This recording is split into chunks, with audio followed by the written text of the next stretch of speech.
I don't even know that man, Shen Qiao explained anxiously. You don't know him? Then why were you covered in blood? And why did you lie to me and say it was sewage? Because I didn't know how to tell you.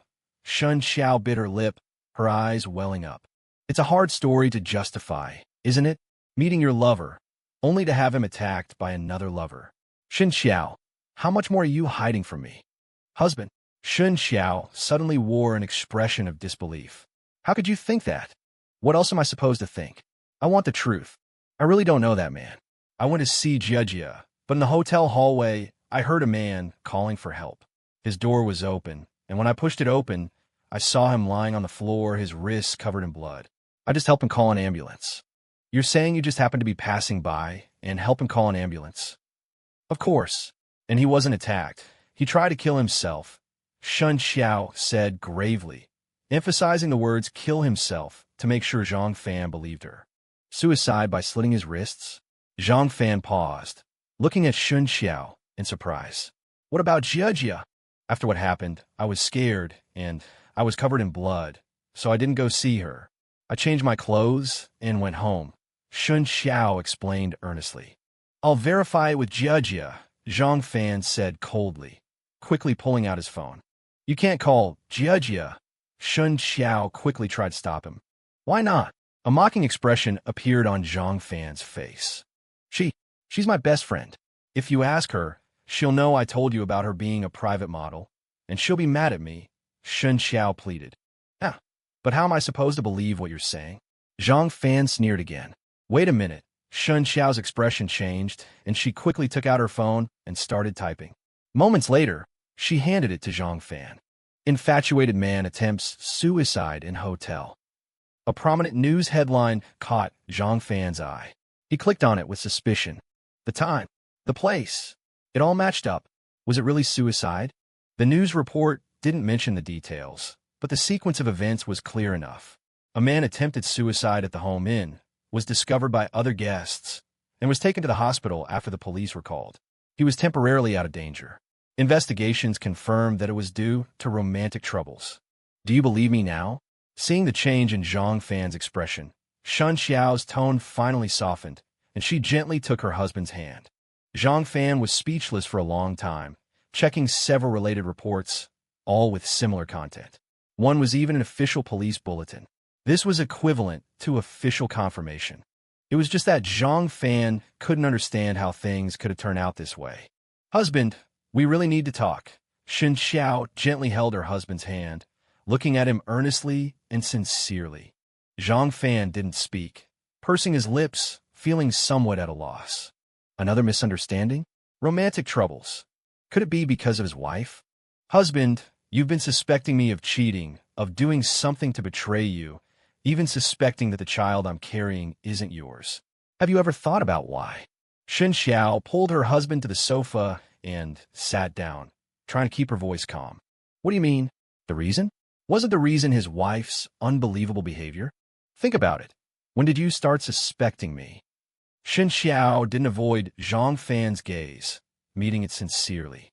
When did he start suspecting his wife of cheating? From that missing pair of underwear? That night, his wife stayed out all night, and when she came back, she wasn't wearing underwear. Although his wife later explained the reason, saying she was with her best friend that day, and the underwear wasn't lost, she just borrowed her friend's. Jia had also confirmed this. But it was after you met Sue Xin. Shen Qiao took a deep breath and stated her judgment. Zhang Fan's shoulders trembled. Yes, the two events happened at the same time. This was the first time Shen Qiao had taken the initiative to mention this. But what did she want to say by bringing it up now? Husband, I read an article about psychology. Shen Qiao adjusted her breathing again, speaking with unprecedented seriousness. A person, after committing certain mistakes, if they have a subconscious sense of guilt, will subconsciously hope that others will make the same mistakes. For example, a child who forgets to do their homework will hope that all their classmates also didn't finish their homework. An employee who is late will also hope that other colleagues are late for work. Hearing this, Zhang Fan frowned and suddenly looked up at his wife. What did this mean? He suspected his wife of cheating because he had cheated, and thus subconsciously hoped that his wife would cheat too, to alleviate the guilt in his heart. Husband, The behavior lately has really scared me, Shen Qiao said softly, reaching out to gently stroke Zhang Fan's cheek. You explained to me about you and Sue Xin. I believe you. You didn't do it on purpose. Although I'm not happy about it, I really don't blame you. I know, after something like that happened, you're not happy either. So even though I know you were at the hospital with her last night, I still believe you. So, don't put pressure on yourself. Shen Qiao's voice was gentle, like a trickling stream, soothing and comforting. Zhang Fan twitched the corner of his mouth, his heart filled with confusion. Husband, don't be so suspicious anymore. You need to trust me. Trust our relationship. Don't torture yourself, torture me anymore. You and Sue Xin had something that shouldn't have happened. You will suffer. You will feel guilty. This shows that you love me in your heart. I'm the same. I'm your wife, your woman. I will never do anything to betray you in this lifetime. I swear. Staring into his wife's sincere eyes, Zhang Fan suddenly felt a tremor in his heart, as if something was stuck in his throat, unable to be swallowed or spat out. Husband, I'm really not happy about you and Sue Xin. No woman would be happy knowing her husband, but even if you were proactive, I would still choose to forgive you, to believe you. Why? Zhang Fan was stunned, looking at his wife in disbelief. Proactive? Had he been proactive? Yes, he had been. That day at the tea house, Zhang Fan, fully conscious, had tried to kiss Sue Xin. It was only interrupted by Qin Huaibei. Because I love you. Shen Qiao looked directly into Zhang Fan's eyes, her tone filled with stubbornness. Is it worth it? Because he suspected his wife of cheating, Zhang Fan had been pondering this question for days. Was it worth it? It's worth it. I love you. I've chosen you. I know, these past few days, your suspicions have grown, and you've stopped trusting me. I feel like you're drifting away from me. I know, if this continues, our marriage will definitely end. But it's precisely because of this that I have to love you with everything I have. I'm not doing this to try and keep you. I just don't want to lose the right to love you when I still want to in the future. So I will cherish every minute and every second now. I will love you with all my might. Because I don't know how much longer I have the right to love you. I want to use up all the love that belongs to me, the love for 10, 20, 50 years, all at once. I don't ask for anything else. I just want to love you well, love you until the day, the minute, the second you decide to leave me. You really don't know how desperate I was when you were gone. Shen Qiao's tears streamed down her face. Zhang Fan was completely shocked. He really didn't expect his wife to say such things. We have to live our lives well. We have to love each other until the end of our lives. We have to raise him together and watch him grow up. Shen Qiao choked up, taking Zhang Fan's hand and gently placing it on her belly. For some reason, Zhang Fan felt the flat belly suddenly bulge, as if a tiny hand inside was pushing up against his palm. Sue Xin and I, there's really nothing. Only that one time. I know. Shen Qiao stood on her tiptoes and hugged her husband tightly. It was a long night. Shen Qiao's words plunged Zhang Fan from suspicion into self-doubt. Even after Shen Qiao left for work, Zhang Fan still felt like he was in the dark. The morning light filtering through the curtains brought him no brightness. Numbly eating the breakfast Shen Qiao had prepared, Zhang Fan stared blankly at the sky. The sky was clear and blue, without a single cloud. The heat of July had already descended upon Hangzhou, but Zhang Fan's hands were still cold. He sat like this for the entire day. At 4 o'clock in the afternoon, Zhang Fan changed out of his pajamas, transferred 10,000 yuan from their mortgage prepayment, and calmly walked out of the house. He didn't go to the hospital, but to the supermarket downstairs. Honey, I bought crucian carp. Should I steam it or braise it tonight? Don't you like it braised? Let's steam it. I looked it up online, and pregnant women should drink more fish soup. How much ginger should I buy? I think we still have some at home. I'll take care of it when I get back. I'm about to get off work. Okay, drive safely. Okay, love you, moi. Love you too, moi. Life seemed to have truly returned to normal, and 10 days passed in the blink of an eye. During these 10 days, Shen Qiao went to work on time, and Zhang Fan also lived peacefully. Especially on the 5th day, when Zhang Fan discovered that his wife was experiencing morning sickness, the last trace of confusion in his heart dissipated. Over the past 10 days, Zhang Fan occasionally went to the hospital, sitting by Sue Xin's bedside, peeling an orange or a pear. They talked like old friends, chatting about this and that. But they tacitly avoided mentioning Zhang Fan's marriage. Just watching the worry lines on Zhang Fan's forehead fade day by day, Sue Xian couldn't tell if she was happy or sad. "What have you been busy with these days?" Sue Xian asked Nadan, taking the warm water Zhang Fan had prepared for her. "Busy looking for a job? I can't always live off my wife."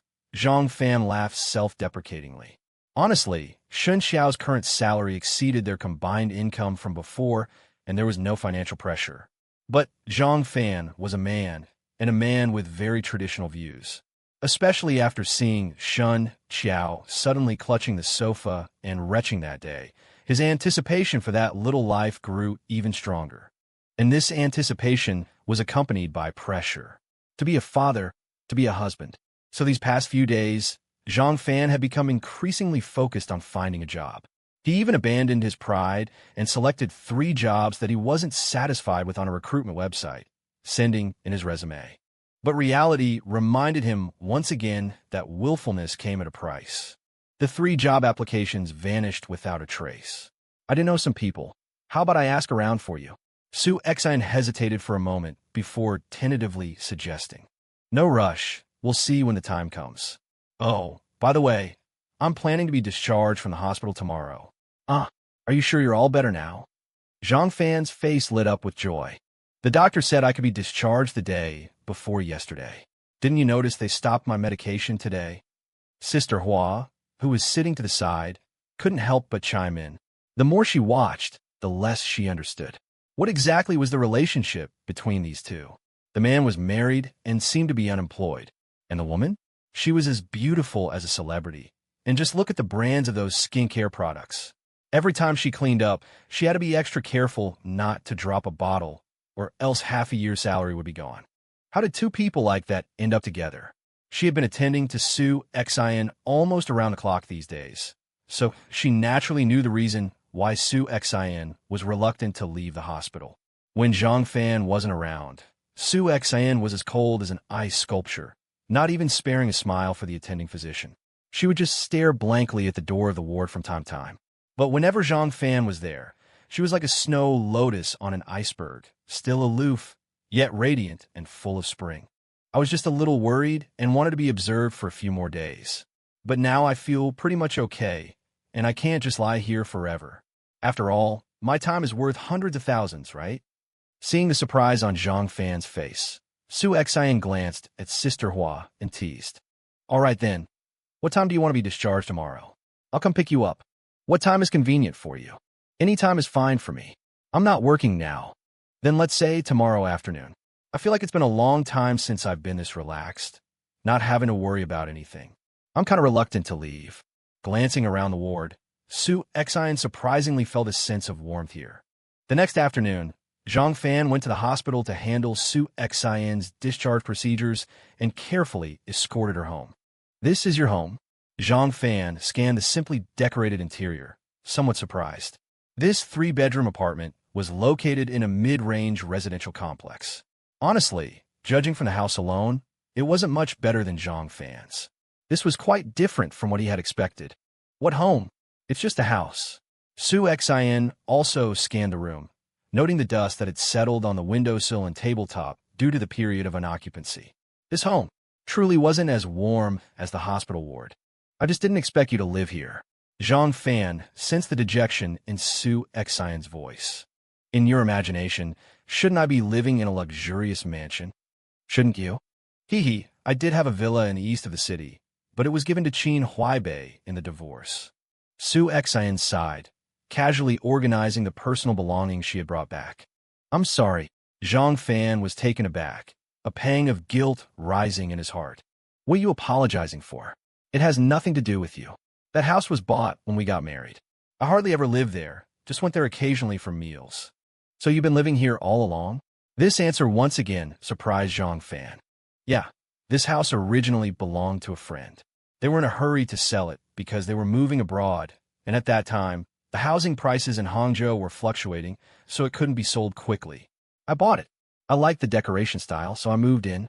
Anyway, I'm alone, so there's no difference between 100 square meters and 500 square meters. Smaller is actually better, easier to clean. Every time you say that, I always feel not very lethal, but extremely insulting. Haha, yes. Zhang Fan waved his hand and laughed. If you can, stay for dinner. You've taken care of me for so many days. I feel bad not cooking for you. You can cook. Zhang Fan was once again taken aback. Do you have a misunderstanding about me? Or about rich people? Sue Xin raised an eyebrow, pulling open the curtains to ventilate the room. She handed Zhang Fan a glass of water as she turned around. I'm not thirsty. Zhang Fan looked at the meager amount of water in the glass. Ashtray. I'll go boil some water. So, you really can cook? I live alone abroad since I was 15, okay? But my Chinese cooking skills are just average. How about steak for dinner? All right. I'll get to taste the difference between authentic steak and Pizza Hut. Zhang Fan replied with a smile, taking out a cigarette and placing it between his lips. But he hesitated when it came to lighting it, eventually walking to the balcony. Then have a seat. I'll take a shower first. I haven't showered in more than 10 days. I feel like my body isn't my own. Sue Xin said, walking into the bedroom. Zhang Fan raised an eyebrow, silently closing the balcony door, a complex expression flashing across his face. After finishing a cigarette, Zhang Fan took out his phone. Honey, I won't be home for dinner tonight. Sue Xin is being discharged from the hospital today. She's recovered? Yeah. All right. She doesn't have any family in Hangzhou. Help her out if you can. Come back early. Thank you. Zhang Fan paused for a moment, his tone sincere. No saying thank you between husband and wife. Okay. I have to go. A meeting's about to start. Okay, love you. Love you too, moi. Moi. Hanging up the phone, Zhang Fan slowly raised his head, looking at the setting sun. The sun was setting, the wind was gentle, and the clouds were light. He remembered the last time he looked up. He saw a sky of treacherous and ever-changing clouds. Was this what they called peaceful times? Zhang Fan remained standing on the balcony, but he didn't smoke another cigarette. In fact, he had been planning to quit smoking for the past 10 days. After all, secondhand smoke was very harmful to pregnant women and fetuses.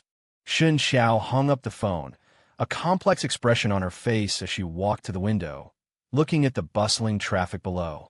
She let out a long sigh. Did she really not mind? No woman wouldn't mind. That was her husband, the father of her child. But at this time, she could only choose to trust. She had no right to throw a tantrum, no grounds to be unreasonable. Her gaze followed the flow of traffic, one car. Two cars. White, red. Shen Qiao lost herself in her thoughts. Suddenly, Shen Qiao's eyes trembled, her gaze focusing on a white Maybach across the street. Maybachs weren't uncommon in Hangzhou, but this one, she had seen his two cars, a Lincoln and a Maybach.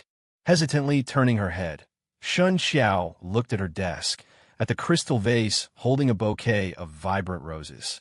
And in the drawer under the vase, there was a delicate gift box. She hadn't opened it, but she knew that the contents were certainly valuable. It had been delivered this morning. She knew who it was from, but she hadn't expected him to come in person. Turning her head again, the Maybach downstairs was still parked there. This wasn't a parking spot, and there would be a camera flash after 60 seconds. But this Maybach clearly didn't care about the consequences of illegal parking, still quietly parked in that place.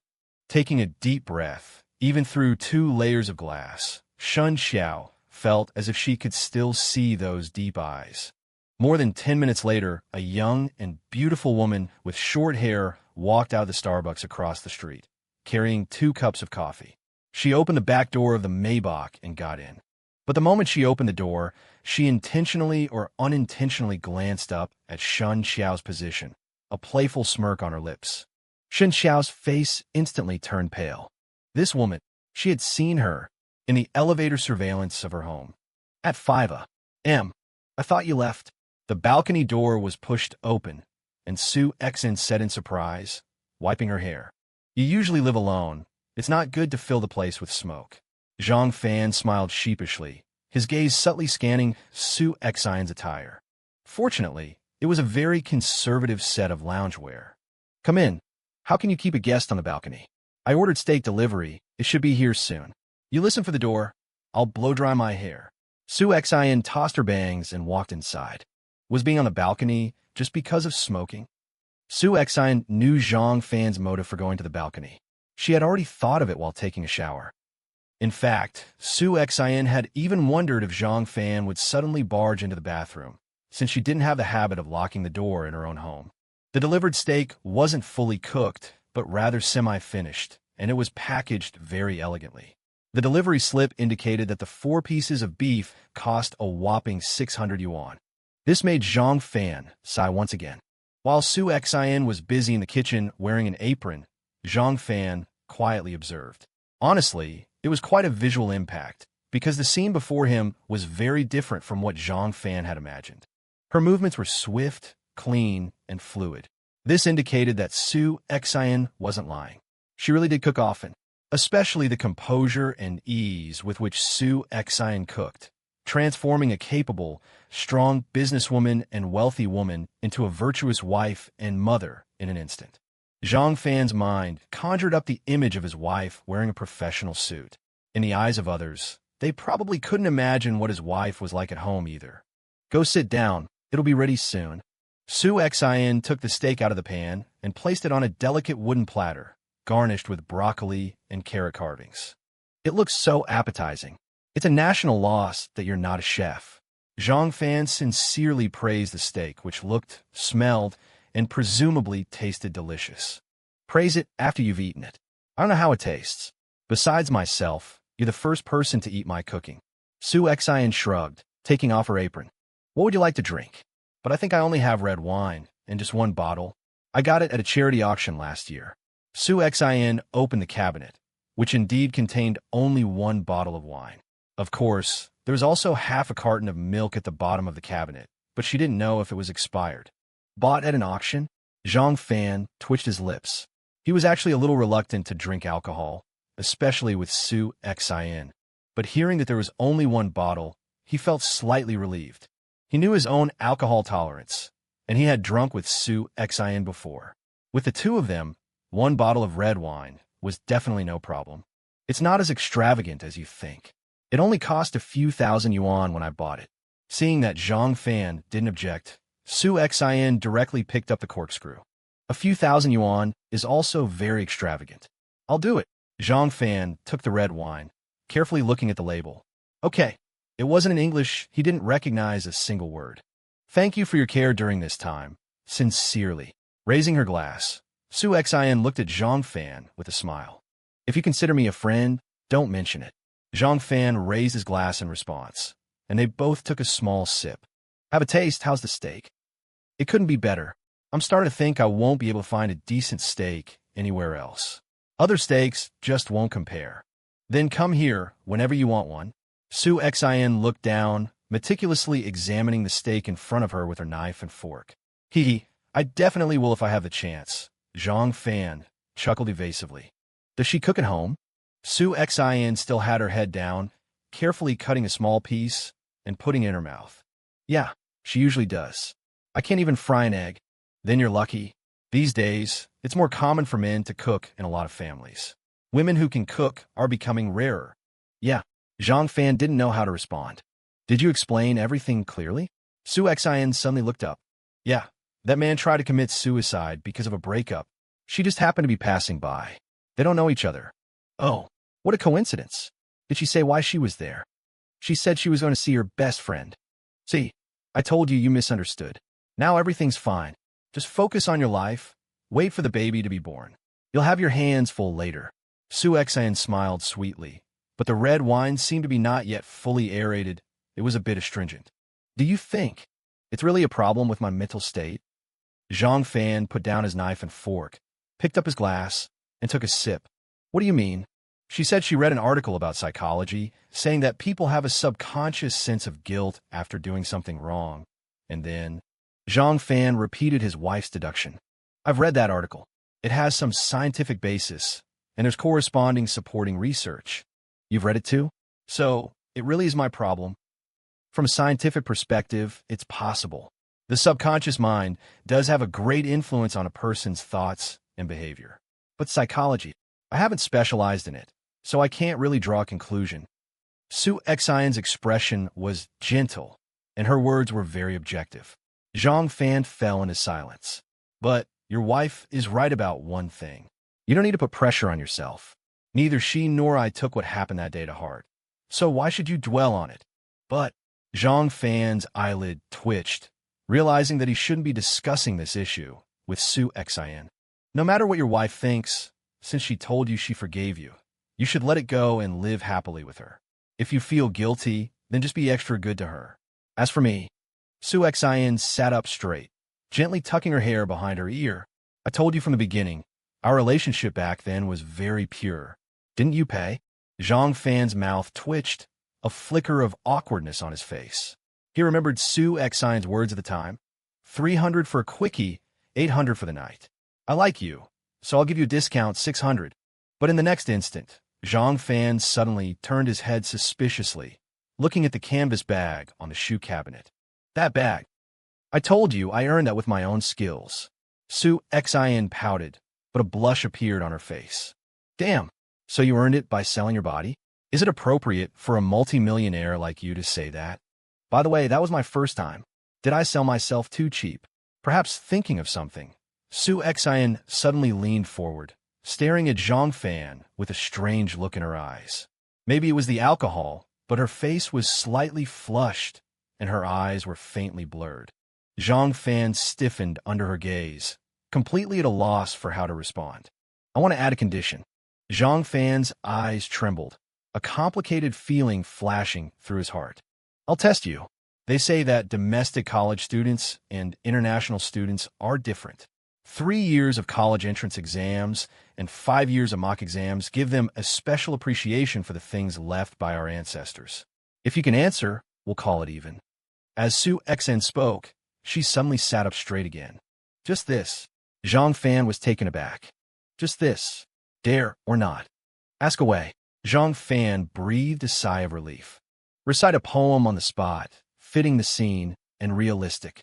Sue Xin said, a smile playing on her lips. She took the hair tie from her wrist, lifted her neck, and tied up her wavy hair. Loose tresses simply wound up high. /N light makeup, faint and unapplied. /N green mist and emerald fog. A graceful shroud. /N like drifting catkins, aimless as a cloud. Zhang Fan stared at the tied-up waves and spoke without thinking. Huh, really? I thought you'd at least have to think about it. Sue Xin's eyes sparkled with a strange light, seemingly moved by the beautiful lines of the ancient poem. Of course, Tang poetry, Song Ci, Yuan Chu, these are the essence of civilization. As a patriotic youth born in the Republic, raised under the red flag, with proper roots, how could I be stumped by this? Zhang Fan raised his chin with a bit of pride. All right, you pass. From now on, we're even.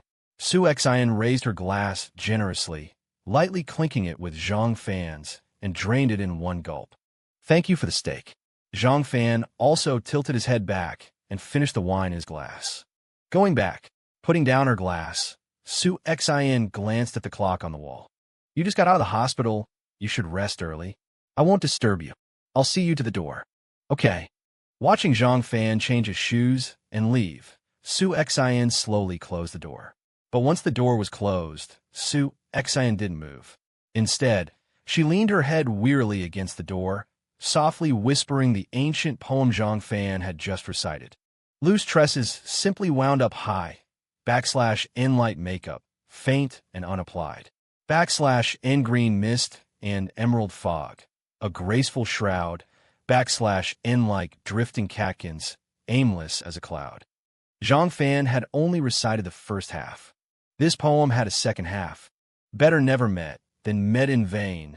/N better no love than love in pain. /N the songs are stilled, the wine grows cold. /N the moon hangs low, the night is old. From the next day on, Zhang Fan became even more eager to find a job. He not only browsed major recruitment websites every day, but also left his resume on various job search sites. As for Sue Xin, after that night, they tacitly stopped contacting each other. But Zhang Fan always remembered Sue Xin's reminder. However, given the current family situation, he couldn't bring himself to ask Shen Qiao to quit her job. If it weren't for his willfulness and impulsiveness at the time, maybe things wouldn't have turned out this way. Xiao Shen. Are you free now? Come to my office. Shen Qiao received a call from Wang Zichuan in the office. Okay, Mr. Wang, I'll be right there. Hanging up the phone, Shen Qiao quickly got up. Mr. Wang. Oh, it's like this. Your husband used to work in sales, right? Wang Zichuan smiled and stood up from his seat when he saw Shen Qiao enter. Yes. What's up? How is he doing after he quit his job? He has some personal matters to deal with. Shen Qiao's answer was very measured, not wanting to talk about her family affairs at the company. Do you remember Xiao Wang from the sales department? Wang Zichuan didn't seem to mind this, and instead brought up another matter. Yes, she's a very nice girl. Her boyfriend passed the civil service exam, but it's in Jinhua, so Xiao Wang is planning to quit her job and move to Jinhua with her boyfriend. Shen Qiao's hands, resting on her lap, gently clenched into fists. She didn't understand why Wang Zichuan suddenly brought this up. If I remember correctly, your husband's name is Zhang Fan, right? Actually, I saw his job application information online. If possible, let him come to work at the company. I think I mentioned this to you last time. Wang Zichuan smiled kindly. If you have any difficulties, just tell me. I really treat you like my own daughter. Thank you for your kindness, Mr. Wang. I actually talked to my husband about this, but he's a bit macho, being in the same company and my position being higher than his. What's wrong with that? I know your husband's abilities. He was a sales team leader at Lao Su's place. I wouldn't treat him badly here. And the sales manager, Lao Tian, is getting old. Let him come and get familiar with the company first. When Lao Tian retires, you and your husband will be the two pillars of the company. Wang Zichuan laughed heartily. His sincerity made it difficult for Shen Qiao to find words to refuse. Well, I'll ask him again when I get back. Yeah, man, it's just that little bit of pride. You talk to him properly. If that doesn't work, give me his phone number and I'll talk to him. Thank you for your concern, Mr. Wang. I'll go back now. Shen Qiao politely took her leave. Staring at Shen Qiao's back, Wang Zichuan's gaze fell on her flat shoes, a flicker of hesitation in his eyes. Leaving Wang Zichuan's office, Shen Qiao, with a solemn expression, walked hesitantly. The appearance of morning sickness was accompanied by a slight swelling in her calves. The pregnancy symptoms were becoming more and more obvious. She was troubled by Wang Zichuan's words, pondering his true intentions. But when she returned to her office, she was once again stung by the roses on her desk. They weren't there when she left. It used to be every few days, but recently, it had been almost every day, and they all came with other gifts. She gently picked up a rose-red envelope on the desk. The envelope was exquisitely made, and it might contain a greeting card or something else. Shen Qiao quickly moved to the window, her eyes searching downstairs. Fortunately, she didn't see the eye-catching Maybach, nor any other luxury cars. With a sigh of frustration, Shen Qiao didn't open the envelope. Instead, she threw it into the bottom drawer, which was already filled with various unopened gift boxes. A wave of nausea hit her, and Shen Qiao covered her mouth with both hands, staring intently at the roses. Why couldn't she just have a peaceful life? Was it just because of her face? Over the next half-month, Shen Qiao's morning sickness became increasingly severe. Although her belly still showed no signs, her frequent trips to the bathroom made Zhang Fan's heart ache. His acceptance of a child was growing day by day, and Zhang Fan's anxiety about finding a job was also increasing day by day. As for Wang Zichuan's suggestion, Shen Qiao never mentioned it to her husband. Finally, after hitting walls everywhere, Zhang Fan gritted his teeth and dialed the number he had been deliberately avoiding. A rare caller. You suddenly call me. Don't tell me you two are fighting again. Sue Xian's lazy voice came from the phone, sounding like she was applying a facial mask, because she didn't open her mouth when she spoke. No, I just wanted to ask you for a favor. Zhang Fan took a deep breath. If he had a choice, he really didn't want to make this call. Uh-huh. Sue Xian's tone became a bit more serious. You said last time that you could help me find a job? As he said this, a trace of pain appeared on Zhang Fan's face, to the point that he clenched his fist slightly. Bowing to life? Compromising with reality? Maybe. Who isn't in this world? We are all struggling to live.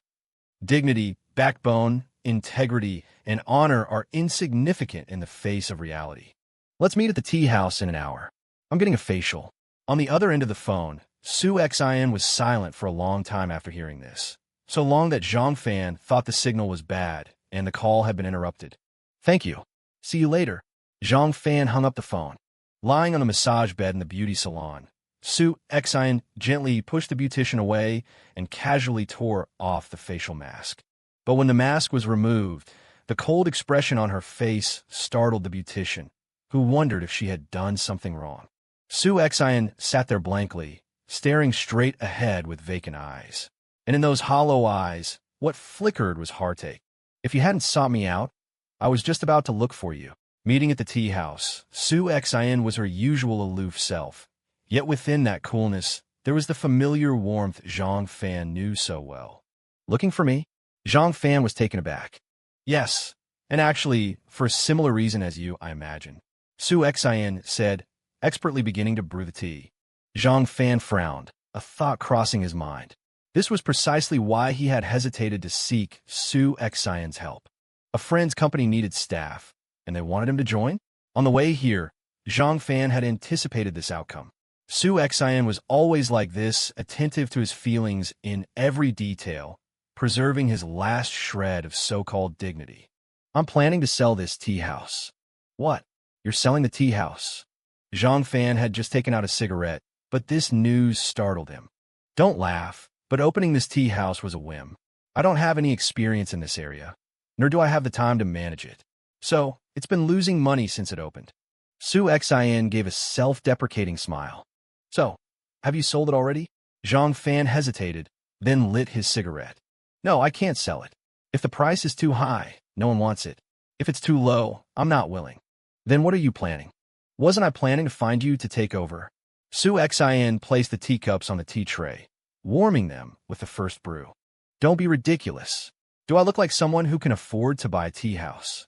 Zhang Fan shook his head with a wry smile. If Sue Xin were to suggest that he could owe her and pay her back when he started making money, he would turn around and leave immediately. Asking Sue Xin for help was already his biggest compromise with life. He could not accept her charity or handouts. Who said I was going to sell it to you? Sue Xin raised an eyebrow. I want to bring you in as a shareholder. You used to work in sales, and I've looked into your background. Your performance was excellent, and you have business contacts in Hangzhou. You'll come in as a technical shareholder with a 30% stake. The contract will be for 1 year. If you can make the tea house profitable within that year, we can renew the contract. But if the tea house is still not doing well after a year, I'll sell it. Of course, you won't get a penny then, and you'll have worked for me for a year for nothing. Are you serious? Zhang Fan's expression changed, and he looked at Sue Xin earnestly. Yes, do I look like I'm joking? Although I don't care about the money from the tea house. It's not like money grows on trees, right? So, when we sign the technical shareholding agreement, you'll also need to sign a performance-based agreement, a shareholder exit agreement, and a share repurchase agreement. Of course, I'll also sign a management delegation agreement, and I won't interfere with the operation of the tea house. I'll just take the dividends. Come, try my tea-making skills. You're the first person to drink tea brewed by me. I've been learning from a tea master for a long time. Zhang Fan took the teacup, but instead of drinking, he held it in his hands, gazing absently at the golden tea inside. Technical shareholding. Analyzing Sue Xin's words. Although it still couldn't escape the essence of Sue Xin helping and supporting him, its nature was a form of cooperation, a mutual benefit. Moreover, with the performance-based agreement, he would also bear some risks. It wasn't a one-sided handout. How about it? Think it over? You're looking for a job anyway, so why not try being your own boss? Of course, the only concern with this plan is... Sue Xin's tone became playful at this point. Will your wife agree to you partnering with me to run a tea house? I'll convince her. Zhang Fan slowly raised his head, took a sip of the tea, his eyes determined. So you agree? Sue Xin smiled slightly, watching the spirit reemerge in Zhang Fan's eyes, a sense of gratification welling up inside her. I have no reason to refuse. To be honest, I'm almost at my wit's end, or I wouldn't have had the nerve to come to you. And you've given me a pleasant surprise. Thank you. I don't understand why you feel you need to lose face to ask me for help. Is it embarrassing to ask me? Aren't we friends?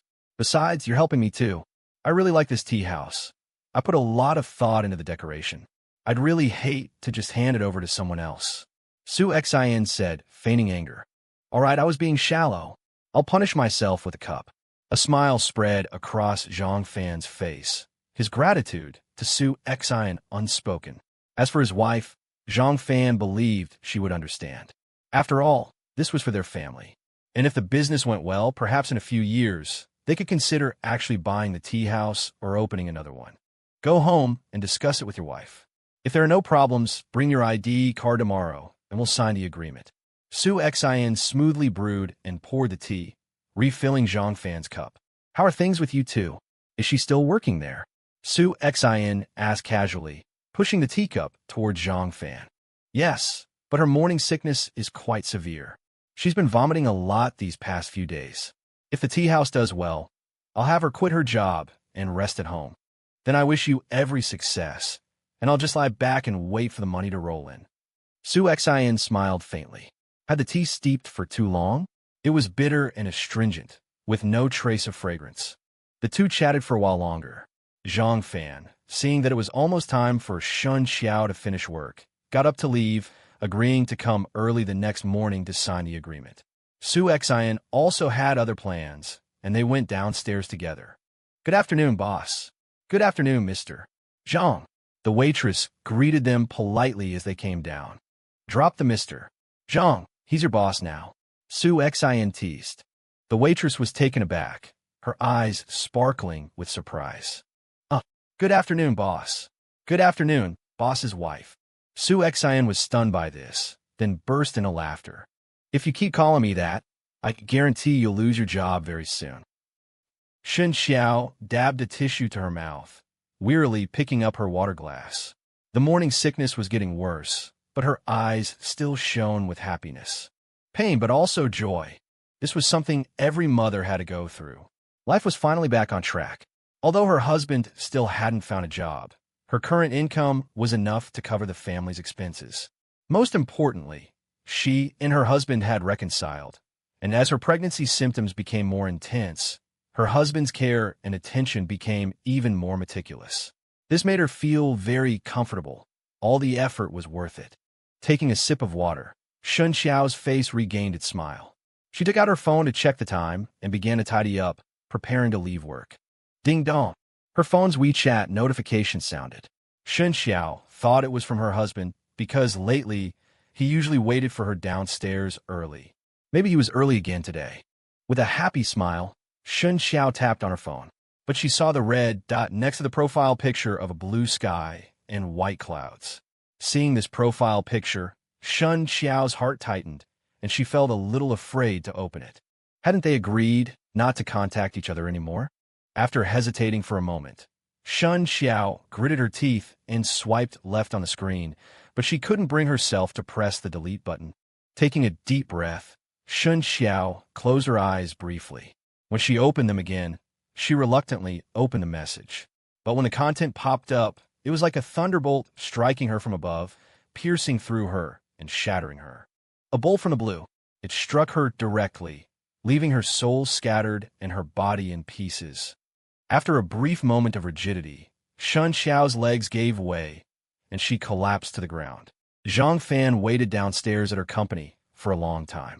Almost everyone from Shen Qiao's company had left before Shen Qiao finally appeared. What's wrong? Are you not feeling well? Seeing Shen Qiao's pale face, Zhang Fan asked with concern. Yes. Shen Qiao nodded slightly, seeming reluctant to speak. Zhang Fan's guilt deepened. His wife was pregnant, and he, as a man, was relying on a pregnant woman to work and earn money to support the family. Fortunately, this situation would soon change. He had been to the tea house several times and was very confident in managing it. He wouldn't let his wife and child suffer. Seeing Shen Qiao's tired appearance, Zhang Fan gave up on discussing the matter with her in the car. Even though he had already thought of how to convince his wife, he needed the right time and place. Shen Qiao really wasn't feeling well, because when Zhang Fan helped her lie down and tried to kiss her, she turned her head away. Although Shen Qiao said she felt like vomiting, Zhang Fan knew that in the past, no matter how uncomfortable she felt, Shen Qiao would never refuse his kiss. This further strengthened Zhang Fan's determination to start his own business. No matter what, he would make the tea house a success. Dinner was takeout, but neither of them had much appetite. After eating a little, Zhang Fan came to Shen Qiao's bedside. "Honey, there's something I want to discuss with you." Shen Qiao turned her head slightly, seeming to be lost in thought, her eyes half closed as she looked at her husband. "I met with Sue Xin today," Zhang Fan said tentatively, wanting to gauge his wife's reaction first. Shen Qiao frowned, but didn't say anything, waiting for her husband to continue. "You know she has a tea house, but she doesn't know how to manage it, and it's been losing money. So, she wants to cooperate with me, to have me become a shareholder." Zhang Fan pondered for a moment, then recited the well-rehearsed lines he had prepared. "I want to hear your opinion." After speaking, Zhang Fan looked at his wife expectantly, mentally organizing the words he would use to convince her. Shen Qiao listened quietly, but didn't answer immediately. Instead, she frowned and looked at her husband intently. For a long, long time. "That's a good thing." Just as Zhang Fan thought Shen Qiao was already angry, she suddenly spoke with a smile. You approve?" "Of course, honey. You can finally be your own boss." Shen Qiao's smile was sweet, without a trace of reluctance, but it was tired. "I was worried you'd be angry." Zhang Fan let out a long sigh of relief. "Why would I be angry? You're just partners, right? It's not like I should be angry just because your partner is beautiful, right?" Shen Qiao raised her hand and gently stroked her husband's cheek. "Okay then, you rest for a while. I'm going to go to the computer and look up some information. After all, Sue Xin trusts us, so we can't just take over the tea house carelessly." His wife's approval lifted the weight from Zhang Fan's heart. It was just that the way his wife looked at him made him a little puzzled. This look was comforting, but unfamiliar, tender, loving, reluctant, helpless. "By the way, I have to go to Shanghai tomorrow." Seeing her husband leaving, Shen Qiao said wearily, "You're still going on a business trip in this condition?" "I have to, but it'll be quick. I'll take the bullet train and be back the same day." Shen Qiao explained with a smile. "How many people are going?"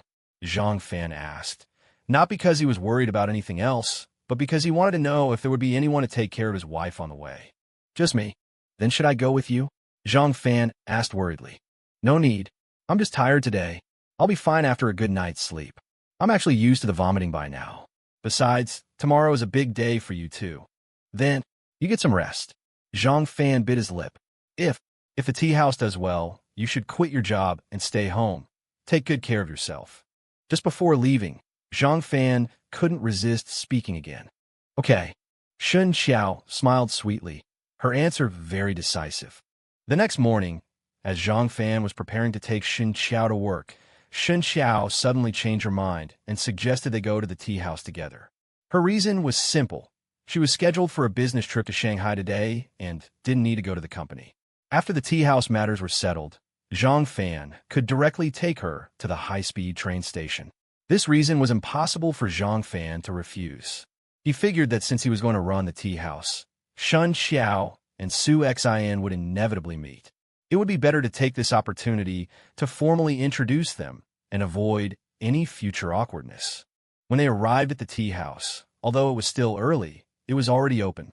Seeing Zhang Fan enter, the waitress from yesterday enthusiastically approached. "Morning, boss."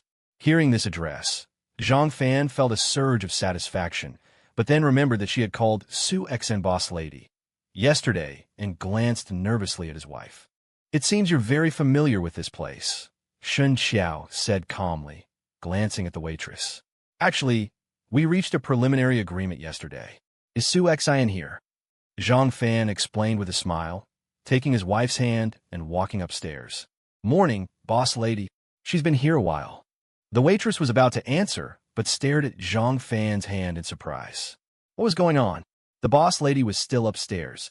Who was this woman he was holding hands with? Although this woman wasn't inferior to the boss lady. "Ahem, this is my wife. Don't call me that in the future. Sue Xin and I are just business partners," Zhang Fan explained awkwardly, glancing at his wife from time to time. But Shen Qiao remained calm, seemingly indifferent to the title. However, these words caused a stir in the waitress's heart. "What business partners?" I was here when the boss lady's ex-husband came to catch them. What was going on? Was it this complicated? Staring at Shen Qiao's curvy figure, she thought, well, her butt and chest are bigger than the boss lady's. Pushing open the door to the private room, Sue Xin was also slightly taken aback when she saw Shen Qiao behind Zhang Fan, but she quickly recovered. I didn't expect you both to come together. It seems you're really dedicated to the tea house. This way, I can feel at ease handing it over to you. Sit down, I just made some tea.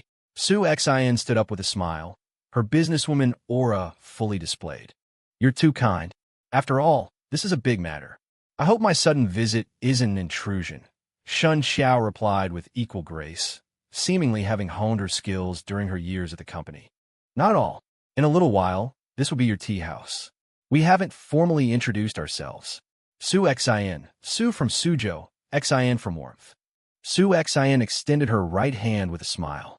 Shen Qiao. Zhang Fan remained silent, cautiously watching the two. Fortunately, when their similarly white and delicate hands clasped, no sparks flew. This is the agreement. I actually discussed most of it with Zhang Fan yesterday. Take a look and see if there are any issues. Sue Xin poured tea for both of them and pushed a stack of documents over. Shen Qiao didn't take them, but lowered her head, picked up her teacup, brought it to her nose for a light sniff, and took a small sip. Seeing this, Zhang Fan reached out and took the contract, carefully reviewing it. This is Zheng Shan Xiao Zhong from Wui Mountain, currently the best-selling tea in the tea house. What do you think? Sue Xin ignored Zhang Fan, looking at Shen Qiao with a smile. I don't really understand tea. I usually drink milk tea. Please excuse my ignorance. Shen Qiao smiled gently and then remained silent. The content of the agreement was the same as what they had discussed yesterday, and Zhang Fan quickly finished reading it. With Shen Qiao present, everything felt very businesslike. They both signed and sealed the documents, completing the transfer of the tea house. Shen Qiao sat quietly, not even looking at the contract. She only occasionally glanced up, carefully observing Sue Xin. When Sue Xin looked at her, she would return a smile, then lower her head and say nothing. Happy cooperation. After signing the agreement, Sue Xin symbolically shook hands with Zhang Fan and then extended her hand to Shen Qiao. From now on, I entrust Zhang Fan to your care. Shen Qiao held Sue Xin's hand and said something unexpectedly abrupt. This remark stunned both Zhang Fan and Sue Xin. Mrs. Zhang, you're joking. Zhang Fan is your husband. You're his wife. Sue Xin frowned, her expression darkening slightly. Excuse me, I actually have to go to Shanghai today. Zhang Fan needs to take me to the station, and it's almost time. Releasing Sue Xin's hand, Shen Qiao looked at Zhang Fan with a smile. Take care. This is your tea house now, so I won't see you out. Sue Xin narrowed her eyes at Shen Qiao. She didn't know much about her, but Shen Qiao's appearance today was full of oddities. Sorry, I'll be back later. Zhang Fan hurried to catch up, turning back apologetically to Sue Xin, also frowning. Shen Qiao's behavior today was very strange. Out of the private room, Shen Qiao finally carefully examined the entire tea house, her gaze not missing a single corner. This made her walk very slowly. Zhang Fan's heart was pounding, unsure of what Shen Qiao was thinking, and could only quietly follow behind. He carefully supported her as they went down the stairs, afraid she would fall. Fortunately, Shen Qiao didn't say anything the whole time, even when she met the waitress's strange gaze. On the way to the station, Shen Qiao remained quiet, making Zhang Fan even more uneasy. Honey, my train back is at 4 p.m. Will you pick me up? The car stopped at the train station, and Shen Qiao picked up her handbag. Are you sure you don't want me to go with you? Zhang Fan didn't answer his wife's question, but asked with concern. I'm going on a business trip. Who takes their husband on a business trip? I'd be the laughingstock. You're boss now, after all. Shen Qiao rolled her eyes at her husband and leaned in as she unbuckled her seatbelt. Zhang Fan pouted his lips, only to find Shen Qiao only kissed him on the cheek. Be careful on the road. Send me a picture of your return ticket, and I'll wait for you at the exit. Watching his wife leave, Zhang Fan gave another worried reminder. You be careful too. Oh right, the tea house. If it really isn't profitable, I think it's a positioning problem. The location is good, but I looked at the price list, and the prices are a bit high. Of course, you're a professional salesperson. You should understand the market better than I do. I've already noticed that problem. We can discuss the specifics when you get back tonight. Be safe on the road, and call me anytime if anything happens. It's only a little over an hour's drive from Hangzhou to Shanghai. Zhang Fan reminded her again. Shen Qiao waved her hand and walked towards the entrance without looking back, disappearing into the crowd. When Zhang Fan returned to the tea house, Sue Xin had already left. Zhang Fan didn't think much of it and began his preparations. Just as Shen Qiao had said, Sue Xin hadn't conducted any market research when she opened the tea house. It was entirely based on her own preferences. And this was fatal for a tea house. The location was good, and there was plenty of foot traffic, but the tea house's positioning was too high, which had to do with Sue Xin's own experiences. Not every wealthy person had as much free time as Sue Xin to drink tea in a tea house. So, to revive the tea house, the first thing to do was to solve the customer source problem. And to attract customers, or rather, to expand the market, the most direct way was to lower the positioning. Having figured this out, Zhang Fan found an empty private room and began to plan his strategy. Lowering the positioning wasn't as simple as lowering prices.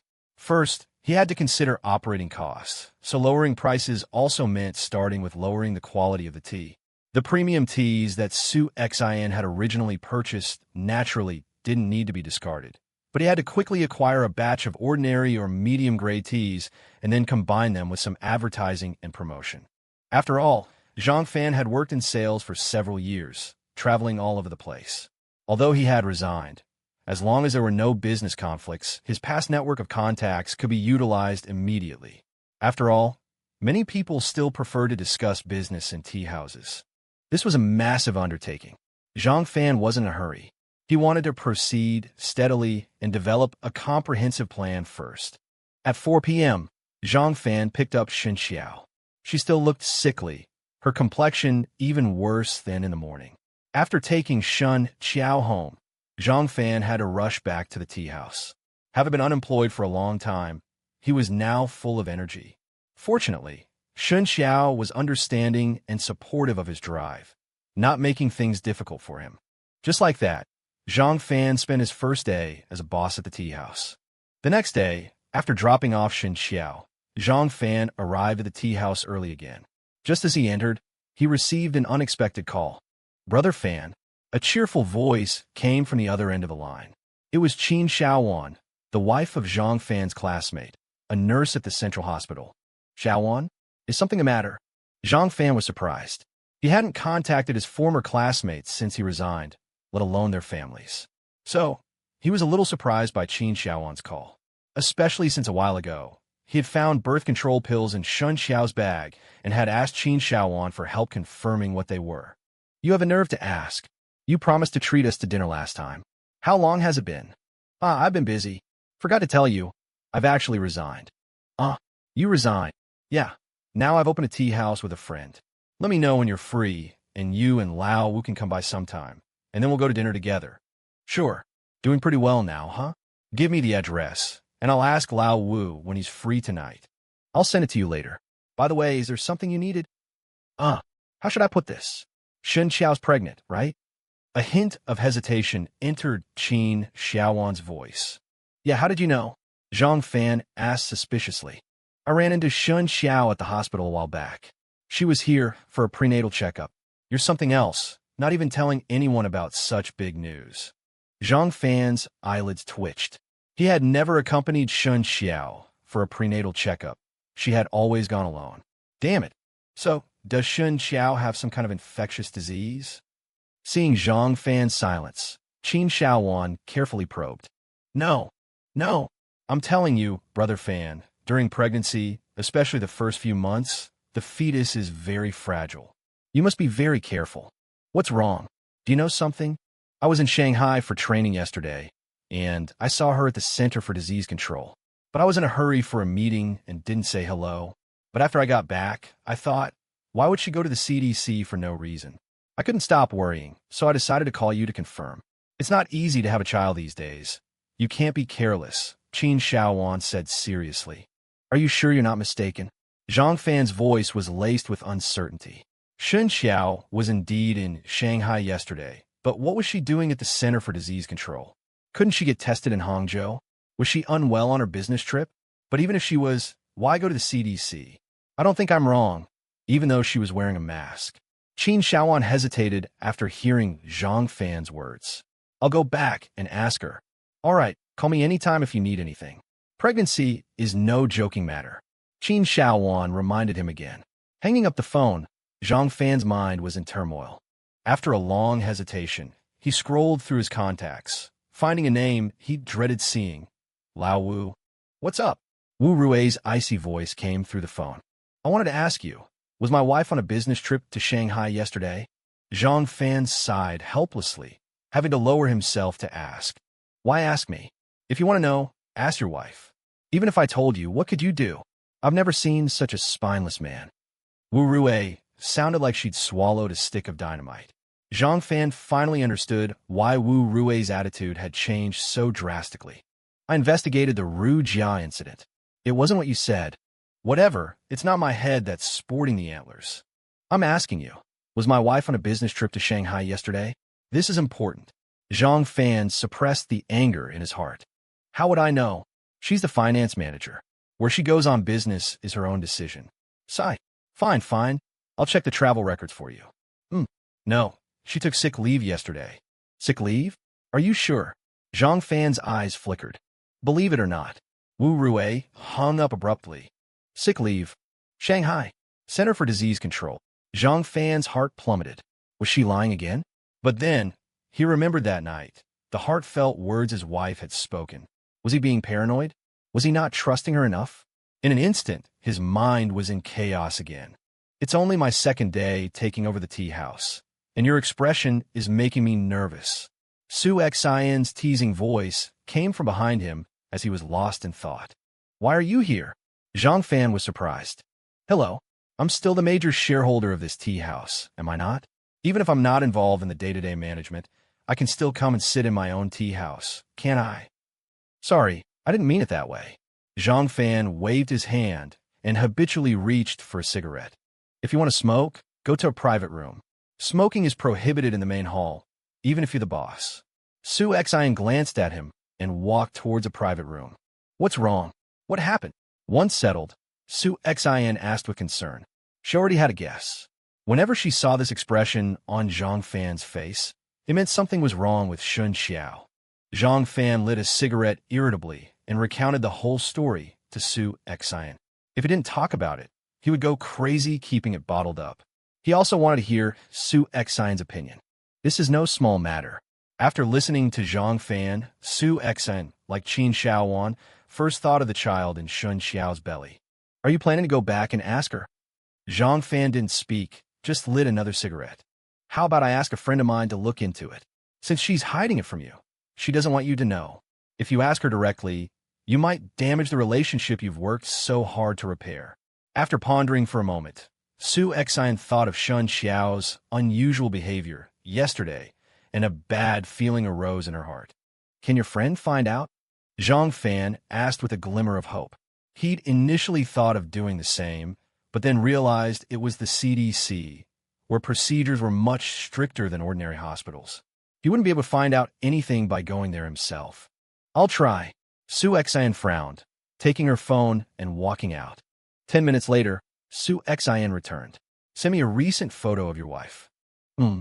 I think, since she deliberately went to Shanghai for the test, she probably doesn't want anyone to know, so she might not be using her real name.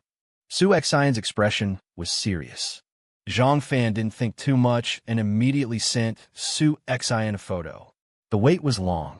By 5 in the afternoon, Sue Xian's friend still hadn't replied. Zhang Fan knew this wasn't easy.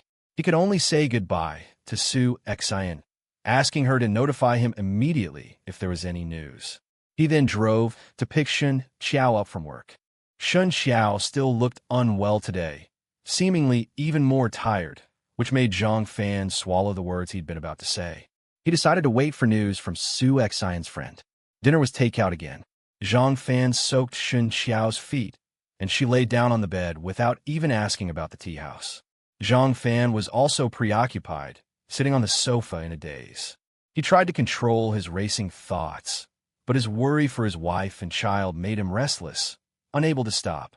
At 9:32 p.m., Zhang Fan finally received a call from Sue Xin. "Do you have the results?" He hurried to the balcony, asking anxiously. "Yes." Zhang Fan took a deep breath, waiting for Sue Xin's next words.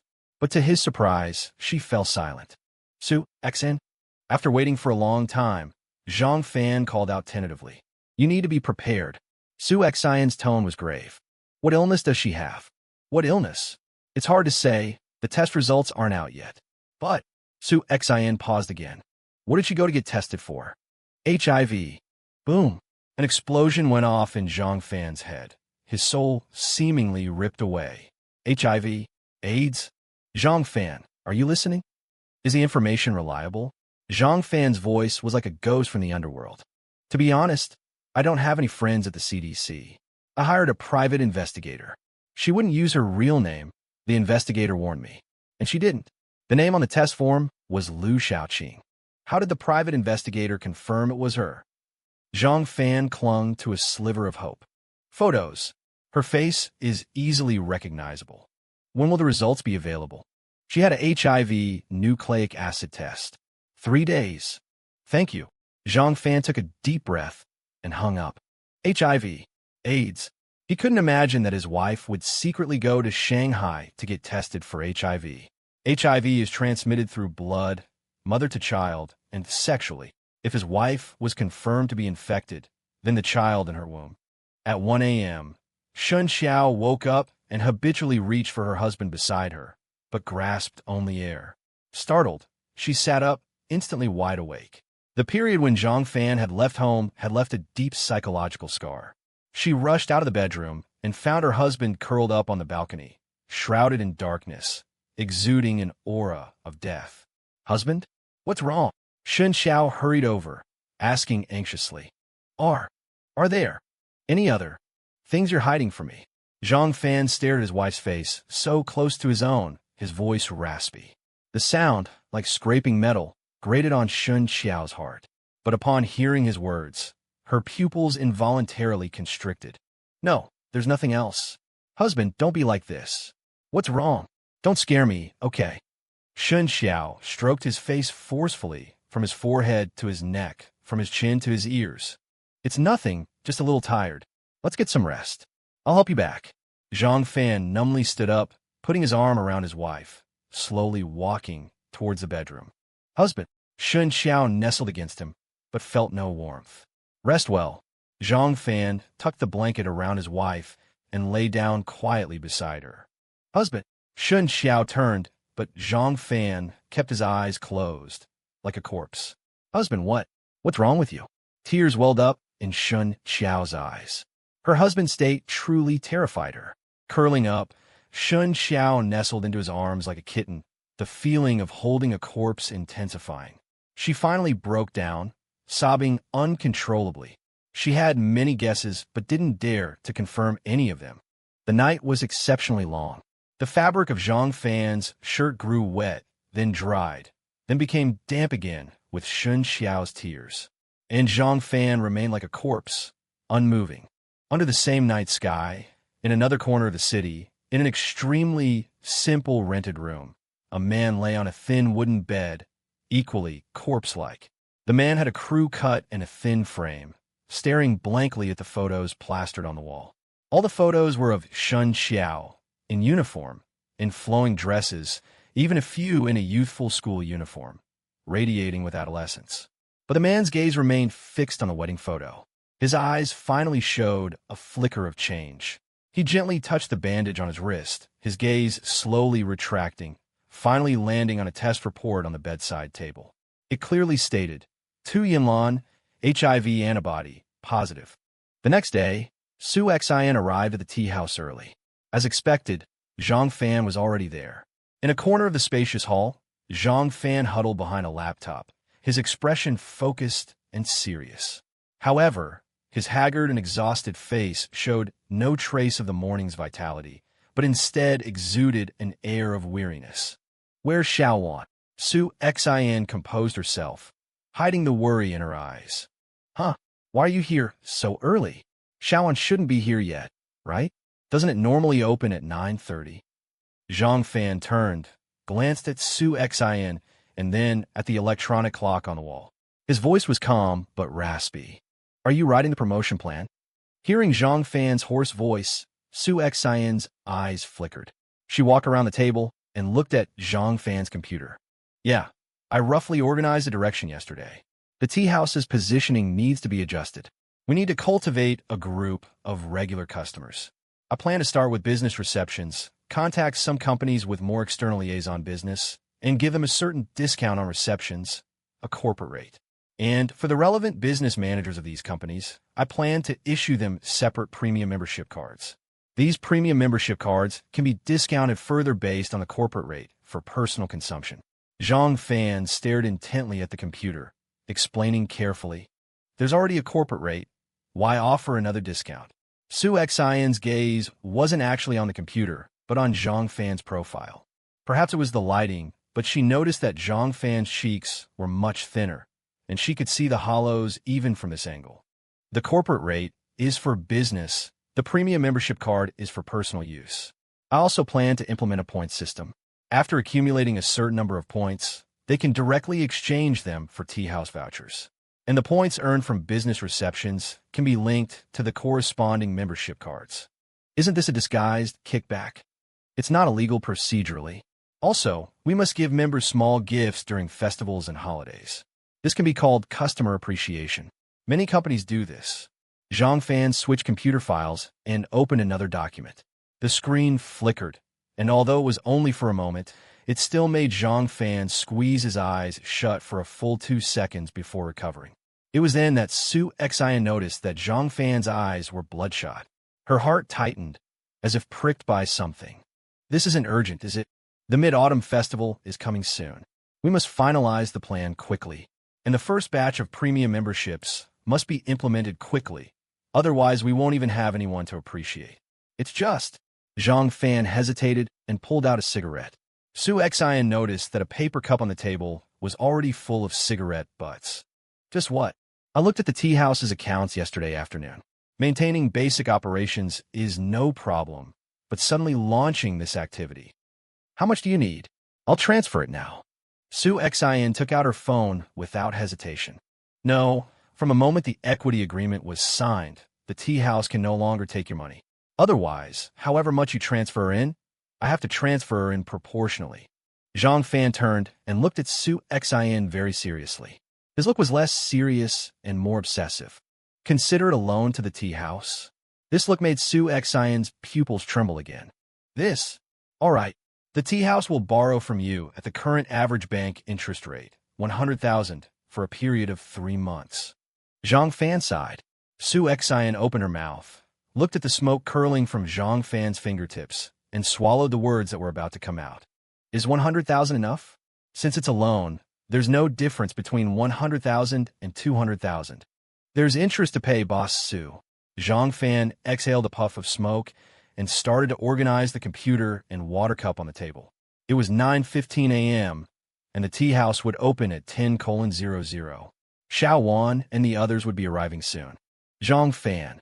Seeing Zhang Fan's actions, Sue Xin couldn't help but speak. This sudden call made Zhang Fan pause. The results. Will they be out tomorrow? After a moment of silence, Zhang Fan continued to tidy up, head down. Tomorrow morning at 8. Thank you, Zhang Fan. I'm planning to visit a few familiar companies this morning. These are our first target customers. Just calling them isn't good enough. If you're free, go to the private room upstairs. Xiao Wan and the others should be arriving soon. Zhang Fan quickly packed up everything and carefully wiped the table with a cloth. Zhang Fan. Sue Xin couldn't help but call out again. Boss Sue, you shouldn't be involved in this kind of business negotiation. Besides, if you really go, you'll probably scare them. Zhang Fan hung up the clean cloth and wiped his hands on his pants. Zhang Fan. Sue Xin raised her voice again, staring straight at Zhang Fan. Zhang Fan didn't speak, but lowered his head and slowly leaned against the wall. I need to keep myself busy. A barely audible voice came. Sue Xin's eyes felt hot, as if something was about to burst out. I highly approve of you working. After all, I'm the big boss of the tea house. But I want to remind you, shouldn't you take a good look at yourself? Are you planning to go and talk business looking like this? Sue Xin spoke calmly, but walked towards the restroom. However, she didn't go in, but stood at the doorway, looking at Zhang Fan with interest. Zhang Fan frowned and subconsciously walked over. Then, Zhang Fan saw an extremely unfamiliar face. Haggard and exhausted, unshaven, sunken eyes, and bloodshot eyeballs. I don't know what the salespeople at your previous company were like, but if the tea house had salespeople like this in the future, I suggest you fire them, although I don't know much about business management. Sue Xin pointed at Zhang Fan in the mirror. Staring at himself in the mirror, Zhang Fan remained silent for a long time. Come on, come with me somewhere. Without waiting for Zhang Fan to say anything more, Sue Xin took Zhang Fan's hand and walked out. Mr. Wang, you wanted to see me?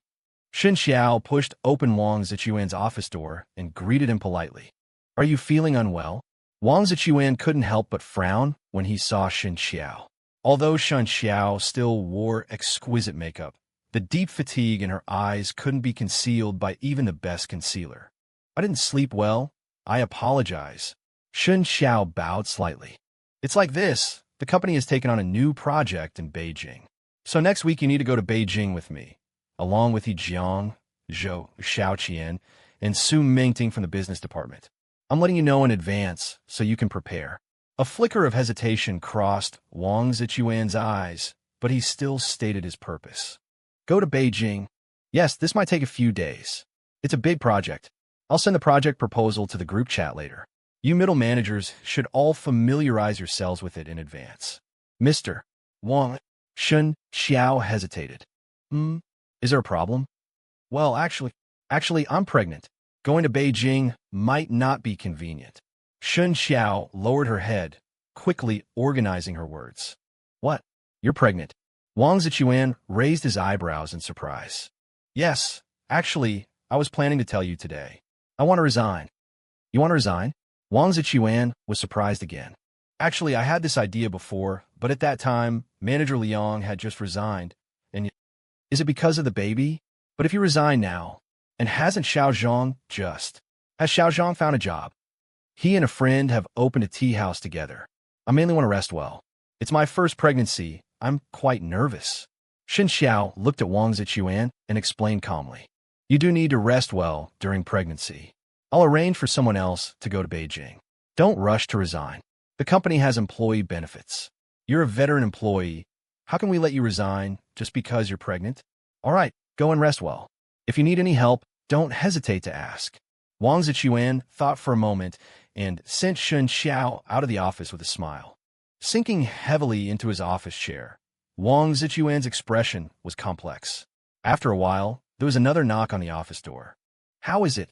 Have you arranged everything? It was Yi Jiang who entered. She resigned. Wang Ziyuan gave Yi Jiang a deep look. Oh, that's just right. You can bring your daughter Wang Li back to the country and replace her. Yi Jiang sat down casually and leaned back against the chair. You promised you wouldn't involve her. Wang Ziyuan jumped up from his chair, his hands gripping the desk tightly. Yi Jiang's face changed, and he pointed behind him. Then her? Who involved her? Yi Jiang sat up straight and slowly leaned forward, staring at Wang Ziyuan. Wang Ziyuan was speechless. Damn Liang Yu, he really deserved to die. Could it be that you also want to resign? Yi Jiang asked with a hint of mockery when Wang Ziyuan didn't speak. No one forced you to join in the first place, did they? Now you want to jump ship? If it weren't for you finding that useless Liang Yu, I'd still be sunbathing in the Maldives.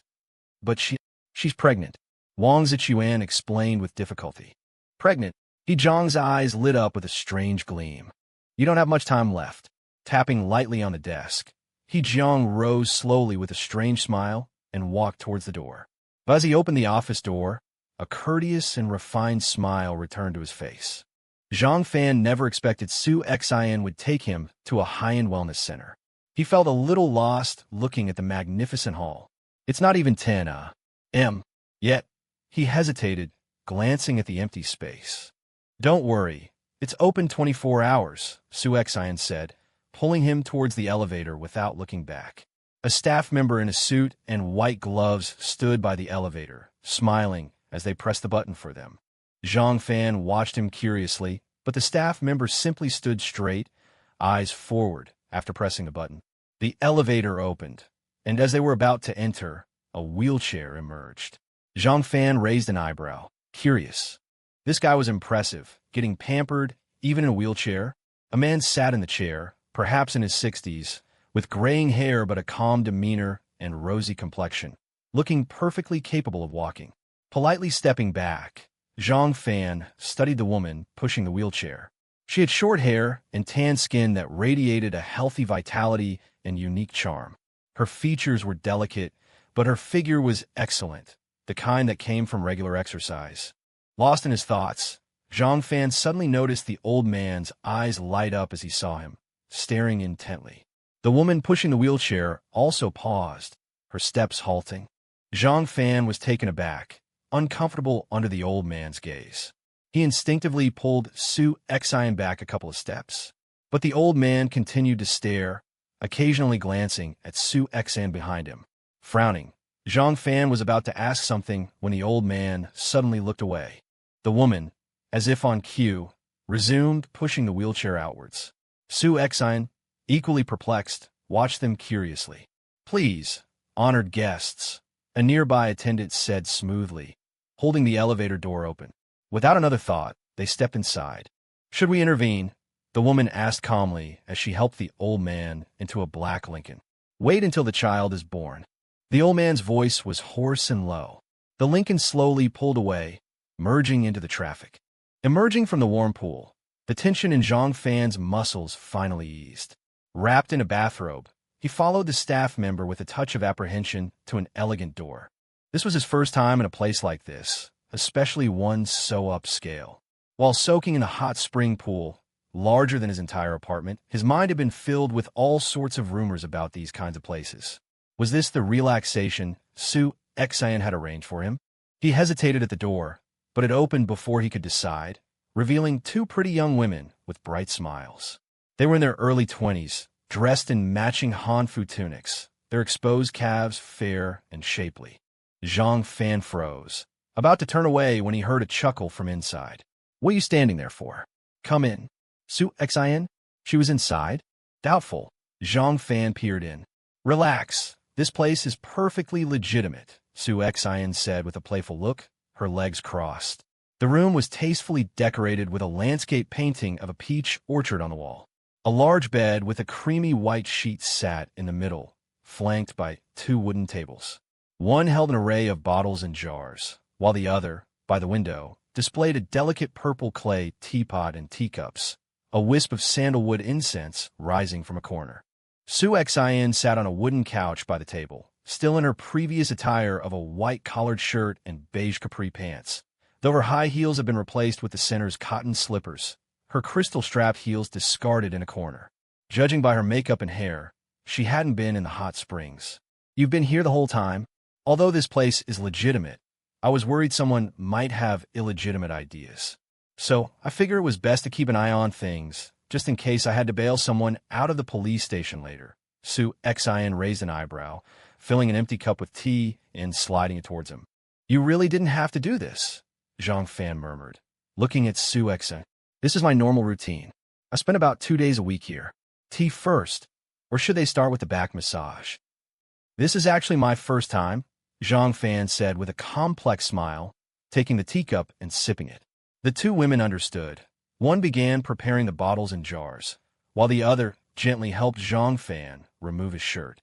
Lying on the bed, he quickly felt drowsy, the four hands working on his back as if imbued with magic, each press and need melting away his fatigue. When Zhang Fan opened his eyes again, the city lights twinkled outside. He looked around the room in a daze. The lights were off, and Sue Xin still sat by the window, gazing out, her face looking somewhat lonely in the moonlight. "How long have I been asleep?" Zhang Fan pressed his forehead. "Almost 8 o'clock." Sue Xin glanced at her watch without turning around. "You've been here the whole time?" Zhang Fan was stunned. "Does it remind you of the hospital? Except back then I was lying down, and you were sitting." Sue Xin turned to look at him, not answering his question.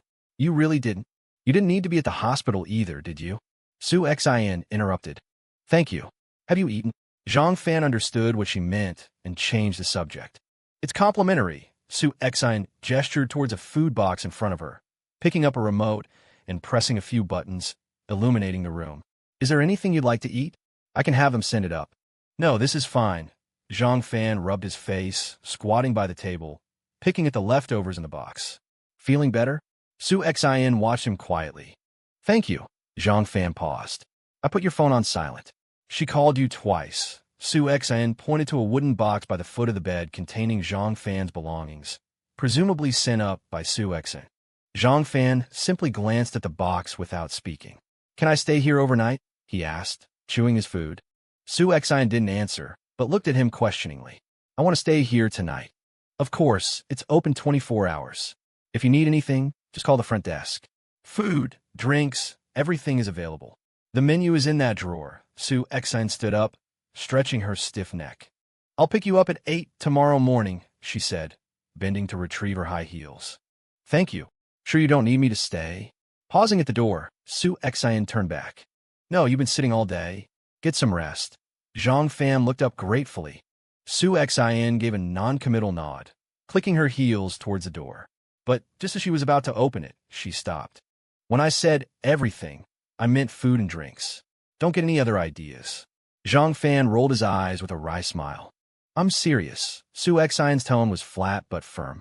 Zhang Fan frowned, his expression turning serious. But you don't seem worried. I've seen a lot of this abroad. I understand how it spreads. Don't worry, I'm not a scumbag. See you tomorrow. Sue Xin turned and waved, pulling the door open. Sue Xin, Zhang Fan suddenly called out. With her hand on the door, Sue Xin turned back questioningly. What if I'm infected too? Sue Xin didn't answer, but looked at him intently before turning and closing the door. That look seemed to contain a multitude of emotions, but Zhang Fan couldn't decipher them. Sinking to the floor, he stared at the closed door with a troubled expression. Wait, if Shen Qiao was diagnosed, then he was indeed at high risk of infection. Unspoken. A fresh wave of fear washed over him. Meanwhile, at Zhang Fan's apartment, Shen Qiao was cleaning. She cleaned meticulously, leaving no corner untouched. Every item was picked up, wiped, and replaced: ornaments, bookshelves, cups, slippers. Glancing at the food on the table, then at the clock on the wall, she gently put down the mop. One hand supported her lower back. Opening the wardrobe, she took out Zhang Fan's suits and shirts, ironing each one carefully before hanging them back. Throughout the process, her face remained expressionless, her movements precise and mechanical, like a machine.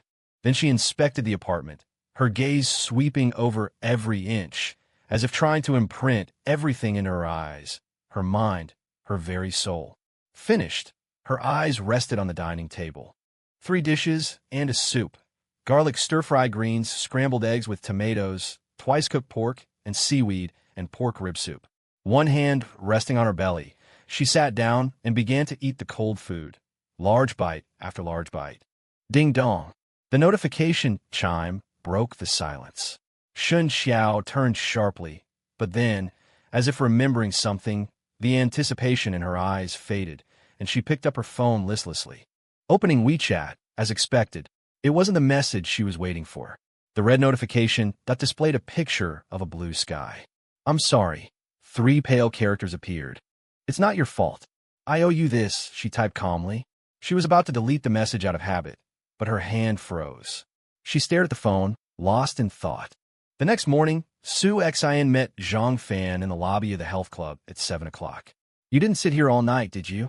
Looking at Zhang Fan, whose eyes were still bloodshot, Sue Xin couldn't help but frown. I slept too much during the day and couldn't sleep at night. I was bored staying in a room, so I came out to get some air. Shall we go? You haven't had breakfast yet, have you? Zhang Fan gave a wry smile, trying to hide his unease. They serve breakfast here. Come with me. Sue Xin didn't say much, leading Zhang Fan to the dining room.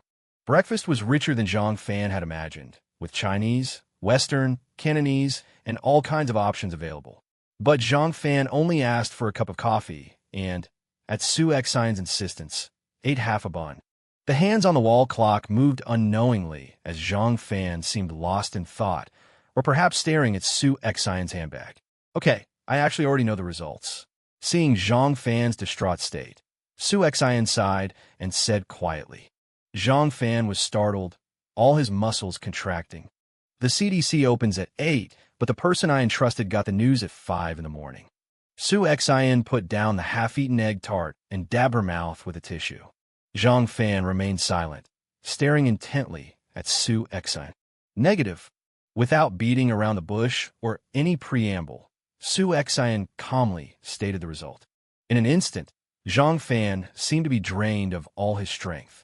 His tense nerves relaxed, making him almost unable to hold his coffee, spilling half of it when he put it down. Sue Xion didn't speak, picking up the milk on the table and drinking it quietly with her head down. After more than 10 minutes, Zhang Fan finally regained his senses and looked at Sue Xion seriously. His eyes held gratitude, guilt, self-blame, and some things he couldn't explain himself. What are you going to do next? Meeting Zhang Fan's eyes, Sue Xion forced down her discomfort and asked faintly. I have to talk to her, seriously. Zhang Fan took a deep breath, as if he had made up his mind. Shall I take you back? Zhang Fan took out his phone, opened the location finder, checked Shen Qiao's location, confirmed she was still at home, and nodded slightly. Today, Sue Xion wasn't driving her flashy Porsche, but a black Mercedes SUV. The car stopped at the entrance of the residential complex. Zhang Fan didn't even say thank you before hurrying towards home. Standing at his doorstep, Zhang Fan checked his phone's location again and slowly took out his key. He noticed his hand trembling, then he paused, standing quietly at the door. Going to the hospital to get tested for AIDS. Was that ironclad proof of infidelity? Would she admit it? She used a fake name, and for the sake of patient privacy, the hospital would never confront her. So was it not enough? Did the private investigator have other evidence to prove that the person who went for the test was her?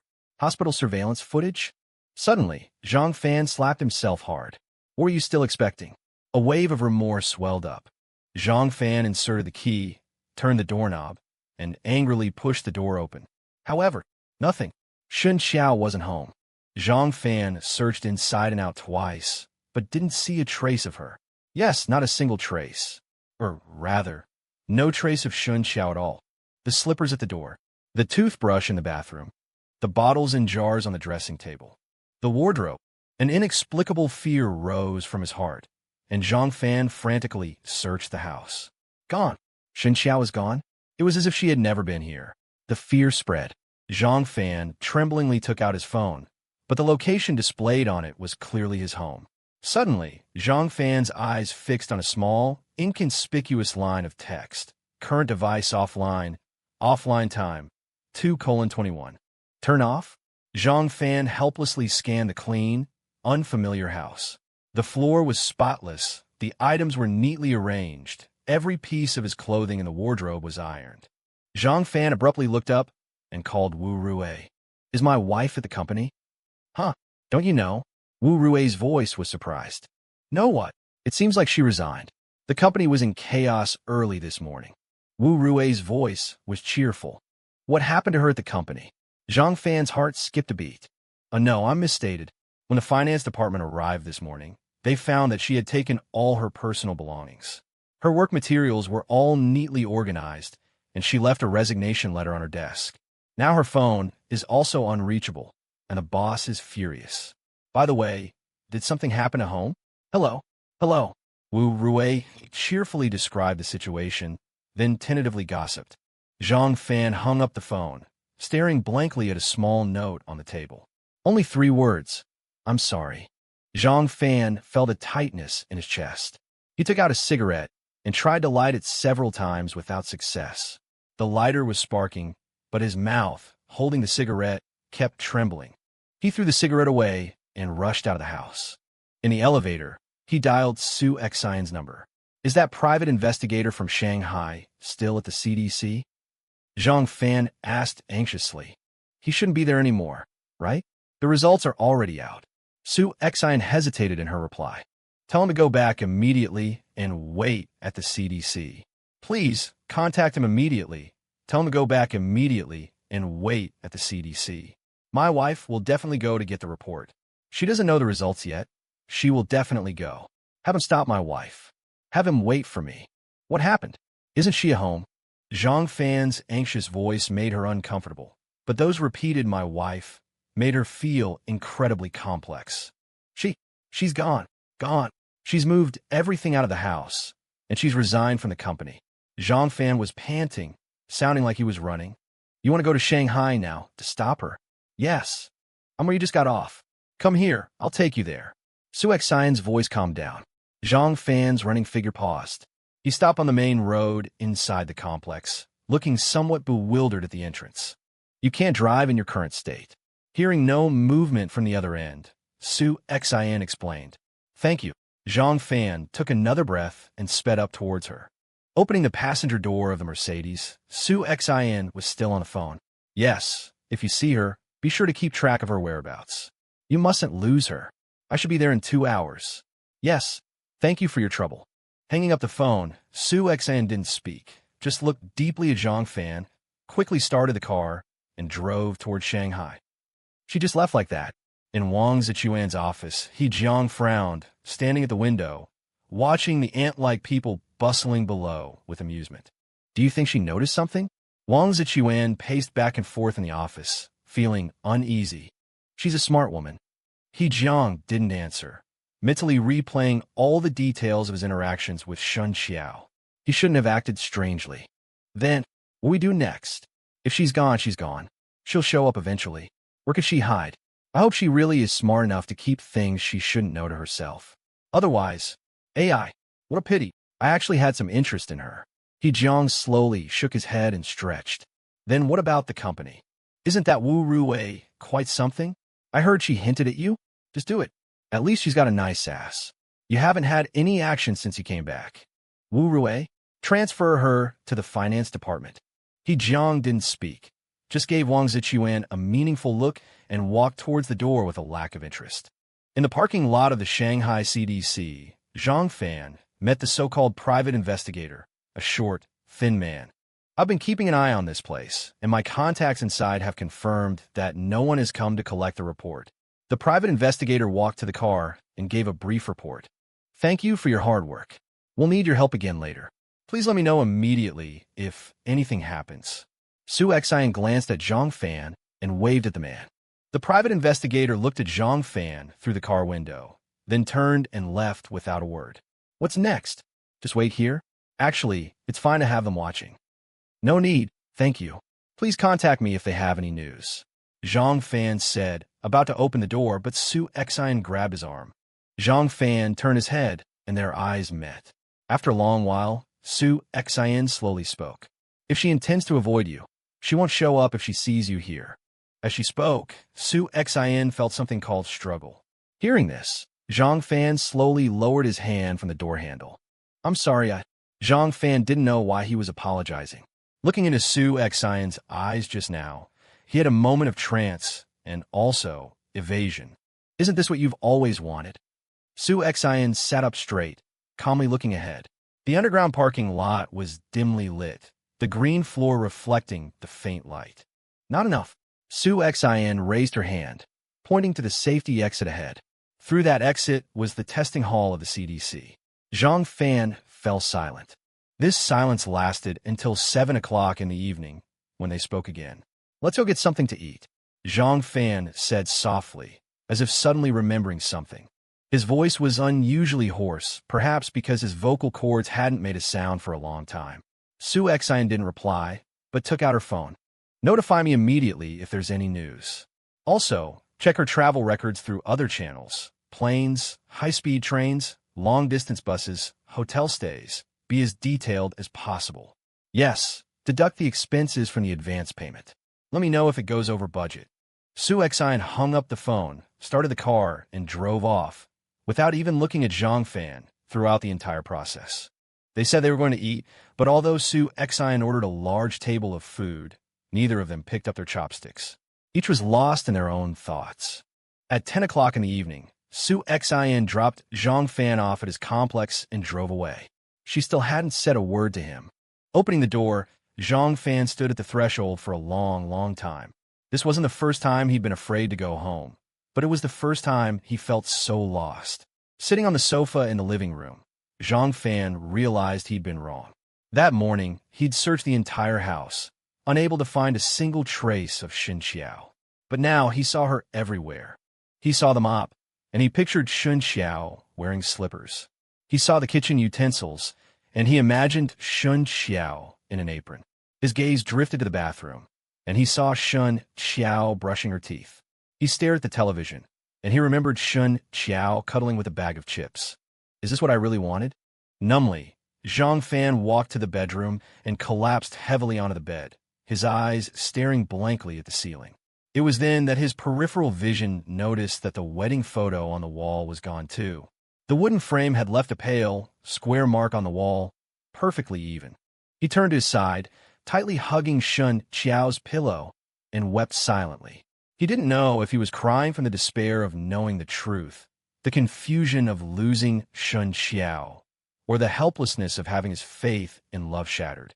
The next morning at 7, Zhang Fan opened his eyes and lay silently in bed for a while. Then he got up and took a meticulous shower, though his hand froze in midair when he reached for the body wash. He shaved, carefully dried his hair, and styled it with gel. He put on a neatly ironed shirt and suit, and carefully tied his tie. Standing in front of the full-length mirror by the door, he looked intently at the vibrant man inside. Then he smiled a standard smile, not too flamboyant, not too reserved, not overly bright, but not lacking in warmth. It was a professional smile. He visited 3 companies that morning, as planned. Perhaps it was fate's compensation, or perhaps life favored those who smiled.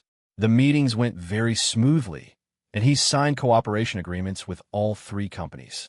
One of them, with whom he had close ties in the past, even invited him to lunch. However, Zhang Fan declined. He ate a bowl of wontons at a noodle shop with no sign. As he paid, Zhang Fan found himself staring at the television on the wall. It was a variety show, and a girl in leather pants was singing a soulful song with her unique voice. Asterisk, when a ship sinks to the bottom of the sea, when a person becomes a mystery. Asterisk, asterisk, you don't know why they left. Asterisk, asterisk, that goodbye was her last sentence. Asterisk, what was the last thing she said to him? Zhang Fan tried hard to remember, but to his dismay, he couldn't recall. In the afternoon, Zhang Fan visited 5 companies. He signed with 4, and the other one stated that they already had a similar partnership, a conflict of business. Zhang Fan politely excused himself. That day, he didn't go to the tea house. For dinner, he tried to make himself a bowl of noodles with egg. Because he was exceptionally careful, it was barely edible, just a little bland. That night, he slept in the guest room. 7 days passed in this way. Zhang Fan made many deals, but he still didn't go to the tea house, nor did he ask Sue Xin about Shen Qiao's whereabouts. Life seemed to return to normal. Business began to pick up, and the tea house's business gradually improved as well. The cashier, Xiao Wan, called him 3 times, all to report the tea house's revenue, as required by the work rules he had left at the tea house. Of course, Xiao Wan didn't say anything else besides reporting on the tea house, and he didn't ask. On the afternoon of the 9th day, he received a call from his mentor. His mentor was at the tea house, and not seeing him, he called to check in. Since they were business partners, he couldn't miss meeting with his former company. When Qin Fan went, it was his mentor who received him. At the time, his mentor praised him, saying that he had finally made something of himself. Since his mentor was at the tea house, he had to show up. His mentor had arranged to meet someone to discuss work. Qin Fan sent in a fruit platter, chatted for a few minutes, and then excused himself. Standing in the somewhat unfamiliar hall, Zhang Fan subconsciously looked at the innermost private room, which was reserved for Sue Xin. Where's Sister Xin? She didn't come today. Passing the cashier, Zhang Fan asked casually. Sister Xin? She hasn't been here in a while, has she? Xiao Wan furrowed her brow, thinking hard. She hasn't been here in a while? Zhang Fan stopped. Yeah, she probably went off with the film crew again. I heard her mention before that she invested in another one. Oh, when will Sister Xin invest in my Huahua's movie? Then I can ask Sister Xin for an autograph. Xiao Wan revealed a pair of small tiger teeth, her eyes shining. Zhang Fan, however, frowned slightly and silently walked to his seat and sat down. He made himself a pot of pu'er tea and stared blankly at his phone. After a long while, he silently put his phone away and looked out the window, lost in thought. Autumn had arrived, and the flowers by the West Lake were somewhat sparse. The forest flowers had withered their spring red, all too quickly, helpless against the morning's cold rain and the evening's wind. From that day on, Zhang Fan spent his mornings on business and his afternoons and evenings at the tea house. Business really picked up. The Mid-Autumn Festival Customer Appreciation event was a complete success. At the end of the month, they tallied the accounts, and the tea house had actually made a considerable profit. Zhang Fan immediately decided to hire 3 more people, a salesperson to help with business, and 2 waiters to rotate between day and night shifts. The rhythm of life gradually settled down. Zhang Fan went home every day to cook his own dinner. Regardless of his culinary skills, he would eat it carefully and then tidy up the house before heading to the tea house. One day in late September, Zhang Fan was tallying accounts in an empty private room when the new waiter informed him that a customer wanted to see the owner. Reluctantly putting down his work, Qin Fan entered the customer's private room. "Hello, I'm the owner of the tea house. How may I help you?" Zhang Fan greeted the customer politely with a professional smile. It was a burly man, probably in his early 50s. Despite the cool weather, he was wearing only a vest, revealing his strong muscles and the Dongning scars on them. Such a person, logically, wouldn't be the tea house's typical clientele. "You're the owner? Did Xiao Xin sell the tea house?" The burly man was taken aback, looking at Zhang Fan suspiciously. "Xiao Xin? You mean Sue Xin?" Zhang Fan was also stunned. "She really sold the tea house?" No, the tea house wasn't sold. I invested in it, and I'm currently in charge of the tea house's operations. Are you a friend of Sue Xin's?" Zhang Fan asked tentatively. How could this guy possibly be connected to Sue Xin? Could he be an actor? Invested? Then call her here. Tell her I'm here. The man waved his hand impatiently, picked up the scalding hot tea, and tried to drink it in one gulp, but he was scalded and kept smacking his lips. It seemed he rarely drank tea. "May I ask who you are?" Zhang Fan's smile remained, but his tone became wary. "Tell her, her Uncle Dahai is here." "Gao Dahai, do you have beer here?" "Yes, we do. Please wait a moment. I'll contact Sue Xin, and the beer will be brought to you right away." Zhang Fan politely exited the room and instructed the waiter to bring beer. Standing in the corridor, he hesitated. The phone screen displayed Sue Xin's number, but looking at that beautiful name, Zhang Fan felt a little afraid to press it. The call was answered after only one ring, but strangely, neither of them spoke. Are you doing okay?" After a long silence, it was Zhang Fan who couldn't hold back. "Just the same, the life of a rich person is actually very boring." Sue Xin's cold voice came from the phone. Although the voice was cold, it sounded like the trembling of a zither string to Zhang Fan's ears, his eardrums vibrating slightly. Someone came to the tea house, a middle-aged man, who claims to be your Uncle Dahai, and he wants to see you. He said his name is Gao Dahai. Are you Uncle Dahai? He's back. He's at the tea house." Before Zhang Fan could finish, a surprised voice came from the other end. "That's what he said, but this person looks..." Before he could finish, the call was hung up. Zhang Fan was dumbfounded. He was hesitating whether to call back when he heard Xiao Wan's delighted voice from downstairs. "Sister Xin, you're back." "Ah, Sister Xin, I missed you so much." Zhang Fan looked over and saw that familiar figure.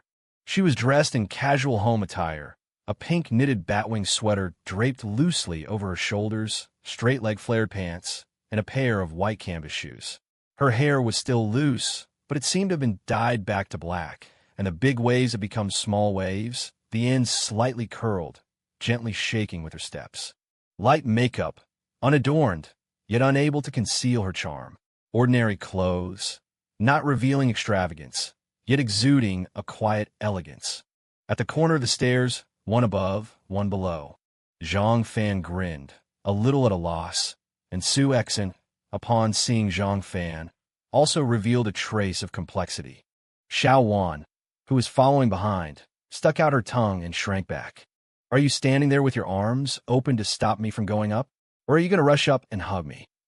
After a long look, Sue Xian's eyes gradually calmed, and she spoke coldly. Zhang Fan then realized that his posture was very awkward. He embarrassedly retracted his hands and stood at attention. Sue Xian gave him a glance and quickly walked past. As they passed each other, Zhang Fan couldn't help but sniff. It was still that fragrance. Was it jasmine or clivia? Which private room? Sue Xian, walking ahead, was still domineering, not even turning her head. Clear Spring. Zhang Fan hurriedly followed, but only saw Sue Xian's back as she entered the private room, and then the door was closed again. Zhang Fan stepped forward again, about to lean against the door to eavesdrop on the situation inside, but he caught the surprised gazes of the waiters in the corridor. Zhang Fan coughed lightly, waved his hand, instructing the waiter to prepare a fruit platter and bring a dozen beers, while he quietly returned to the stairwell. The waiter soon returned, but Zhang Fan snatched the tray from her hands and walked straight to the private room. He was about to knock, but his ears perked up, and he hesitated for a moment before directly pushing the door open. Instantly, two pairs of eyes focused on his face. Sue Xian's face was calm, but her eyes were slightly red. Gao Dahai's eyes were filled with disgust, but his face suppressed joy. "I brought you a fruit platter." Seeing Gao Dahai's flexing biceps, Zhang Fan quickly explained. "Put it down." Gao Dahai looked away in disgust, turning back to Sue Xian. The eyes that had been fierce a moment ago were now filled with affection. "Then, if you need anything, please call me. I'll be right outside the door." Zhang Fan emphasized the words "outside the door" and then politely retreated. "It's been over a decade since I last saw you. You've grown so much." The private room door closed again, and Gao Dahai revealed a complicated smile, staring intently at Sue Xian. "Uncle Dahai hasn't changed much." Sue Xian's face was filled with emotion, her beautiful eyes shining slightly, as if recalling certain memories. "Uncle Dahai hasn't changed much." Sue Xian's face was filled with emotion, her beautiful eyes shining slightly, as if recalling certain memories. "I came back once after your father passed, but unfortunately, I didn't see you." Gao Dahai grabbed the wine bottle and took a large gulp. "By the way, Uncle Dahai, why are you back this time?" Sue Xian seemed reluctant to dwell on the previous topic. "I found that kid who swindled you." Gao Dahai didn't seem to be one for small talk. His expression hardened, revealing a hint of murderous intent. Sue Xian looked up in astonishment, momentarily unable to understand what Gao Dahai was talking about. "Don't worry, your father is gone, but you still have Uncle Dahai. No one can bully you. That little punk is quite docile now." "Are you talking about my ex-husband?" "Qinhua Bei." Sue Xian finally understood. "That bastard, he really thought your family had no one to back you up?" Gao Dahai gritted his teeth and slapped a bank card on the table. "All the money he took is here. Keep it." "But Uncle Dahai, how did you—" Sue Xian was truly shocked.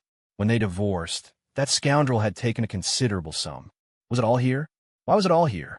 How could he have just handed it over? Although their interaction after marriage had been limited, Sue Xian had a clear understanding of his character. Otherwise, their relationship wouldn't have remained stagnant for so many years. "You've suffered. If it weren't for that kid getting drunk and bragging in the club about how his wife was the only daughter of a coal tycoon and how much property he had taken, I wouldn't have known about this." "Uncle Dahai, what did you do to him?" Sue Xian's face gradually darkened. She vaguely remembered that Uncle Dahai had been sent abroad by her father because he had broken the law. "Don't worry, this money was retrieved legally. It can't be traced back to you. A total of 120 million. Is that the right amount?" Gao Dahai waved his hand dismissively. "Uncle Dahai, how could he possibly give you the money?" The amount was correct, but that was precisely the problem. With such a large sum, that scumbag wouldn't have willingly handed it over. "He lost it at the casino." "Casino?" Sue Xian was taken aback. She had heard that the scumbag was a gambler. "Ha! That bastard was bragging in my casino when I overheard him. I had my girls test the waters, and it turned out his wife really was named Sue Xian. What's more, he spilled all the details about how he mistreated you. I wanted to skin him alive right then and there. Then I thought, you can't be bullied like this for nothing, so I had someone set up a trap. In less than half a month, he lost everything." "Uncle Dahai, you run a casino in Macau." Sue Xian felt a little relieved. It was good that it wasn't murder or robbery. There weren't many people left in her memory, and if it was for this money. Myanmar, Gao Dahai said coldly. Sue Xian's eyes narrowed. Losing money in Macau, the worst outcome would be jumping off a building. But in Myanmar, where is he now? He still owes a gambling debt to an old friend of mine. My friend took him away. A cruel expression appeared on Gao Dahai's face. In short, that scumbag won't appear in front of you again. Keep the money. Uncle Dahai, you really didn't have to do this. I'm grateful that you stood up for me. And this money, it's what he lost to your casino. Your father saved my life twice. I watched you grow up. With your father gone, you're my daughter. Gao Dahai glared, stood up, picked up the card, and stuffed it into Sue Xian's hand. Uncle Dahai, Uncle Dahai. Looking at the imposing Gao Dahai, Sue Xian's eyes reddened again. It had been so long since she had felt this way. I didn't dare contact you before because, well, I'm not exactly clean. I was afraid of tarnishing you. I'll leave you my number. Don't contact me unless you have to. But if you encounter any difficulties, just one call, and Uncle Dahai can still protect you for a few years. Gao Dahai's expression was serious as he looked at Sue Xian with genuine affection. He seemed moved himself, subconsciously reaching for a cigarette. But just as he was about to light it, he glanced at Sue Xian and put the cigarette and lighter down. Uncle Dahai, I've grown up. Sue Xian sniffled, stood up, took the lighter, and lit Gao Dahai's cigarette. What's the deal with that kid? Taking a hard drag from his cigarette, Gao Dahai looked towards the door. A friend. Sue Xian's eyes flickered. Friend? The way he looks at you isn't right. Do you want me to have someone? No need. Sue Xian interrupted him in a panic. Look, Xiao Xian, you've just been cheated. Don't fall for it again. I've seen all kinds of people over the years. I know what that kid is thinking just by the way he walks. Sly and smooth-talking, with a fake smile plastered on his face. He's no good. I like him. The words slipped out of Sue Xian's mouth. Perhaps it was seeing her childhood elder and feeling the affection she hadn't experienced in a long time that made Sue Xian speak her mind without reservation. Oh dear, my Xiao Xian, this is exactly what I'm afraid of. Gao Dahai's face stiffened, then he revealed a worried, almost maternal expression. The rough features paired with this expression appeared incredibly odd. A young woman like you, alone outside, so beautiful, carrying all this wealth. Those scoundrels will stop at nothing to sweet-talk you. No, I have to warn him. Gao Dahai started to get up. Uncle Dahai, I truly like him. For the first time I like a man. Seeing this, Sue Xian panicked even more and stood up to block Gao Dahai. You? Meeting Sue Xian's earnest and determined gaze, Gao Dahai's expression kept changing. Let me tell you about him and me. After you hear it, you'll know what kind of person he is. Seeing Gao Dahai stop, Sue Xian slowly sat back down and began to recount the events that had transpired between her and Zhang Fan, including what had happened to Zhang Fan recently. Zhang Fan craned his neck at the top of the stairs, but the oblivious waitress, thinking he was supervising her work, stood ramrod straight at the door of the private room, her gaze fixed like a nail. Helpless, Zhang Fan retreated downstairs and sipped his tea listlessly. Nearly 2 hours passed, and as Zhang Fan hesitated whether to send him more beer, he heard footsteps on the stairs. He turned sharply and saw the burly Gao Dahai coming down. Their eyes met instantly. The downward gaze was scrutinizing, warning, pitying, and threatening. Zhang Fan felt a chill down his spine and was about to ask something when he noticed that Gao Dahai was alone. Zhang Fan was startled and, ignoring Gao Dahai, rushed up the stairs. Watching Zhang Fan's panicked figure, Gao Dahai sighed, threw a few thousand yuan at the front desk, and walked out of the tea house with a resigned look. Zhang Fan pushed open the door to the private room, but the words he was about to utter caught in his throat. He met a pair of icy eyes, devoid of any emotion. He quickly scanned the room. Nothing unusual, for beer bottles were open, and a teacup sat in front of Sue Xian. The tea set was complete, and there were only 2 cigarette butts in the tea wash. The tissue package was unopened, and the curtains were drawn back. Then his gaze returned to Sue Xian. Her hair wasn't messy. The angle of her batwing shirt was subtly different, seemed a bit higher. Had she unconsciously adjusted it? The creases on her pants were normal, and her shoes were properly on. Is this how you always look at women? Sue Xin couldn't stand the way he was inching his gaze over her. Are you okay? He quickly sat down opposite Sue Xin, staring at her face. Apart from slightly red eyes, her complexion was gentle, her skin still fair and delicate, and there was that delicate collarbone, if you remember correctly, those are rows behind it. Damn it, what was he thinking? Are you okay? Seeing Sue Xin didn't reply, Zhang Fan asked again.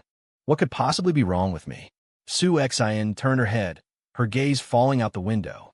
Not far in that direction, there was a newly built residential complex. The front building, 12th floor, east-facing unit. Sitting on the sofa, you could see the tea house through the floor-to-ceiling windows, unobstructed. Who was that guy? He seemed dangerous.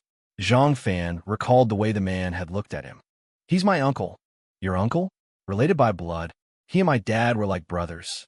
He watched me grow up. Sue Xin explained calmly, her attention caught by a sightseeing vehicle driving along the lake outside. It was a new driverless sightseeing vehicle that circled the lake at set times. Every day at 9:34, 11:15, and 15:27, it passed by the tea house. 3 times a day, 75 yuan for the full trip, only 8 yuan for a short ride. So he was looking for you. To borrow money. Zhang Fan noticed the bank card on the table. Sue Xin raised an eyebrow at his words, giving him a strange look. Did you lend him some? Zhang Fan's heart was a mix of emotions. This girl was really naive and rich. That Gao Dahai didn't look like a decent person. What did it matter if he had a connection with her father? Her father had been gone for years. He came to give me money. Do you know how much money Qin Huabei took when we divorced? Sue Xin picked up a beer bottle, opened it skillfully, and took a swig directly from the bottle, not bothering with the glass. When Uncle Dahai was drinking earlier, she hadn't felt like it at all. Quite a bit, I imagine. Zhang Fan averted his gaze. He'd wrestled with this question. After all, it was because of him that Sue Xin was at such a disadvantage during the divorce. But he didn't dare ask. He couldn't afford that responsibility. He couldn't repay the money, nor could he repay anything else. A little over 100 million. Sue Xin spoke calmly, taking another sip of beer. Cough, cough. He couldn't help but cough a few times. It seemed a bit less than he had imagined, but it was still a terrifying figure. This woman was truly wealthy. It's all here. Sue Xin pointed to the card on the table. What? Zhang Fan was completely stunned. The money he took, it's all here. Uncle Dahai got it back for me. Zhang Fan was utterly dumbfounded. I knew it. That guy didn't look like a good guy. 100 million, just like that? What methods did he use? Good heavens, what kind of background did this woman have? Zhang Fan's heart fluttered, and he leaned back a little nervously. So, you don't owe me anything anymore. Sue Xin lowered her head, gently put away the bank card, stood up calmly, and walked to the door. Until the door closed, she didn't look at Zhang Fan again. Zhang Fan, left alone in the private room, gradually became dazed. He didn't look at the departing figure either, but stared blankly at the tea wash on the table. The yellowed cigarette but soaked in the tea water, traces of tar seeping out, slowly spreading in the murky liquid. The air seemed to carry the scent of nicotine. Bitter, acrid, rushing straight to his brain, yet sinking into his lungs. With each breath, some of it was expelled, while some merged into his bloodstream. Gao Dahai left the tea house and got into the business car waiting for him at the door. He looked in the direction he had come from for a long time through the car window, before helplessly signaling the driver to drive. This was a 9-seater business car, similar to the small tourist buses used by travel agencies. From the outside, it looked very ordinary, but the interior showed that this car was worth a lot of money. Besides Gao Dahai, there were 5 other men in the car, all dressed casually. But they had one thing in common. Their faces were gloomy and their eyes were fierce. This kind of look was not the arrogant and blustering, outwardly strong but inwardly weak kind of look of street thugs. It was indifference to the world, indifference to rules, indifference to life. Boss, is it done? A man behind him followed Gao Dahai's gaze and asked calmly. Yes, I showed you the photo. You will stay in Hangzhou in the future and help take care of her. She's my daughter. But remember, don't let her know you exist. Gao Dahai lit a cigarette, still thinking about Sue Xion's description of Zhang Fan. This bastard is married? And he's a cuckold? His wife ran away with someone else's child? What the hell? How could Xiaoxin fall for such a guy? I will keep an eye on this. However, boss, I want to ask for a few days off. The man behind him suddenly hesitated. Take a few days off? Gao Dahai turned around in surprise. Do you still have relatives in the country? The man behind him was called Su Jie. He had been with him for almost 5 years. Probably because he had been in prison, he was more stable than ordinary people. He was his right-hand man now, and his background had been thoroughly investigated. Not a relative, a former cellmate. When I first went in, I got depression. That guy helped me a lot. That guy. Sigh. Now that I'm back in the country, I called another cellmate yesterday and heard that he was out too. I just wanted to go see him. I think I heard you mention it. Okay, you should go see him. Help him if you can. If you need anything, just tell me. Actually, it won't take too long. When you guys are on your way back, I'll hitch a ride. I checked, it's on the way. It's a small mountain village at the junction of Fujin and Jiangxi. I'll go see him, and then I'll go back to Hangzhou myself. Su Jie hurriedly explained. What's he doing there? Helping that cellmate grow tea. That guy was quite popular in prison. If it weren't for sigh. Su Jie seemed to think of something and sighed again. Okay, since it's on the way, we'll go see him together. After all, he helped you. If he's a good person, we can take it back to Myanmar. It's better than being stuck in that lousy tea plantation. Gao Dahai was not interested in those things in prison. For Su Jie's sake, he said a few polite words. We'll talk about it later. I heard from my cellmate that kid might be having a good time now. He married a fairy-like wife after he got out, and now he just wants to live a peaceful life. He a fairy. Gao Dahai snorted disdainfully. These mud legs who have been in prison are really something. Boss, we're almost there. Shall we go straight in? The driver turned the car into a high-end club, slowed down, and turned to ask Gao Dahai. Looking at the flashing neon sign, Gao Dahai's eyes flashed. Haizi and Xiaojia, come in with me. Abeo, go find the back door. You two wait in the car. If there's any situation, call Haizi. In the luxurious private room of this entertainment club, 3 people sat quietly. The music was very low, and a table of wine was opened, but none of the 3 drank. It seemed that they were waiting for someone. Are you serious? You want me to sleep with a client? Wu Rui sat beside He Jiang, her face full of disbelief. Do you think that a project worth hundreds of thousands or millions is just for you to sit in the office, drink coffee, and sign documents? He Jiang tilted his head and carefully examined Wu Rui's 2 calves exposed under her short skirt. Tell me honestly, were Shen Qiao and Liang Yu? Wu Rui looked terrified, with a pleading look in her eyes. He Jiang did not speak, but his face gradually turned cold, and he just looked at Wu Rui quietly. But, you know, I'm married. If you want to find someone to sleep with, aren't there many here? Wu Rui pleaded. Married? When you were on top of me, why didn't you say you were married? Besides, with that useless husband of yours, I bet if I call him here now, he'll applaud you on the side. He Jiang's mouth had a playful smile. Wu Rui was speechless for a moment and lowered her head silently. 2 months ago, she felt that life had favored her. Not only did that hypocritical Shen Qiao suddenly resign, but after she resigned, President Wang also transferred her from the personnel department to the finance department. Although they were both managers, could the personnel department be the same as the finance department? Even before Shen Qiao became a manager, her income was higher than hers. This was also one of the reasons why she had always hated Shen Qiao. However, the surprises in her life were not over. Shortly after she became the finance manager, she discovered a shocking secret of the company. She didn't dare to delve into this secret. She only knew that for the first project alone, she received a share equal to her 2-year salary, and it was 2 years after the position adjustment. She was a little scared at first, but she was soon enveloped by the world of luxury. She bought the cosmetics she didn't dare to buy before, and the bag she didn't dare to look at before. She also bought a car for her husband. Not a good car, just a Volkswagen worth more than 100,000 yuan. But even so, her husband almost regarded her as a queen and obeyed her every word. Then, on a business trip, she climbed into the bed of her subordinate He Jiang, a young, handsome, sunny, and powerful man. After the passionate night, she discovered another secret. This subordinate was actually the superior of her superior. The overbearing president falls in love with me. In an instant, The plot of the president going undercover at the grassroots level and falling in love with a beautiful superior completely defeated her. It was simply too romantic.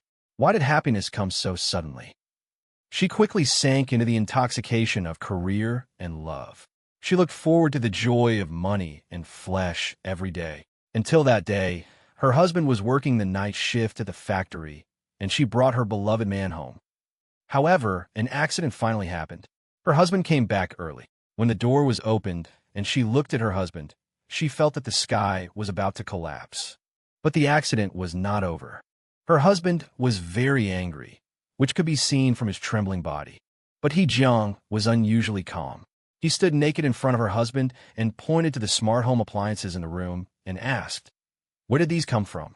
Then he pointed to the high-end leather shoes at the door and asked, "Where did these come from?" Then he pointed to the car keys on the table and asked, "Where did these come from?" Then her husband actually walked out of the door. Since then, her husband has never mentioned this matter again, and she and He Jiang became completely unscrupulous. They were in the company, in the bathroom, in the car, in the garage. One night, a drunk He Jiang came to his house and knocked on the door without any scruples, and that day, her husband was at home.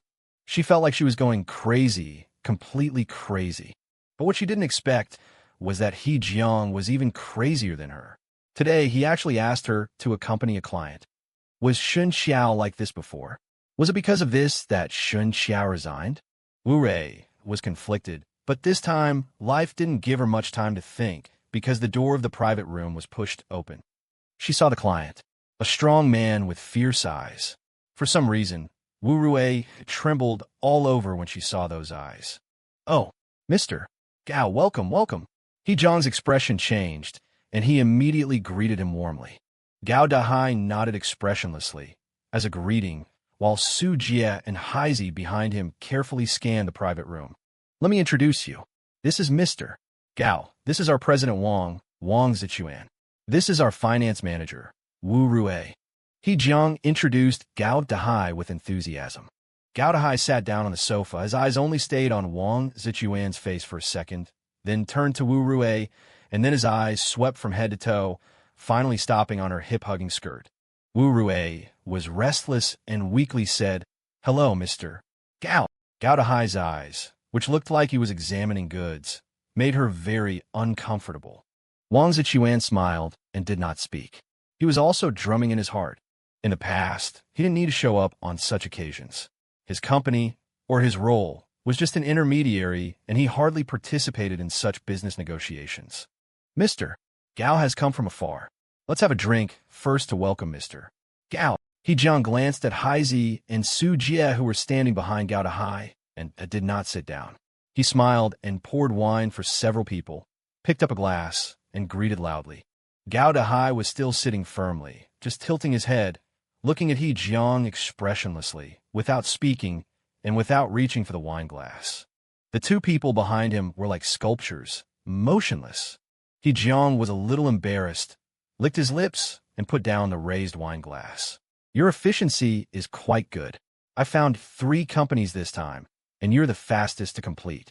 Finally, Gao Dahai said the first sentence after entering the private room. "Mr. Gao, you flatter us. We are glad you're satisfied. We hope our next cooperation can be even more pleasant." He Jiang kept a smile on his face, but his heart was pounding. The amount this time was not small. They even found 2 other companies. How much capital flow did they have? If they could talk about a long-term. Long-term, tell me, how are you going to cooperate? Gao Dahai leaned back slightly, making a relaxed posture. "It's like this.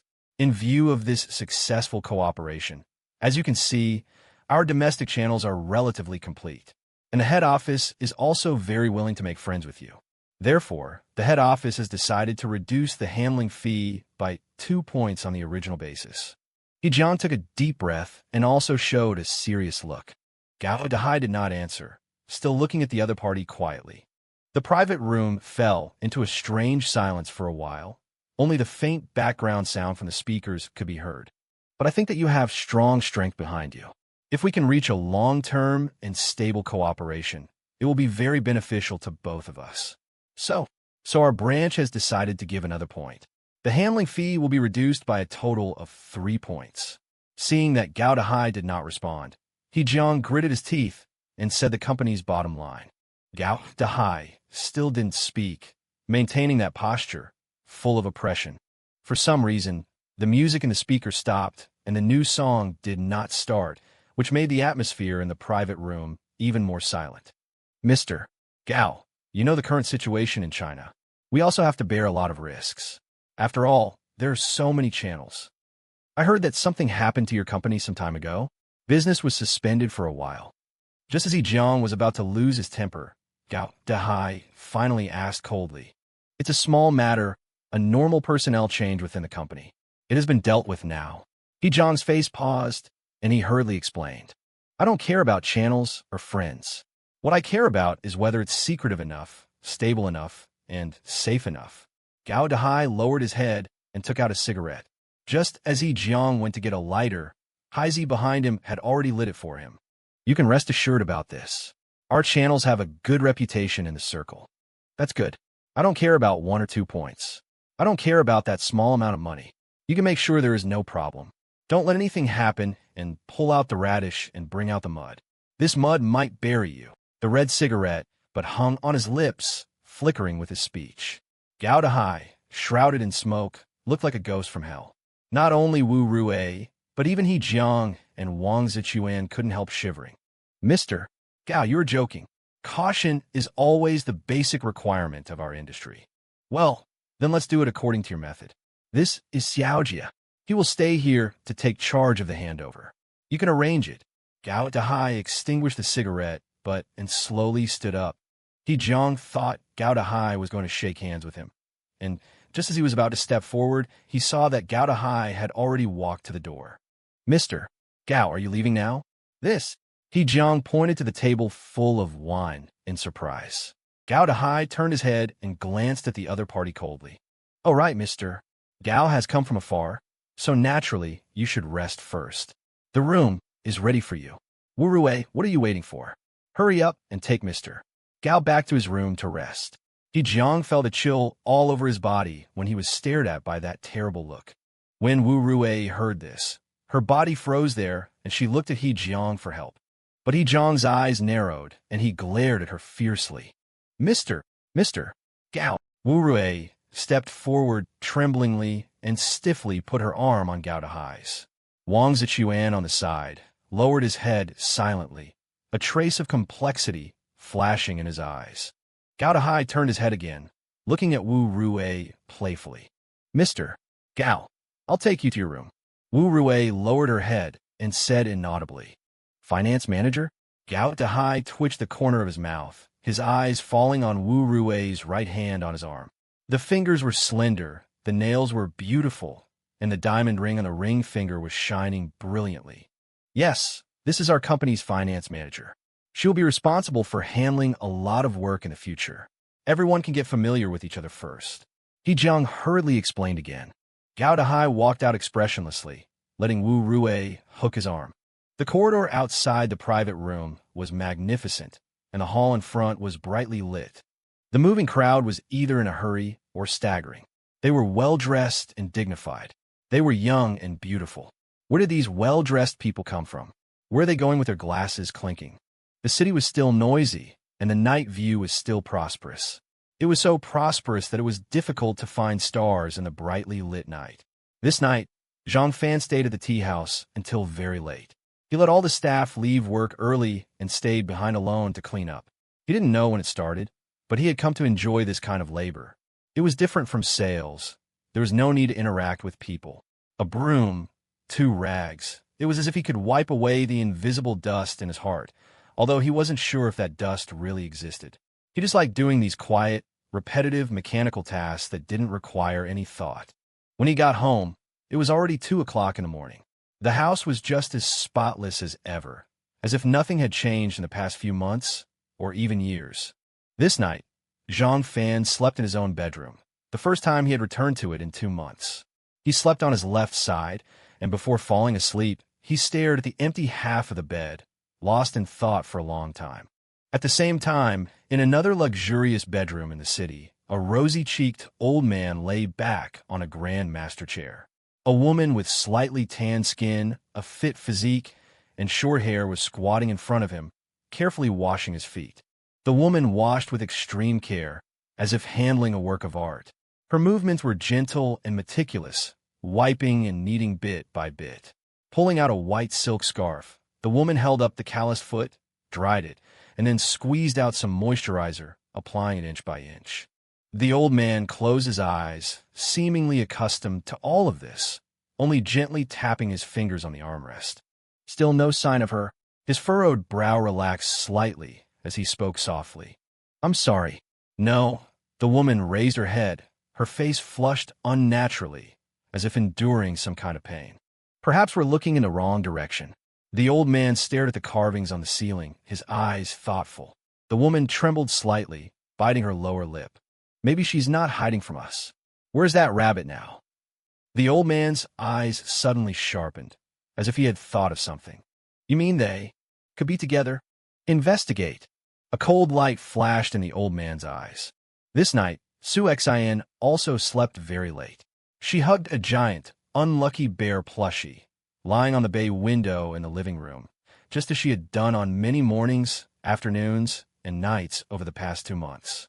The night sky in Hangzhou had no stars, but the antique-style building in the distance was brightly lit and beautiful. The sound from the Bluetooth speaker was ethereal.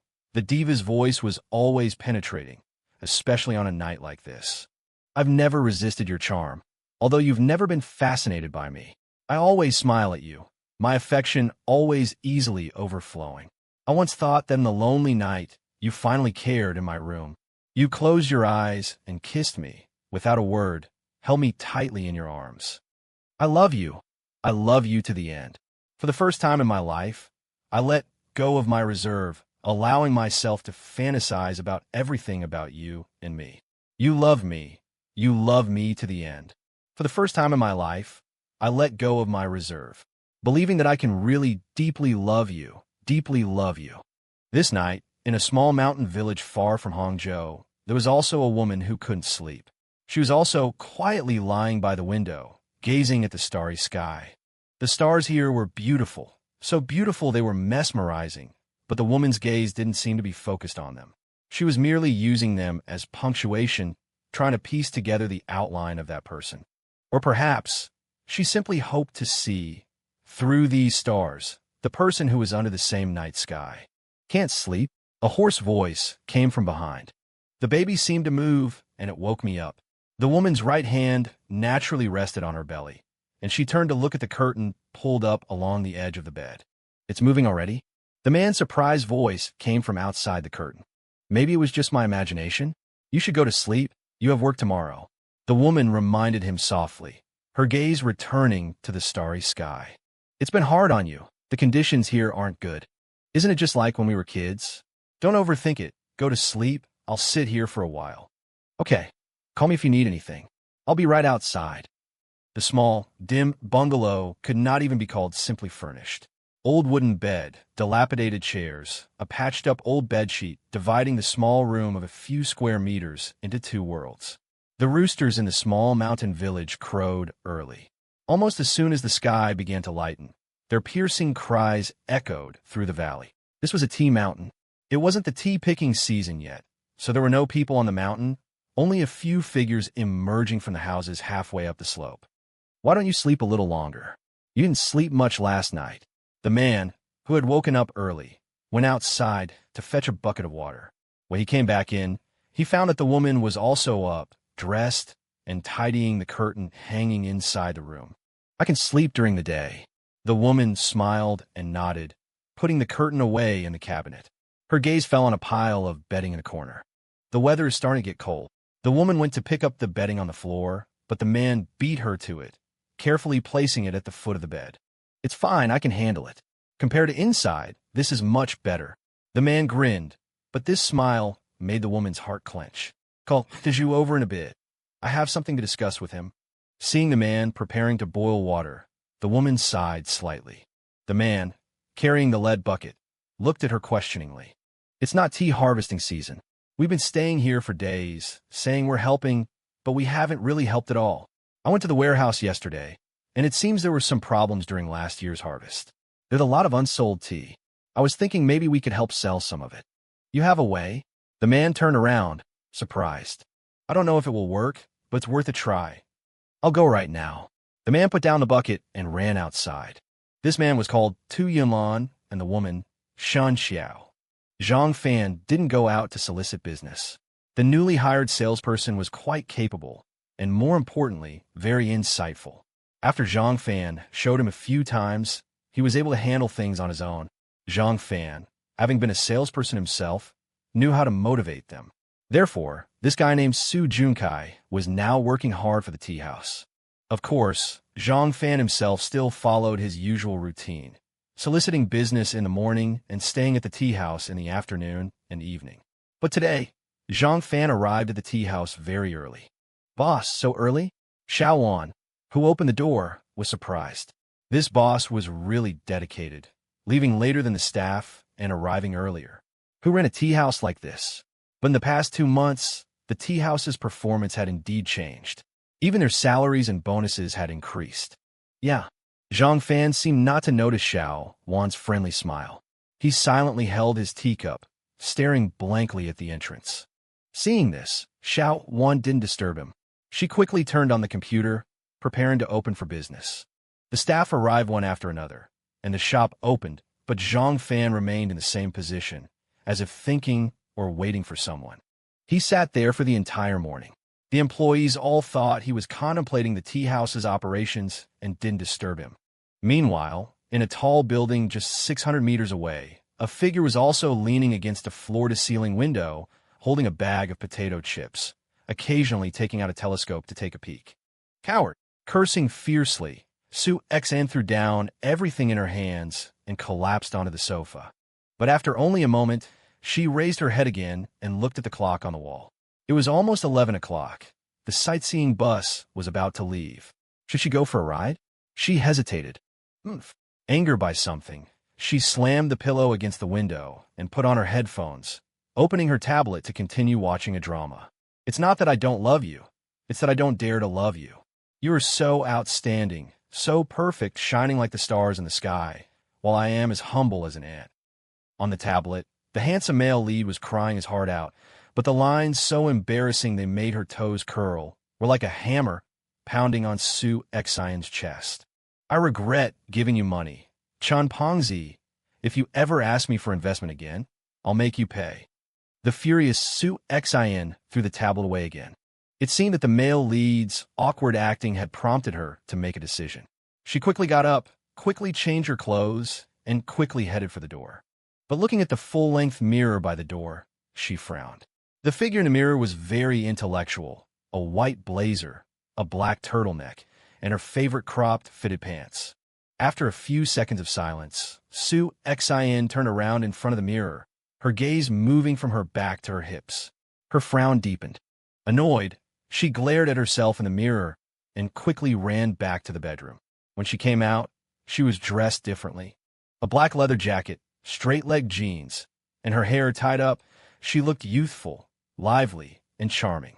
Smiling sweetly at the mirror, Sue Xian hummed a familiar tune and happily walked out the door. In less than 10 minutes, Sue Xian appeared at the tea house. "Sister Xian?" Xiao Wan was as enthusiastic as ever. "Where's Qin Fan?" "Upstairs." Sue Xian frowned, looking at the spot she had seen through the telescope earlier. It was empty now, and the tea tray on the table had been cleared. "The boss went out just now."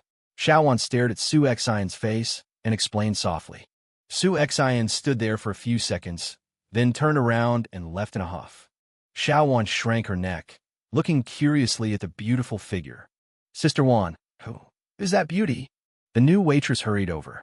"She's the boss." She's the boss's wife? She's so beautiful." The waitress stood on her tiptoes, marveling from afar. "No, she's the boss. The boss you're talking about is just like us, an employee, and the boss's wife you mentioned." Xiao Wan pursed her lips oddly and stopped herself.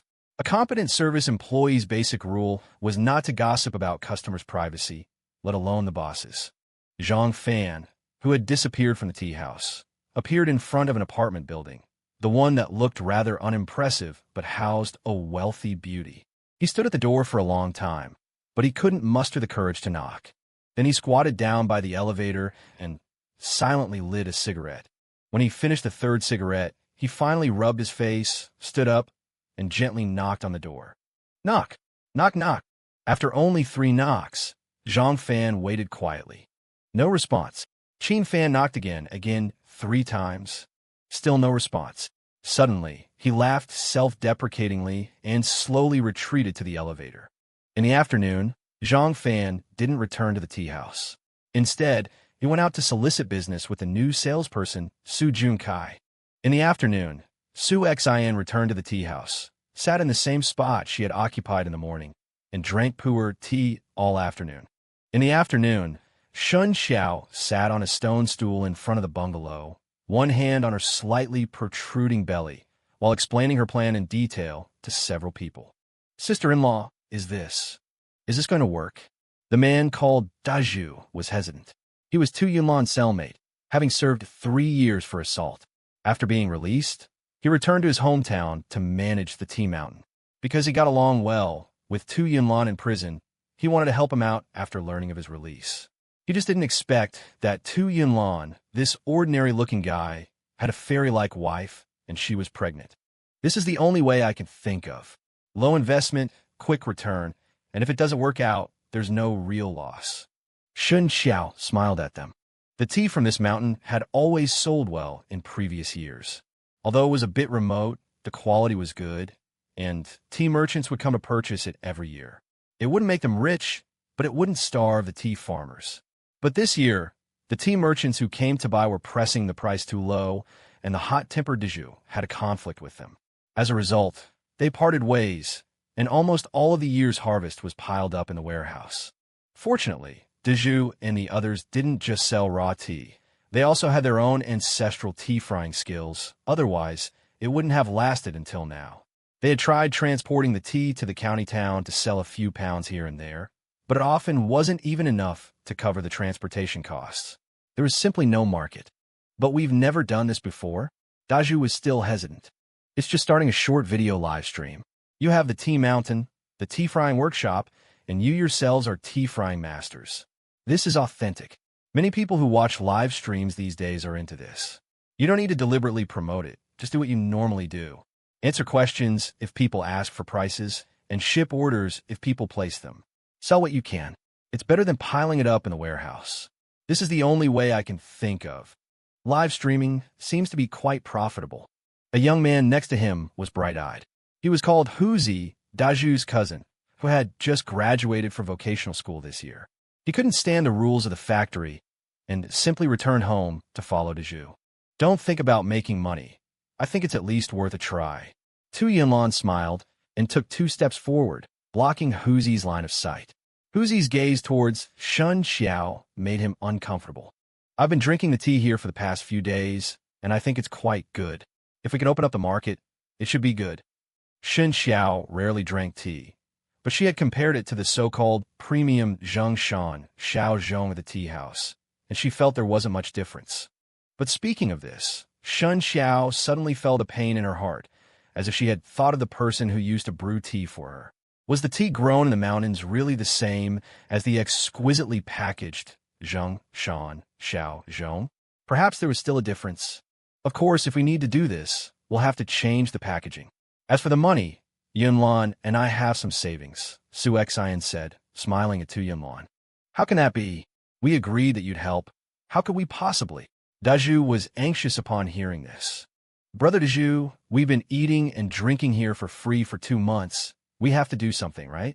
We also want to thank you for taking us in. Shen Qiao smiled peacefully, pressing her lower back as she stood up from the stone stool. You guys discuss it further. It's just a suggestion. If it really doesn't work, we could also try starting a live stream. Then how do we sell it? How much per gene? Daju seemed to be swayed. How did you sell it before? Shen Qiao turned around. 29, sometimes 27. Then sell it for 30 and package it in half gene units. 30? Half a gene? Wouldn't that be 60 a gene? Daju was hesitant. In fact, when the tea merchants came to collect this year, they only offered 21. With packaging and shipping, it's about right. Let's try it first. Shen Qiao, supporting her waist, slowly walked towards the bungalow. Simple tea farmers, and tea farmers just released from prison. Tu Yinlan didn't try to influence Daju's thoughts. Seeing Shen Qiao enter the house, he shyly smiled at Daju and quickly followed her. Daju fell into contemplation, while Huzi on the side continued to stare at Shen Qiao's figure. What are you looking at? You'd better stay away from this house from now on, Daju said in a low voice after a moment of thought, noticing Huzi's expression. Why? Huzi was taken aback. That's your sister-in-law. Daju's voice suddenly turned cold. Huzi pouted, turning his head away with a look of disdain. Seeing Huzi's expression, Daju didn't say anything more and walked outside with his head down. Huzi glanced at the bungalow again and followed behind listlessly. After moving away from the bungalow, Daju suddenly stopped without warning, causing Huzi to almost bump into his back. Brother? Huzi was puzzled. I'm reminding you again, stay away from your sister-in-law from now on, Daju said with a serious face. I know, I just feel sorry for sister-in-law. Look at the rabbit's virtue, wearing a mask every day, sickly and looking like he's going to die young. Huzi didn't finish, his collar tightened, and he was directly lifted up by Daju. Huzi then noticed Daju's eyes, a look he had never seen before. First, the rabbit helped me. I consider him a brother, Daju said, staring at Huzi, enunciating each word. Second, Shen Qiao is my brother's wife. The rabbit brought her to me, trusting that I could take care of them. It's the same reason your father sent you here. Daju slowly released his grip, and Huzi lost his balance and fell to the ground. A scene suddenly popped into his mind from many years ago when he was still a child. A fight broke out in the village, and his cousin rushed into the crowd alone with a machete. Do you know why the rabbit went in? Daju asked, staring at Huzi on the ground. Murder. Leaving those two words, Daju left without looking back. Inside the bungalow in the distance, Tu Yinlan stared blankly at the stove. The flickering flames cast alternating light and shadow on his face. Do you trust him? Shen Qiao's voice came from behind. Yes, Tu Yinlan replied without hesitation, not asking who Shen Qiao was referring to. Hee, you're always like this, Shen Qiao chuckled, placing two sets of tableware on the dining table. One set was white porcelain, the other pure steel, clearly separated, each occupying one side.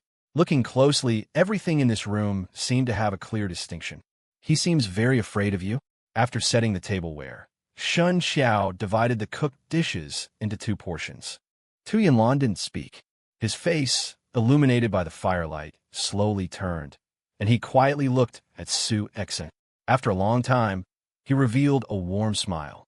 He's not afraid of me. He pities me. The smile on Shen Qiao's face disappeared, her hand dividing the dishes frozen in midair. The crackling sound of burning firewood came from the stove. Their eyes met in the air, and an extremely complex emotion slowly spread in this dilapidated little house. Tell me about your cellmate. I see you're very concerned about him. Inside the speeding business car, Gao Dequan yawned lazily. The financial manager from yesterday was truly playing hard to get, but after letting go, she was so wild that she almost shook his old bones apart. He's a strange guy. Su Jie seemed to have been thinking about this person all the way, and when his boss asked, he answered almost without thinking. He's clearly very wimpy.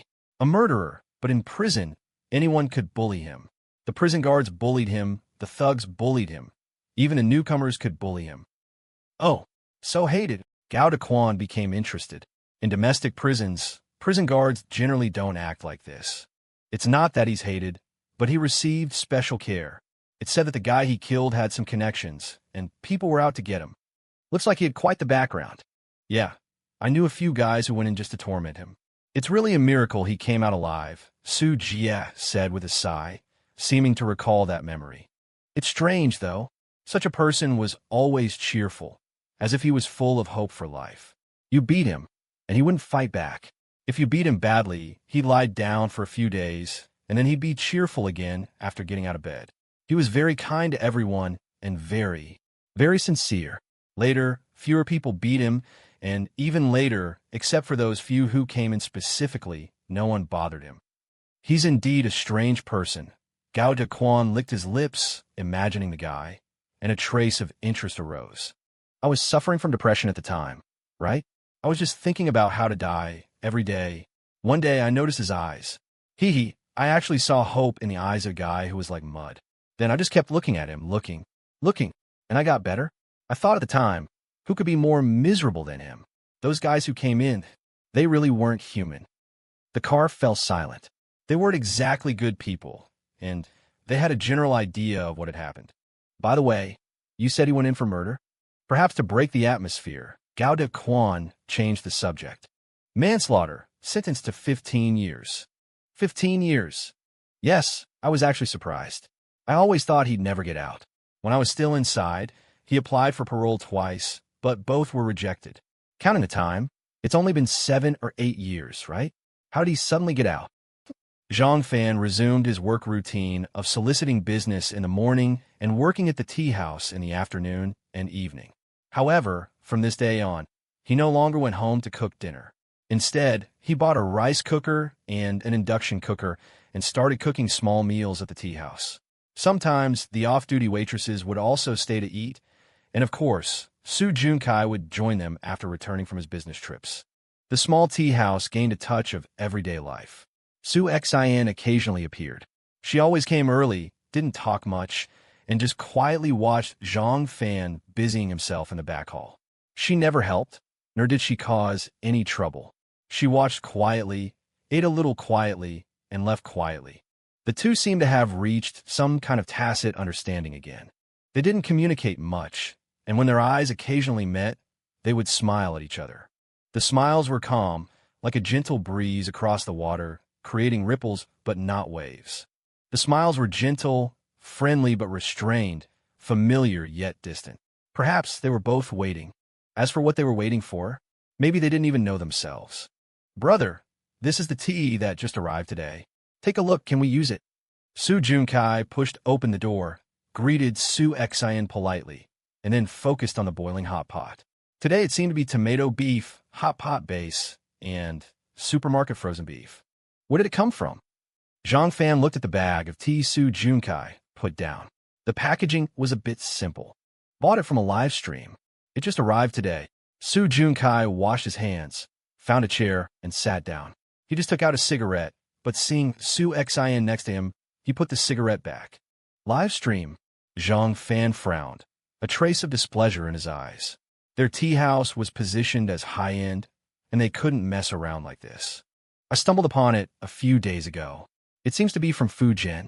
It should be newly opened, with only a few followers. But I saw that the tea mountain and workshop looked quite legitimate. The host is also an honest tea farmer, with no signs of marketing or packaging, very authentic. Anyway, it wasn't expensive, so I bought a bag to try. If it's not good, I'll just keep it for myself. What's the price? Zhang Fan put down the kitchen utensils, opened the package, and smelled it. It actually seemed passable. 30 a bag, including shipping. It's 250 grams. Go brew a pot. Zhang Fan grabbed a few more tea leaves, looked at them, and put 2 in his mouth. Got it. Su Junkai smiled, quickly picked up the tea, and went outside. 60 a jean? You're a profiteer. Su Xian raised an eyebrow, revealing a smile. It's not for the tea house. I've been thinking these days, more people drink milk tea than tea, so I'm thinking about expanding the tea house's business. You want to sell milk tea in the tea house? Not in the tea house. That would break our positioning. We can set up a stall at the entrance. There's a lot of foot traffic here.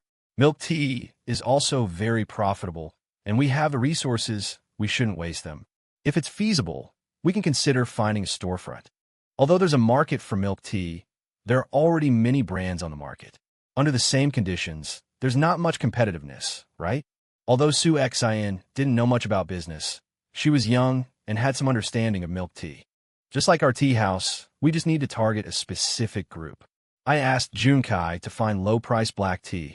I'm planning to make pure black tea milk tea. Most milk teas on the market are based on green tea or oolong tea. We're taking a different approach. Maybe we'll have a surprise. The tea house's financial situation is already so optimistic, to the point where you're thinking of opening a branch. Su Xian teased. It's not that exaggerated. I'm just looking at the problem with a developmental perspective. While they were talking and laughing, Su Junkai walked in carrying a tea tray.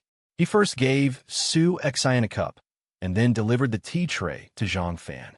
Zhang Fan picked it up and looked at the color of the tea soup, then took a small sip. He didn't speak, but looked at Su Xian. It's good? You really bought it for 30.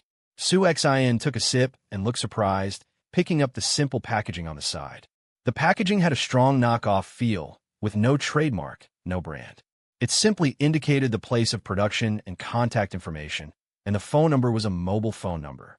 Su Junkai smiled happily. He already knew that this incredibly beautiful woman was the real boss. He just didn't know when the boss would become the boss's wife. Send me the live stream link. Don't go soliciting business tomorrow. Go tinker with the equipment I told you about before, and then hire 2 more people. If the milk tea business takes off, you'll be the head of the milk tea department. Having received Su Xian's approval, Zhang Fan was also full of energy. And on the other side of the mountain, on the open space outside the small bungalow, another employee meeting was held. This time, in addition to Dazhu and Huzi, 2 other tea farmers came. One of them was Dazhu's second uncle. Sister-in-law, it seems to be really working. We've only been live for 3 days, and we've already sold more than 10 gene, Dazhu said excitedly.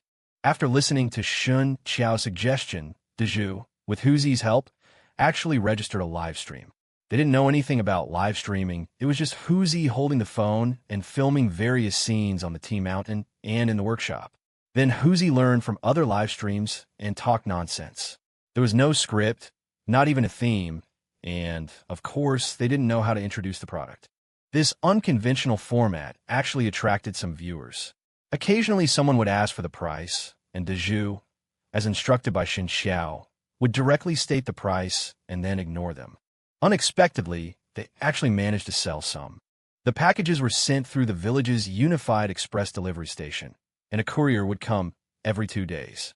It's a good start, but these people who place orders are usually just trying it out. They're not really looking to buy tea. If you want to continue, you should at least change the packaging. Yes, I already contacted someone about this yesterday. Don't think about going to the county. You can customize the packaging online. The price will be much cheaper, Shen Qiao said, looking at the somewhat excited old farmer. These are easy to deal with, but that so-called back-end, we really can't handle it. Dazhu finally expressed his concern. Although they had sold a few orders in the past few days, the back-end operations, such as placing orders and shipping, really gave them a headache. Just recording the customers' addresses had resulted in several errors. Huzi knew a little about computers, and he did have an old computer at home, but he was just as confused as them.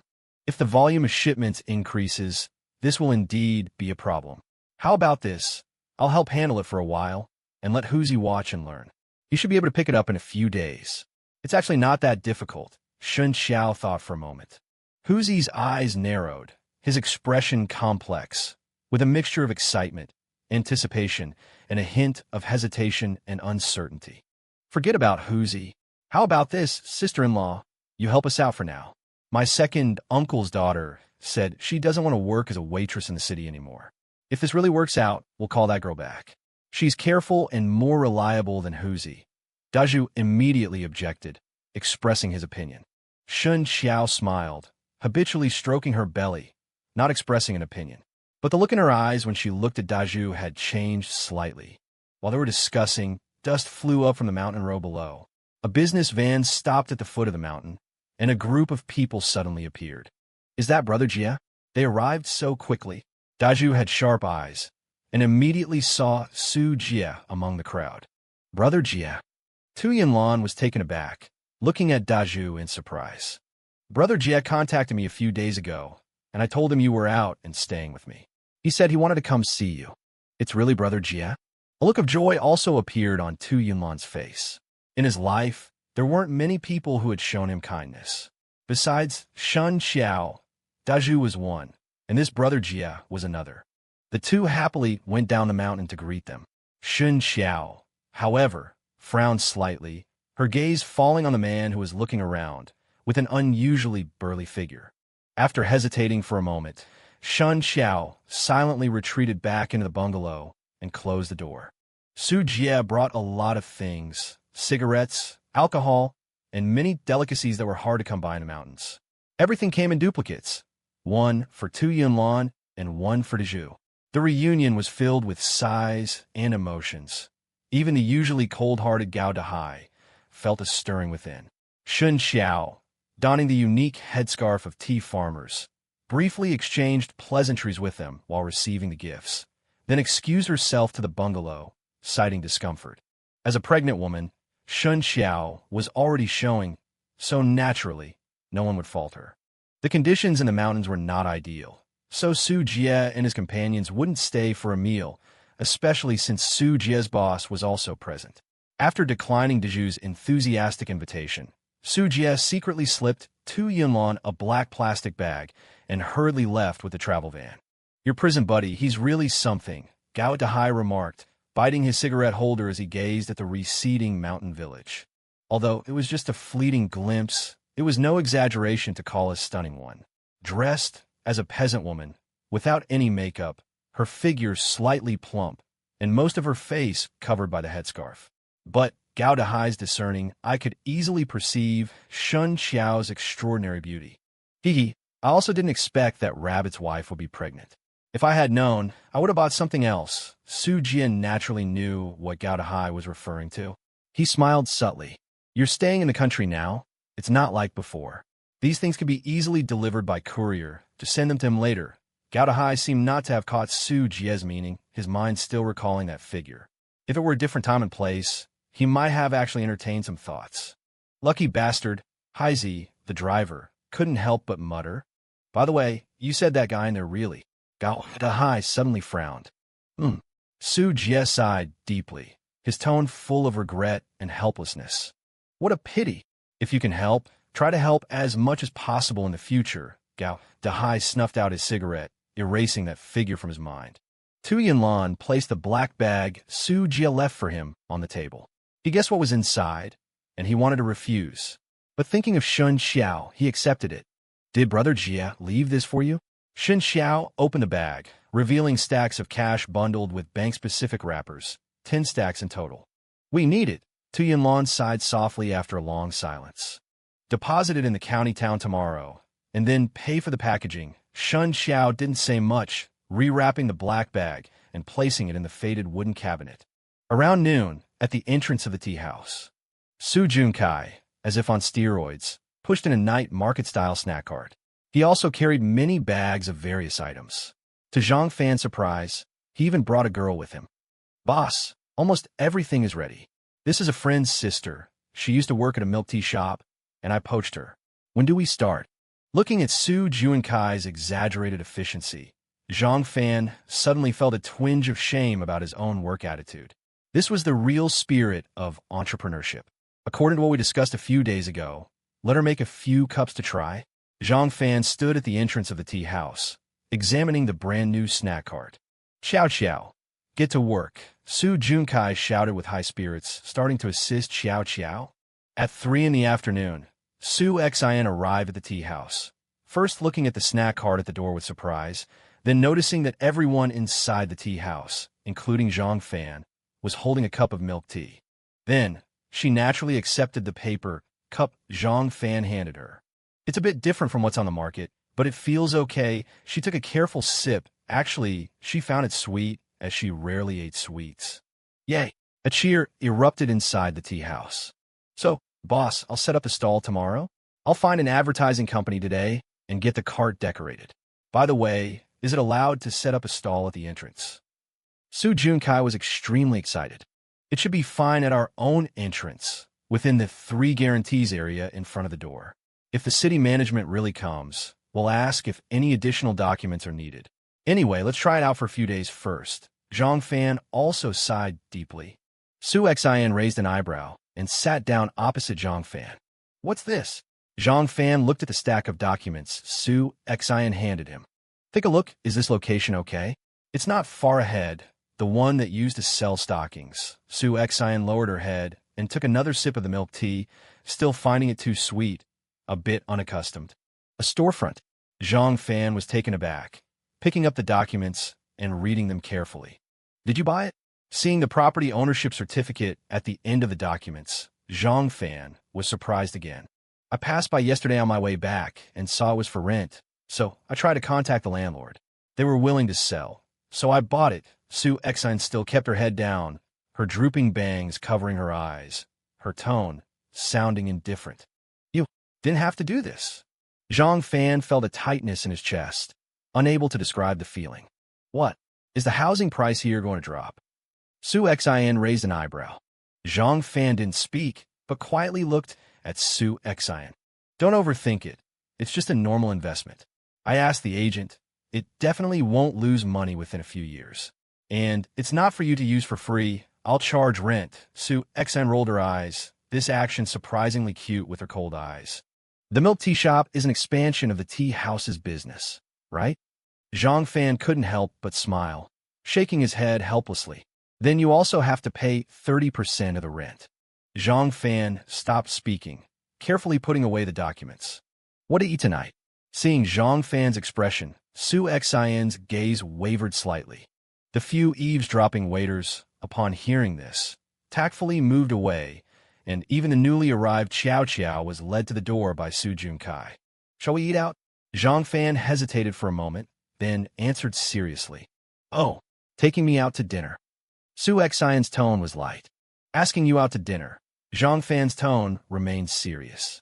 Sue Xin's eyes trembled, looking at Zhang Fan with some surprise. Meeting that earnest gaze, she unexpectedly felt her ears getting a little hot. Dinner was simple. The two just ordered a few small dishes at a restaurant called Grandma's Home, without any alcohol. During the meal, they didn't talk much, mainly about trivial matters of life, like two old friends who had known each other for many years. After dinner, they tacitly did not return to the tea house, but walked silently along the road. They walked side by side, not far apart. The night breeze blew, and Zhang Fan could smell the familiar scent of her shampoo. But they were also not close, at least compared to the couple holding hands in front of them. Passers-by could see the distance between them. Bustling street, silent night. A man and a woman walked through the crowd like two waves in the mundane world, drifting with the current, their shadows sometimes visible, sometimes not. It wasn't until they stood in front of Sue Xin's unremarkable apartment building that Zhang Fan stopped and once again looked at Sue Xin seriously. Sue Xin's hands, hidden behind her back, clenched involuntarily, while a hint of questioning appeared on her face. Please, give me a little more time. Okay, at least wait until I leave. I'll wait for you. Before Zhang Fan could finish, Sue Xin interrupted him. Good night. Zhang Fan nodded seriously, waved his hand, and walked towards the entrance of the residential area. Good night. Touching her flushed cheeks, Sue Xin instinctively walked into the elevator, her mind filled with Zhang Fan's sincere gaze. It was only when she stood at the door of her own apartment that Sue Xin couldn't help but laugh at herself. Damn it, it's been so long since I lived here. I didn't even bring the key. Annoyed, she stamped her foot, and just as she was about to turn around, Sue Xin noticed 3 cigarette butts on the ground. Surprised, she squatted down, carefully identified them, and then a charming arc bloomed on the corner of her mouth. Back in his apartment, Zhang Fan started mopping the floor again, even though there was hardly any dust. While rinsing the mop, his gaze fell upon the multifunctional drying rack on the balcony, where a combination hanger hung, the place where Shen Qiao used to dry her underwear.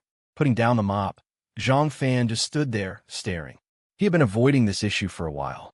He initially thought Shen Qiao's departure was like his own evasion, merely a way to give both of them some time to cool down. He also believed that Shen Qiao, like him, was hiding somewhere in the city. Sue Xin had once revealed to him that there was no travel record of Shen Qiao at the airport, train station, or long-distance bus terminal. I'm sorry, these were the last words Shen Qiao left for him. Was it a silence of no response? Then why not just divorce him directly? Why the disappearing act? Running away from home? And you're pregnant. Child. AIDS. Lover. These words resurfaced in his mind. But surprisingly, Zhang Fan didn't feel the usual anxiety. Instead, he was extraordinarily calm.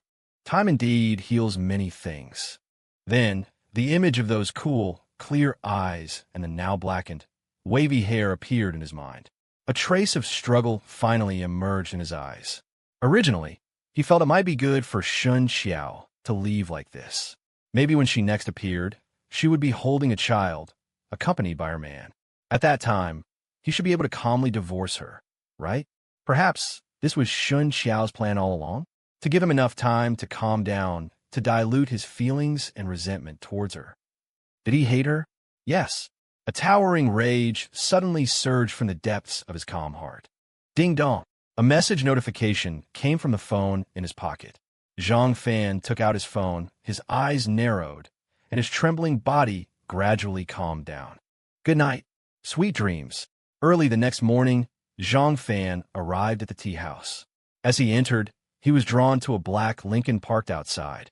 Even in a city like Hangzhou, such luxury cars were rare. Moreover, it was parked right on the street outside the tea house, a place where parking was strictly prohibited. Walking into the tea house, Zhang Fan examined the car.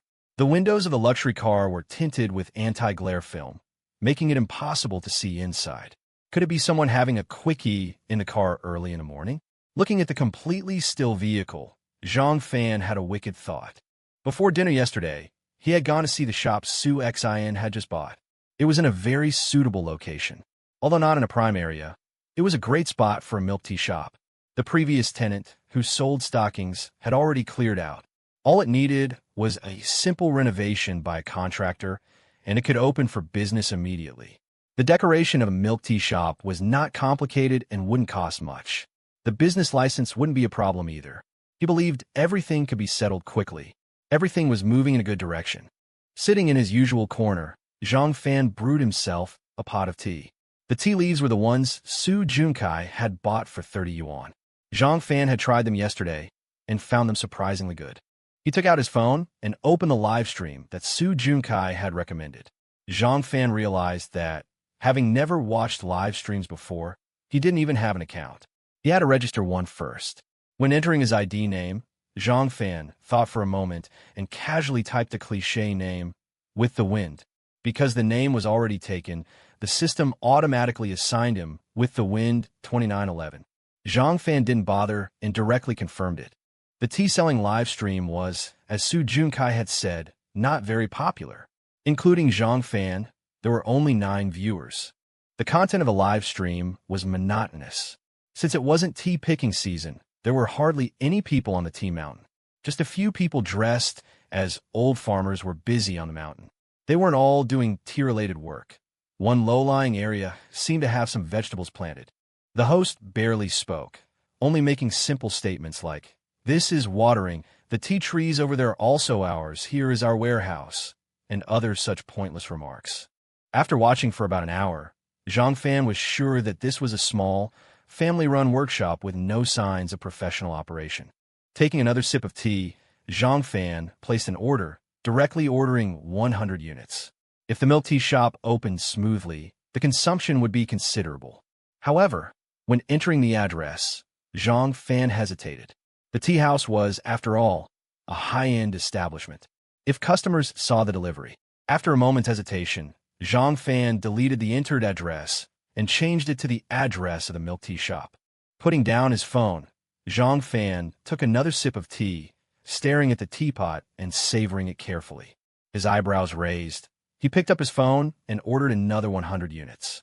The tea was decent enough. With a change of packaging, it could probably be sold in the tea house. He could introduce a few affordable tea options. Having done this, Zhang Fan sat quietly in his seat, wondering if that figure would appear today.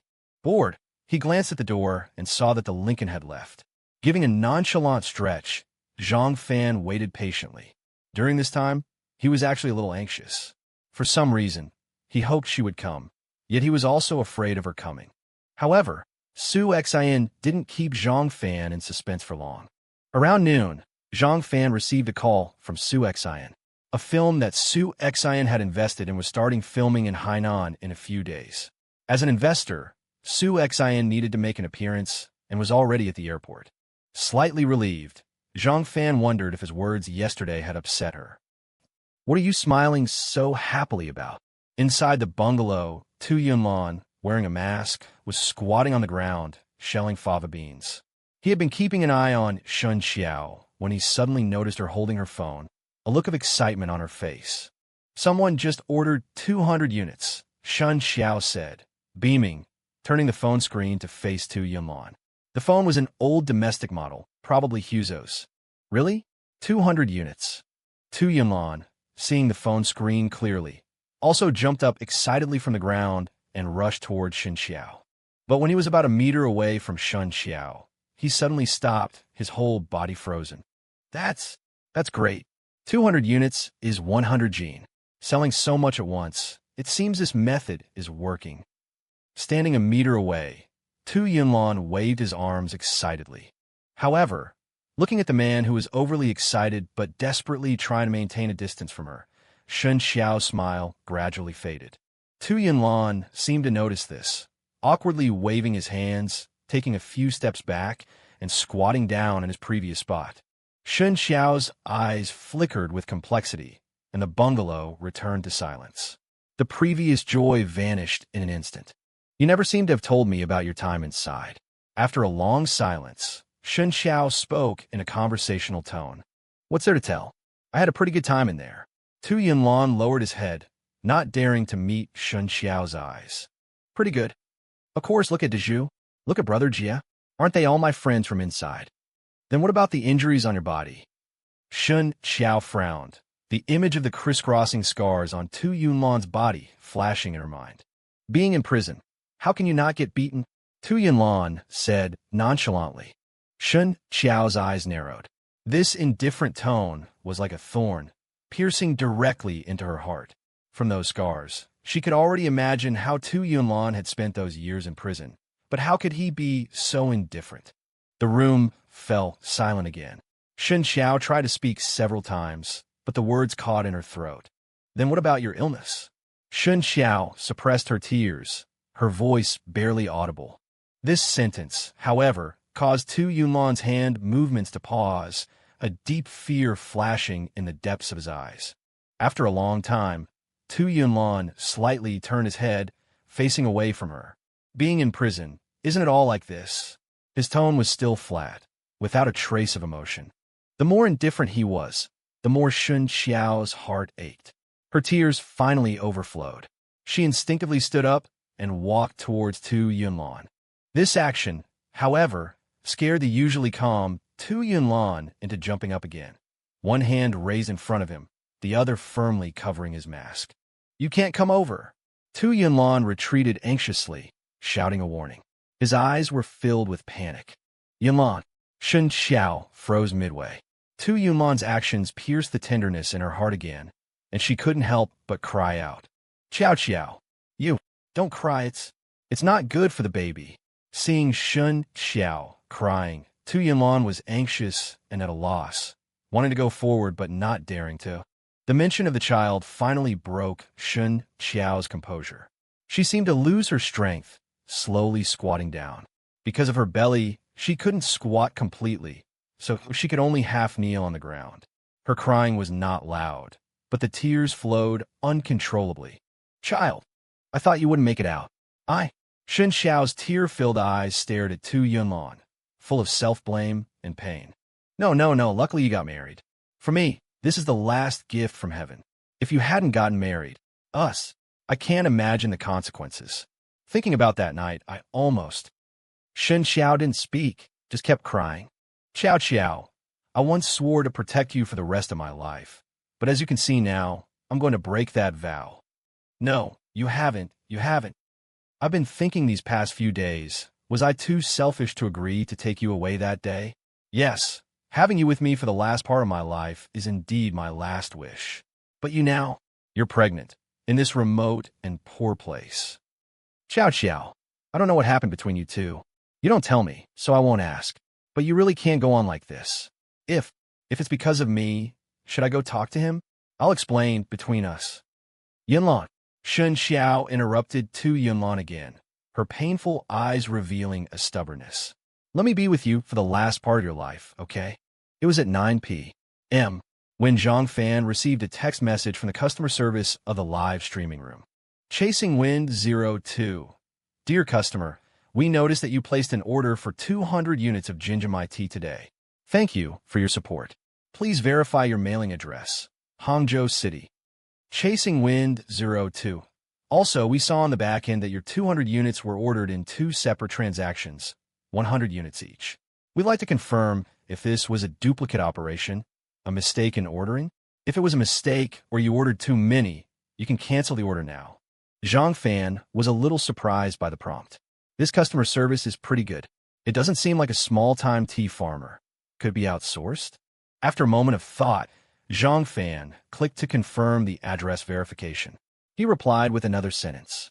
Following Wind 2911. No mistake, it's 200 units. Please ship as usual. After clicking send, Zhang Fan put away his phone, ready to head home early today. Sue Xin had already arrived in Hainan. They had talked on the phone when she landed. Having confirmed that she wouldn't be coming over today, he felt a bit bored at the tea house. Perhaps because he had laid some things bare yesterday, he found himself inadvertently thinking of her today at the tea house. This left Zhang Fan feeling somewhat flustered. Was it guilt? Probably. He just wasn't sure if his guilt was towards Sue Xin or towards the woman who was still not divorced. Just as he was about to leave, his phone buzzed again. The customer service had sent another message. Chasing Wind 02. Thank you again for your support. However, we regret to inform you that because we are a family-run tea farm and our online store is just starting, many related aspects are not fully equipped. We may need 3 days to ship your 200 units. We apologize for any inconvenience this may cause. As compensation, we will gift you an additional 10 units. Seeing this message, Zhang Fan sat back down. Could this be a scam? Following Wind 2911. What's the specific reason for the delayed shipment? It's not a shortage of stock, is it? Chasing Wind 02. There's definitely enough stock. You should have seen our warehouse inventory during the live stream. It's because the packaging is not ready. Following Wind 2911.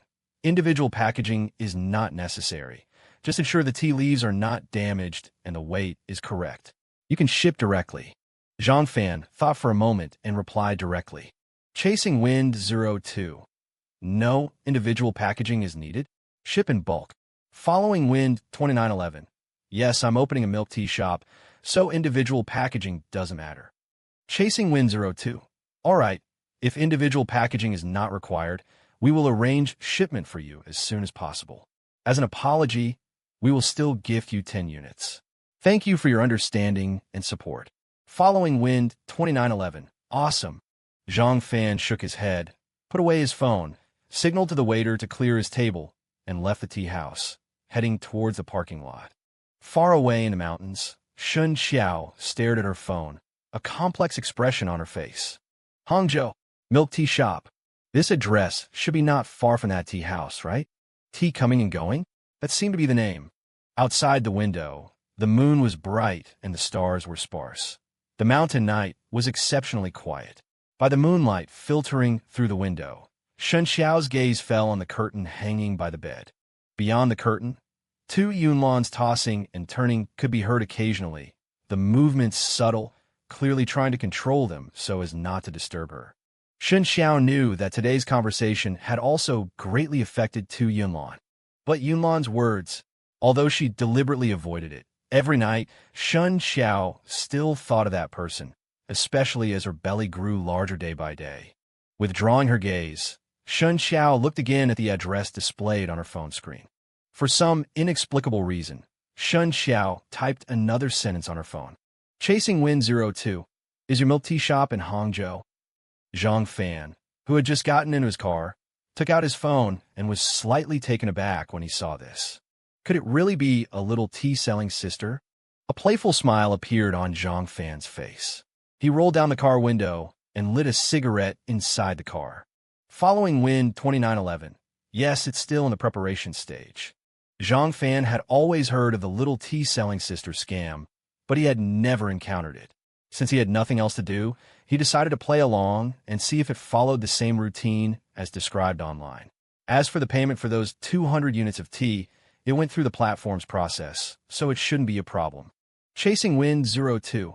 Hangzhou, a city to long for. Following Wind 2911.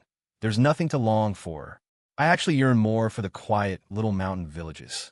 Typing this sentence, Zhang Fan couldn't help but think of the scene he saw in the live stream that morning. The blue sky, green grass, tranquility, and simplicity were indeed alluring. In contrast, the bustling city he was in felt like a cage. Chasing Wind 02. Why would someone in a big city yearn for a small mountain village? Is work not going well? Thinking of herself and the man who was now also making a living from tea, Shen Qiao instinctively replied. Following Wind 2911, my business is just starting, so it's a bit difficult. Chasing Wind 02. We're quite similar then. Our live streaming business is also just starting, and we'll need your support. Following Wind 2911. It's not about support. It's all business. Look, don't our names seem faded? And we're both just starting our businesses. Zhang Fan leaned back in his car, leisurely smoking, as if it had been a long time since he had chatted with someone like this. Even if the person on the other end was a roughneck, he would just treat it as a way to relax. Chasing Wind 02. This is my husband's account. Perhaps out of habit, seeing Following Wind use the word fate, Shen Qiao instinctively sent an explanation. Seeing the reply, Zhang Fan was also taken aback. Husband? Hee, is this a new trick? Upgraded? Switched to the Married Woman series? Following Wind 2911. Looks like I have a similar aesthetic to your husband. Shen Qiao, holding her phone, frowned and instinctively wanted to end the conversation, but after hesitating for a moment, she still typed a sentence on her phone. Chasing Wind 02. The beginning of a venture is always difficult. Let's work hard together. Without experiencing wind and rain, how can we see the rainbow, right? She had been without news from Hangzhou for far too long. Perhaps by chatting with this stranger who was so close to him, she could feel some of his presence. Following Wind 2911. Since childhood, we've always been told that without experiencing wind and rain, we can't see the rainbow. But it seems like no one ever told us that not every storm is followed by a rainbow. Wind and rain. Rainbow. These two words triggered Zhang Fan's thoughts. Hadn't he experienced enough wind and rain during this period? His life, his marriage had almost been battered by a fierce storm. But where was his rainbow? And Following Wind 2911's reply also left Shen Qiao silent. Chasing Wind 02. Precisely because of this, we don't anticipate the rainbow because we want to see it, but when the storm comes, we anticipate the rainbow. Seeing this sentence, Zhang Fan silently put away his phone, slowly raised his head, and looked at the night sky. He had lost the mood to tease the other party. Wasn't he just like that? He chased the wind, chased the rain, but what he anticipated was never the wind and rain, but the rainbow after the storm. Lost in thought, Zhang Fan failed to notice the luxurious Maybach gliding past him at a snail's pace. Within the black-tinted windows, a pair of gloomy eyes were fixed on him. Found him, the short-haired woman with dark skin in the front passenger seat suddenly spoke. Oh, where's the rabbit hiding? The old man withdrew his gaze, a hint of anticipation in his eyes. With a former cellmate in Fujian. We found him through that cellmate. Fujian. Yes, a small mountain village. His cellmate is a tea farmer. He's been growing tea ever since he got out, and he took them in 2 months ago. Is Shen Qiao there too? A playful arc formed on the old man's lips. According to the information we have, he's with a very beautiful wife, and she's pregnant. Ha. Interesting, very interesting. Letting this rabbit out was truly a brilliant move. The old man laughed heartily. What's next? No rush. Let me think. How can we make the story even more exciting? In a resort hotel in Hainan, Sue Xin soaked in the jacuzzi, her shapely legs rhythmically splashing the water. She was feeling very restless at the moment. She had received a notice from the crew this morning about the opening ceremony. Thinking she could go early and return early, she flew directly to Hainan. However, she realized she had arrived too early. The crew, in their meticulousness, had simply notified her in advance. The actual press conference for the opening ceremony was 3 days away. Upon learning the details, Sue Xin had considered flying back immediately. Yesterday marked a historic breakthrough. Zhang Fan's words indicated that he was starting to accept her. Or rather, he was starting to accept the fact that Shen Qiao was gone. If it had been like this from the beginning, or right after Shen Qiao disappeared, Sue Xian would have turned and left without hesitation.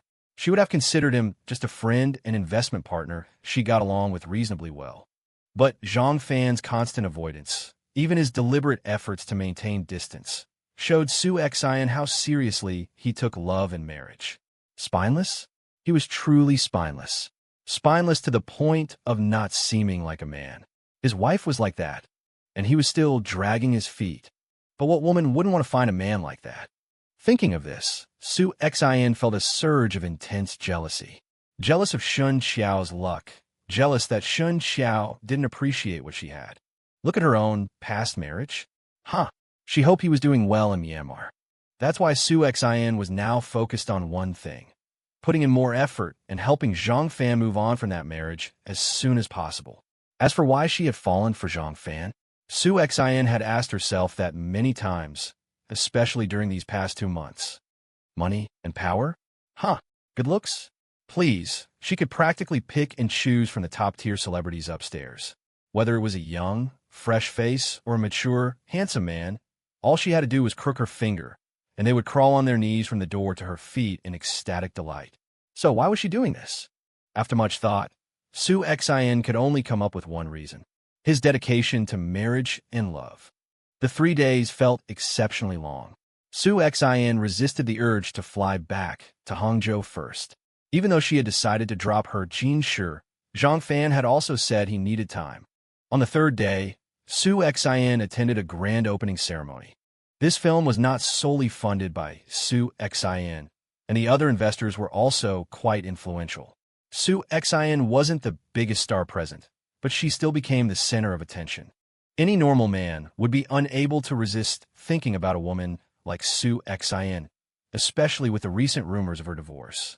To politely avoid those flies, Sue Xian focused on the food at the reception following the opening ceremony.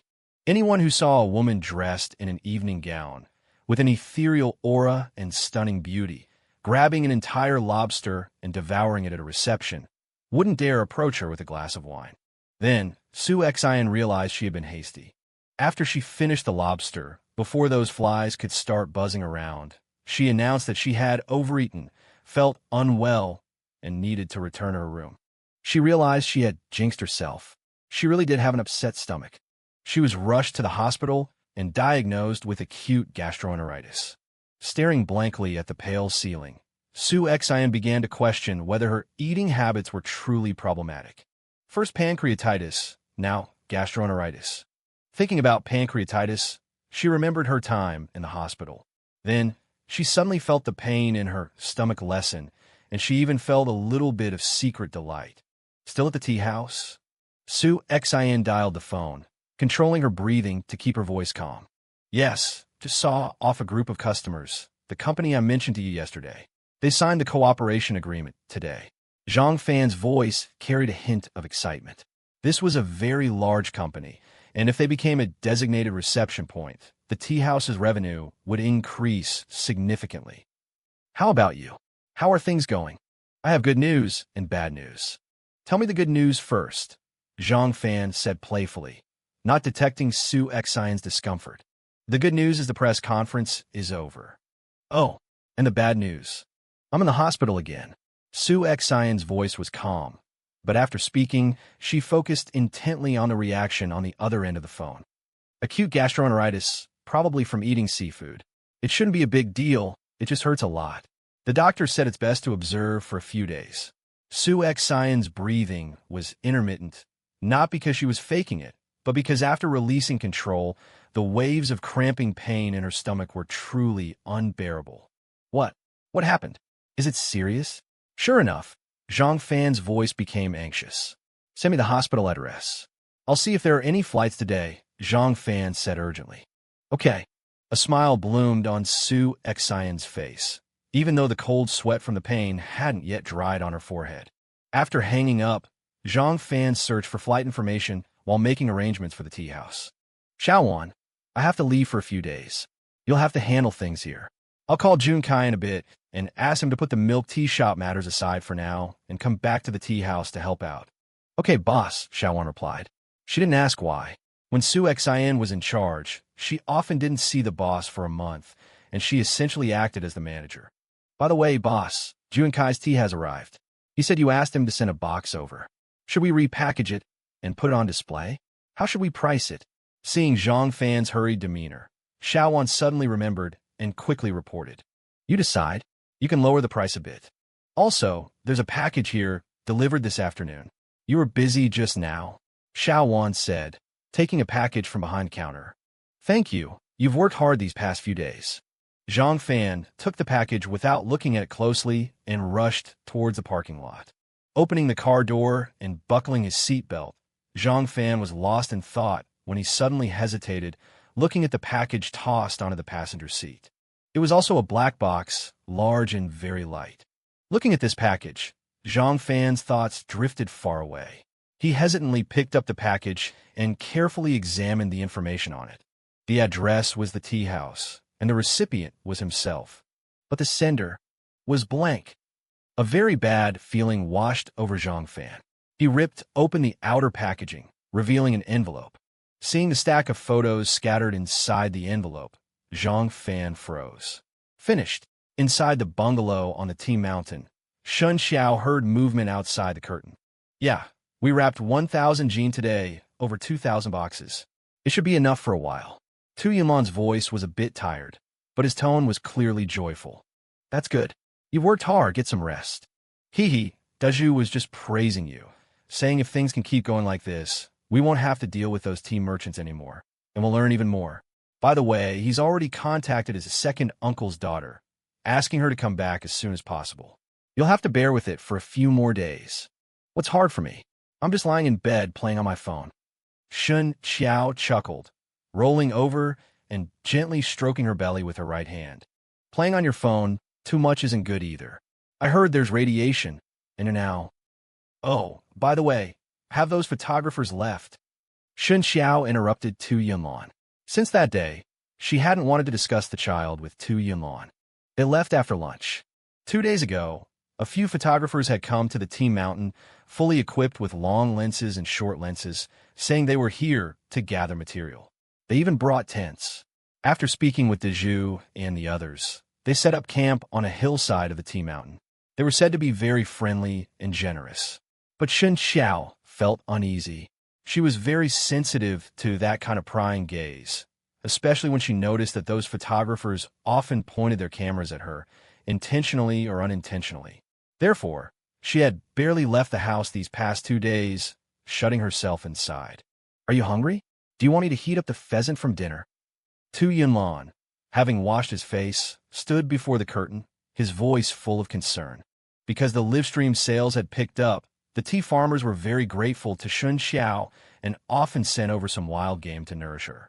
This pheasant was sent by Daju's second uncle. No, you should sleep early.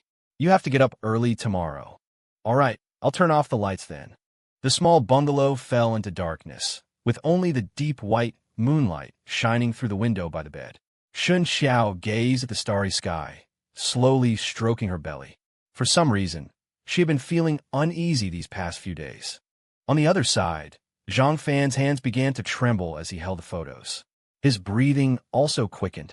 The person in the photos was undeniably Shen Qiao. But the Shen Qiao in the photos was no longer intellectual, nor was she alluring and sexy. Cloth shoes, linen clothes, a simple village woman's attire, and a slightly protruding belly that was already showing made her look a bit bloated. Zhang Fan had imagined many scenarios of seeing Shen Qiao again, but he had never imagined that he would one day see Shen Qiao like this. Is this the life you've been living all this time? Beyond the person, Zhang Fan also clearly saw the background of the photos. It was an extremely desolate small mountain village, and the bungalow Shen Qiao entered and exited could not even be described as simple. Judging from the dilapidated wooden door, Zhang Fan would have believed it if someone said it was a pigsty. Why? Just why? Zhang Fan repeatedly looked at the photos, his gaze focusing on another man who appeared in them. The photos seemed to be taken secretly, 10 in total. 3 of them were of Shen Qiao alone, while the other 7 included both of them. A thin man with a crew cut, wearing a mask. It was him. Almost instantly, Zhang Fan concluded in his heart that this man was the adulterer that Aids patient. The camera equipment must have been very good, because the clarity of the photos was extremely high. Even with the mask, Zhang Fan could see the man's sickly complexion and sunken eye sockets. And that wasn't the key. In most of the photos, the two were merely in the same frame, without interaction. But in 3 of them, the man was looking at Shen Qiao, a look Zhang Fan himself had once had. And in one, the two were looking at each other. Zhang Fan actually saw tenderness in it. You left. To live this kind of life? Why? Why? Why? Zhang Fan roared in his heart, the knuckles of his fingers holding the photos turning white. Suddenly, Zhang Fan's eyes narrowed, and he picked up one of the photos, looking at it carefully. This distant mountain background. Then, Zhang Fan took a deep breath and carefully compared the photos one by one. This time, he ignored the people on them and carefully examined the background of the photos. These scenes seemed familiar. Livestream room? The image of watching the live stream that day flashed through Zhang Fan's mind. Hesitantly, Zhang Fan took out his phone and directly clicked on the customer service of that store. Windchaser 2911. Received the tea. The quality is better than expected. After sending the message, Zhang Fan lit a cigarette for himself, his brows deeply furrowed. Shen Qiao was staring at the sky, lost in thought, when the screen of the phone placed on the bed suddenly lit up.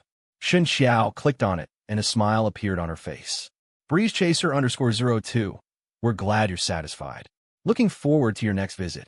Windchaser 2911. After drinking your tea, I'm even more eager to visit your tea mountain. Can you give me an address? I'm planning to go there before my milk tea shop opens. I'd like to take a look at your tea mountain in person.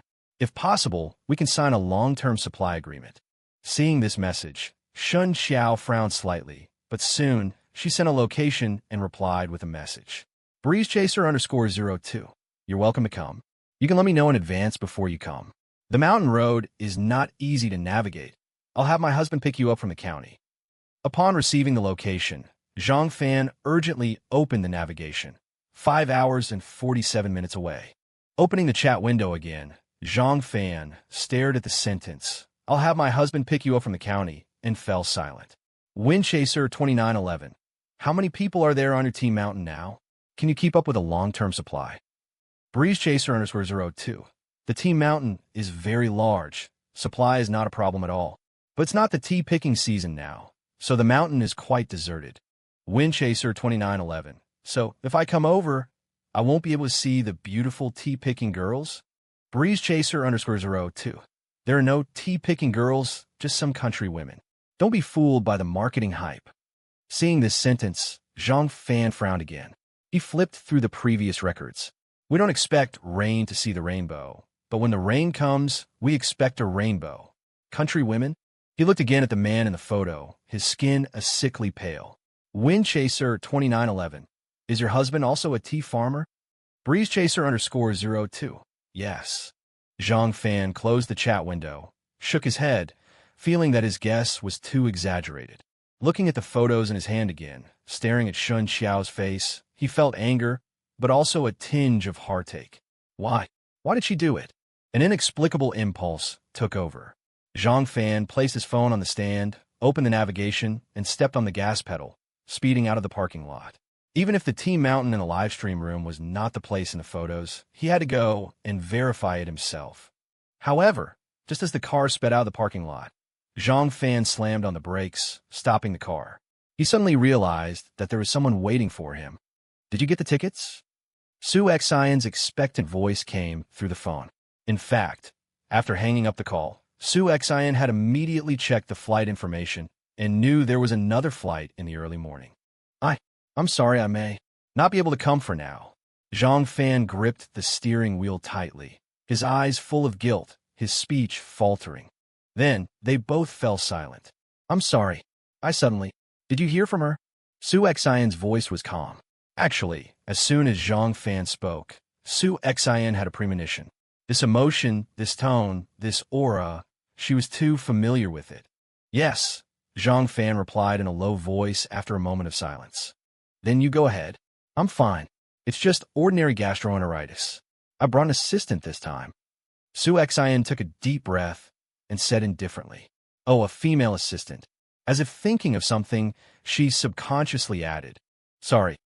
So, you're saying that Brat saw the photos and immediately hit the highway?" In the spacious bedroom, the white-haired old man propped himself up, looking at the short-haired woman in surprise. Yes, the people staking out the tea house reported it. Towards Fuzhou, the old man's expression was complex. Yes, because of the previous instructions, they stopped following at the highway entrance, but they confirmed he was heading towards Fuzhou. That kid's got some guts, huh? Underestimated him. So those later preparations won't be needed? What a pity. Should we have them continue to follow? No need. The goal has been achieved. Let the bullet fly for a while. Hee, a life of idyllic peace? He wishes. A strange smile appeared on the old man's face, and a wicked glint flickered in his eyes. Go, get my beloved toy box. Today is a day worth celebrating. Yes. At his words, the short-haired woman couldn't help but tremble, but she still silently walked to the cabinet and took out a black leather suitcase. His thoughts were chaotic on the road. Zhang Fan deliberately controlled his speed, so it took him nearly an hour longer than expected. At 5 a.m., because of the mountains, it was still dark. Parking the car, Zhang Fan stood at the foot of the mountain and compared the photos, finally confirming his guess. It was here, on the road. He had actually thought about who sent him these photos. Was it that adulterer? But hadn't Shen Qiao already left with him? Weren't they already living a life of blissful seclusion? Why would they do this? Just to humiliate him. Yes, to humiliate him. He didn't know he had watched the live stream, and wouldn't have thought he would come here. The tea mountain was large, but there were few buildings. Zhang Fan saw the dilapidated bungalow almost without searching. There were no lights inside. Obviously, at this time, the adulterous couple were still asleep in each other's arms.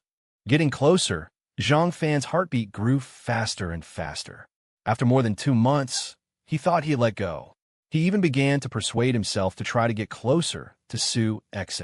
But when this dilapidated bungalow really appeared before his eyes, Zhang Fan found that he was far from being as open-minded as he had imagined. Just like when he first saw the photos, he still felt suffocated.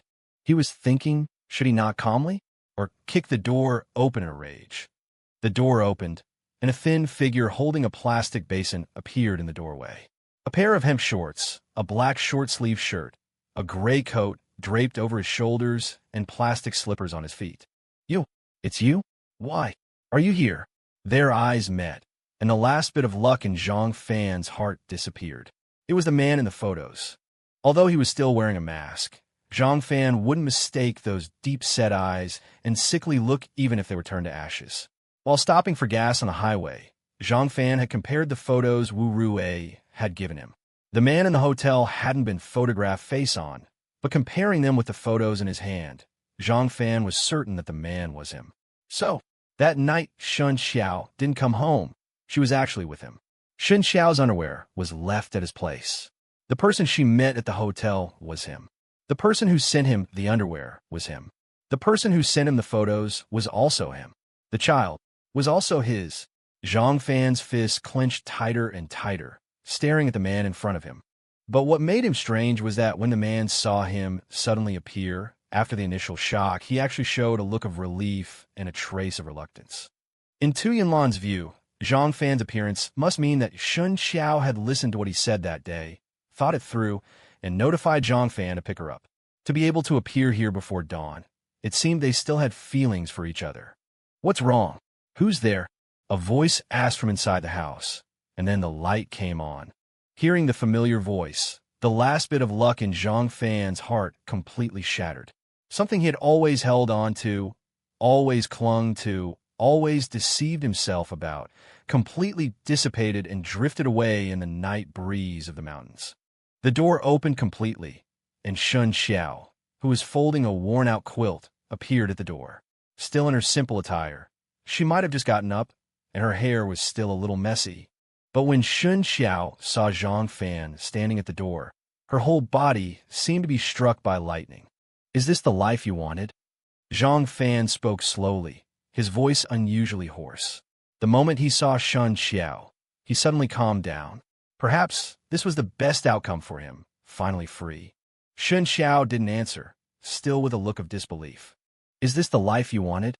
His gaze passed over the two of them, and Zhang Fan saw the furnishings inside the bungalow clearly. Dilapidated, but unsurprisingly tidy. Only the bedding on the bed hadn't been folded yet, crumpled into a ball, looking a little messy. But this messiness highlighted a strong sense of life, the simple life of a couple. Looking at the messy quilt, Zhang Fan's heart twitched.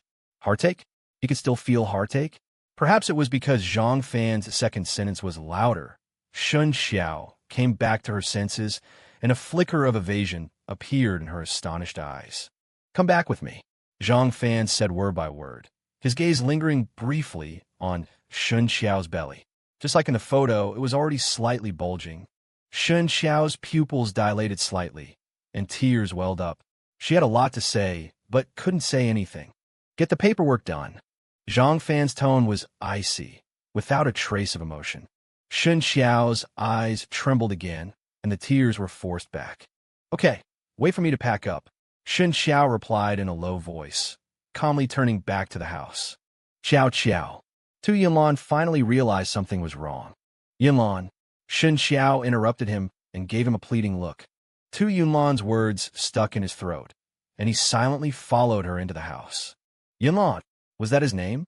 Zhang Fan saw the exchange of glances, and his heart churned with pain. He finally found a reasonable definition for Shen Qiao's infidelity. It wasn't because of money, not because of power, not because of lust, but because of love. It seemed that this was the only explanation for why Shen Qiao would be willing to live in this pigsty. This, in fact, was what Zhang Fan couldn't accept the most. His last shred of attachment to marriage was shattered. This attachment wasn't just to his marriage with Shen Qiao, but Zhang Fan's attachment to love. She said pack, but Shen Qiao only took out her ID and the cell phone she hadn't turned on for 2 months. Seeing Shen Qiao come out again, Zhang Fan turned around and walked down the mountain without a word. He didn't want to stay here a moment longer. A sliver of white appeared in the mountains, and the dim stars were hazy and difficult to find, but the sun had not yet risen, and a gray mountain mist enveloped the world. Shen Qiao followed behind Zhang Fan, head down, looking at the lonely figure in front of her and the unfamiliar look he had just given her. This was the retribution she deserved, right? The white Chevrolet sped along the highway. As usual, the husband was driving, and his wife sat quietly in the passenger seat, like a couple on a road trip. The car was unusually silent. Perhaps both of them knew, deep down, that this might be the last journey of their marriage. For 3 whole hours, neither of them had said a word. Blood vessels appeared in Zhang Fan's eyes. Counting the trip here, he had been driving almost continuously for 8 hours. Shen Qiao's head was turned to the side, her gaze vacant as she stared out the window.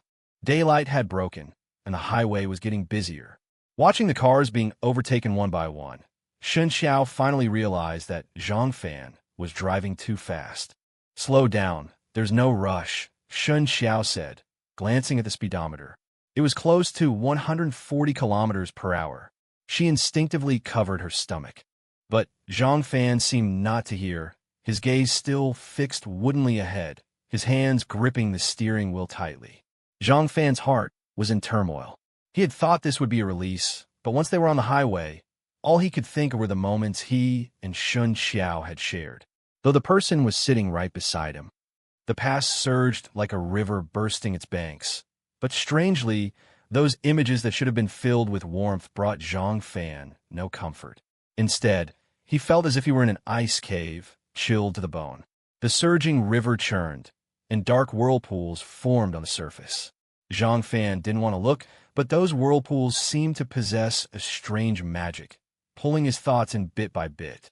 "Zhang Fan, slow down," Shen Qiao said, her hand pressing more firmly on her stomach, her eyes filled with worry as she looked at Zhang Fan's profile. His eyes were fierce, his jaw clenched, and his lips and cheeks trembled slightly from the strain. It was a kind of madness she had never seen before, a madness that bordered on possession.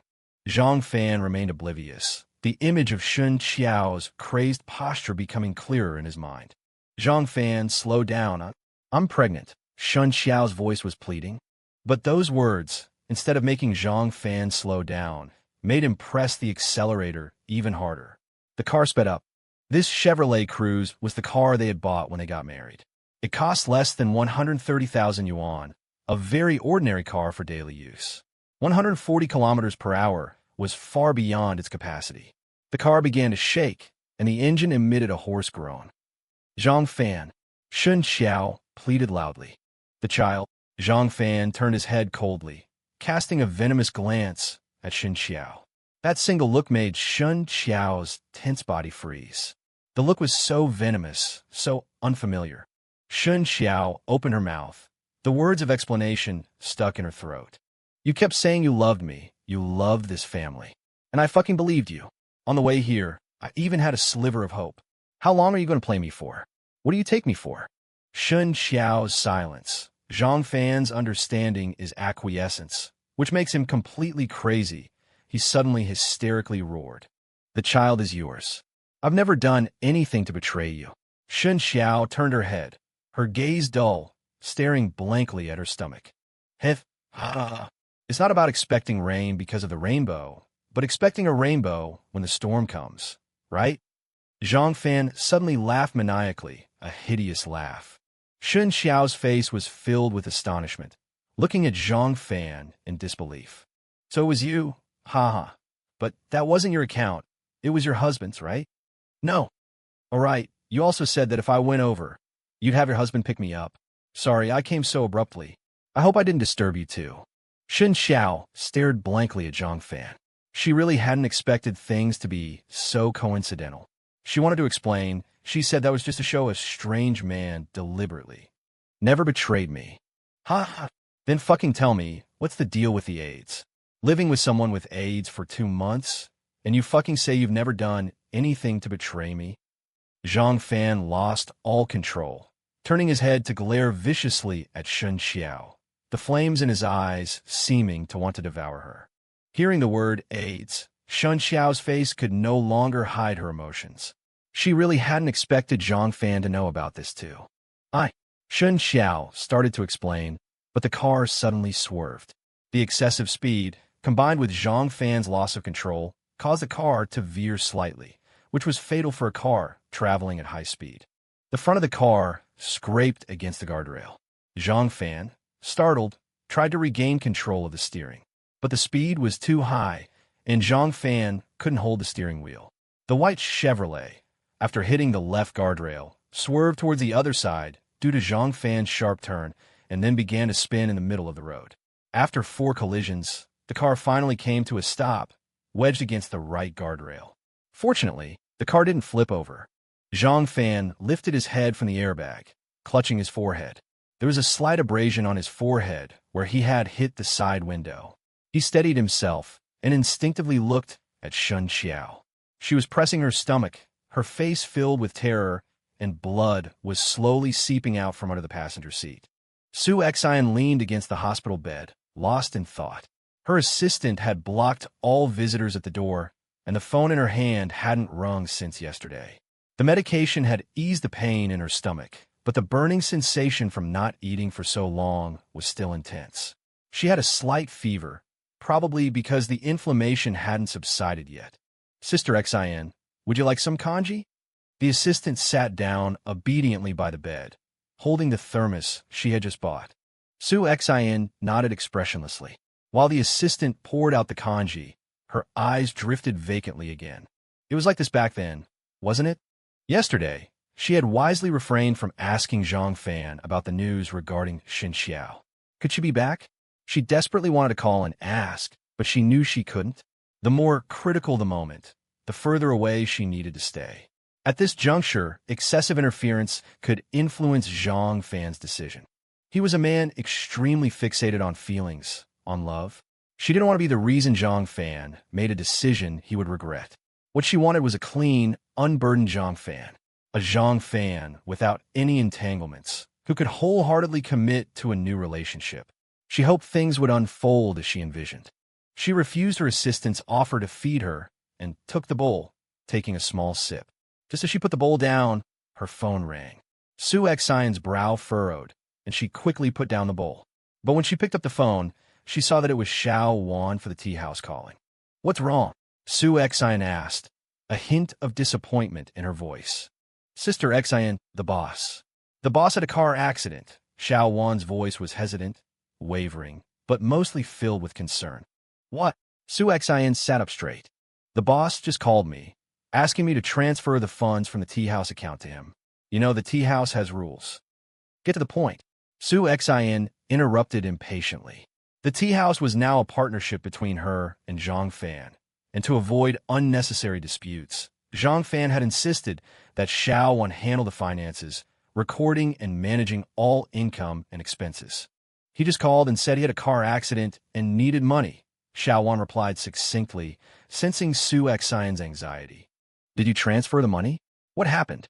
How badly is he hurt? I transferred 50,000 yuan, but the boss didn't say anything specific. Beep. Sue Xin hung up immediately and dialed Zhang Fan's number. The call went through, but Zhang Fan didn't answer. Sue Xin didn't give up. She kept calling. After the fourth call rang 7 times, Zhang Fan finally answered. Are you all right? Sue Xin asked anxiously as soon as the call connected. But on the other end of the line, Zhang Fan remained silent for a long time. Is it serious? Hearing the faint breathing on the other end, Sue Xin's anxiety grew. The child is gone. Zhang Fan's voice was extremely hoarse. Hearing those words, Sue Xin's pupils contracted. Shen Qiao was in the car during the accident, and the child was gone? How are you?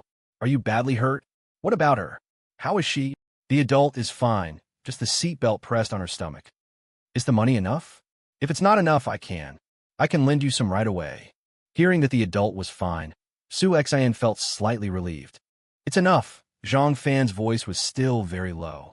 Which hospital are you at? In Jino. Wait for me, Sue Xin. Zhang Fan interrupted her. What is it? Is there anything? I need to ask you for a favor. Zhang Fan's tone was infinitely complex. Tell me as long as I want to do a paternity test. Zhang Fan's tone was infinitely complex. Sue Xin fell silent. She hadn't expected Zhang Fan to make such a request, and to use the word ask. This was the first time Zhang Fan had ever spoken to her in this tone. Rationally speaking, Sue Xin didn't want to help with this. She could help Zhang Fan with many things, even help him investigate Shen Qiao's infidelity. But this favor, at this time, are you sure? Sue Xin's voice also became low. If I go to the hospital myself, at this time, they won't help me do it. Zhang Fan's voice rose with a hint of pain. Okay, I'll try. Hanging up the phone, Zhang Fan squatted down numbly in the hospital corridor. Shen Qiao was lying in the ward behind him. Because the vehicle hadn't overturned and the impacts were all on the side, neither he nor Shen Qiao had suffered any major injuries, apart from minor abrasions and soft tissue contusions. But Shen Qiao's abdomen, due to the excessive pressure of the seatbelt and the vibrations of the vehicle. Watching the blood continuously flowing from Shen Qiao's lower body all the way to being sent to the hospital by ambulance, and Shen Qiao entering the operating room, Zhang Fan hadn't been able to snap out of it. He felt like everything was unreal. What made Zhang Fan feel even more terrified and confused was that, at the first sight of the bloodstain, he actually felt a trace of pleasure, although that fleeting sense of revenge was momentary. And at this moment, the words that echoed most in his mind were Shen Qiao's words in the car. I've never done anything to wrong you. It seemed that Shen Qiao had said this before. Shen Qiao had been out of the operating room for a while, but Zhang Fan hadn't gone in. He didn't know if he was afraid or what. He didn't dare to look at Shen Qiao's face. About half an hour later, a middle-aged doctor in a white coat stood in front of Zhang Fan. After confirming Zhang Fan's identity, he took Zhang Fan to draw blood. During the blood draw, Zhang Fan noticed a glass test tube in the doctor's hand, which also contained a sealed container of scarlet blood.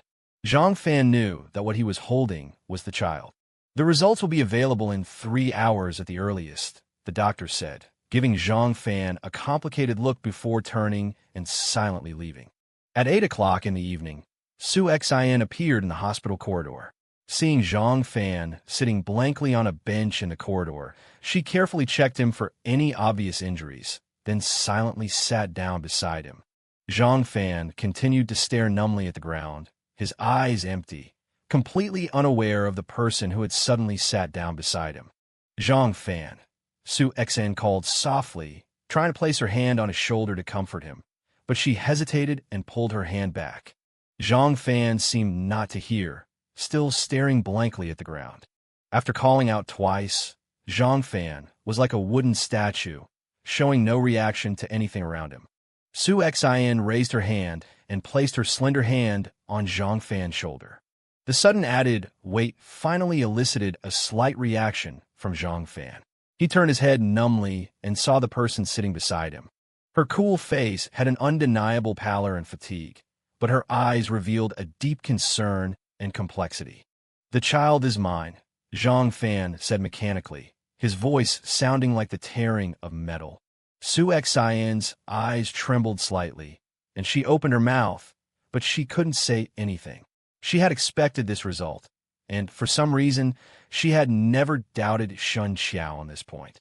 How is she? Looking at those empty eyes, Sue Xin really wanted to ask what had happened, but she also knew that now was not the time to ask these questions. Zhang Fan didn't speak, but turned his head and looked at the ward behind him. Sue Xin instinctively stood up, wanted to go in, but Zhang Fan grabbed her wrist. Sue Xin looked down and saw Zhang Fan slowly shaking his head. Sue Xin understood the look and sat down silently again. "Thank you," Zhang Fan said softly. "I'm staying at the hotel next door. If you need anything, call me." Sue Xin hesitated for a long time, then stood up. "No matter what, you should go in and be with her now." Sue Xin left. Watching her silhouette disappear down the hospital corridor, Zhang Fan suddenly remembered that Sue Xin had just been hospitalized in Hainan yesterday. Zhang Fan got up and pushed open the wooden door of the ward. This was the first time Zhang Fan had entered the ward since Shen Qiao had been admitted. Shen Qiao lay motionless on the bed like a corpse, but her eyes were wide open, staring blankly at the ceiling. And drip was inserted into her wrist, and the transparent liquid dripped, but the medicine flowing into her veins couldn't bring her a trace of life. Just like before outside the door, Shen Qiao was completely unaware of the person sitting down by the bed, as if her soul had left her body. Empty, numb, cold, dead silent. Staring at that familiar figure, Zhang Fan painfully looked away. "Do you want some water?" Zhang Fan tried to control his voice. She left. Surprisingly, after Zhang Fan asked, Shen Qiao spoke for the first time, but her eyes didn't change, still staring at the ceiling. Zhang Fan was taken aback, but didn't say anything. He silently poured a glass of water, took out a straw, and brought it to Shen Qiao's mouth. "I've never done anything to wrong you." Shen Qiao didn't take the straw, but repeated the sentence that had been lingering in Zhang Fan's mind. Zhang Fan's eyes trembled, and the words of refutation reached his lips as he organized how to speak. "But it's pointless to say these things now," Shen Qiao said calmly before Zhang Fan could speak. "Actually, 2 months ago, I realized that I didn't have the right to stay by your side. I just want to keep our child." Shen Qiao's voice was unusually calm, so calm that it didn't carry a trace of emotion.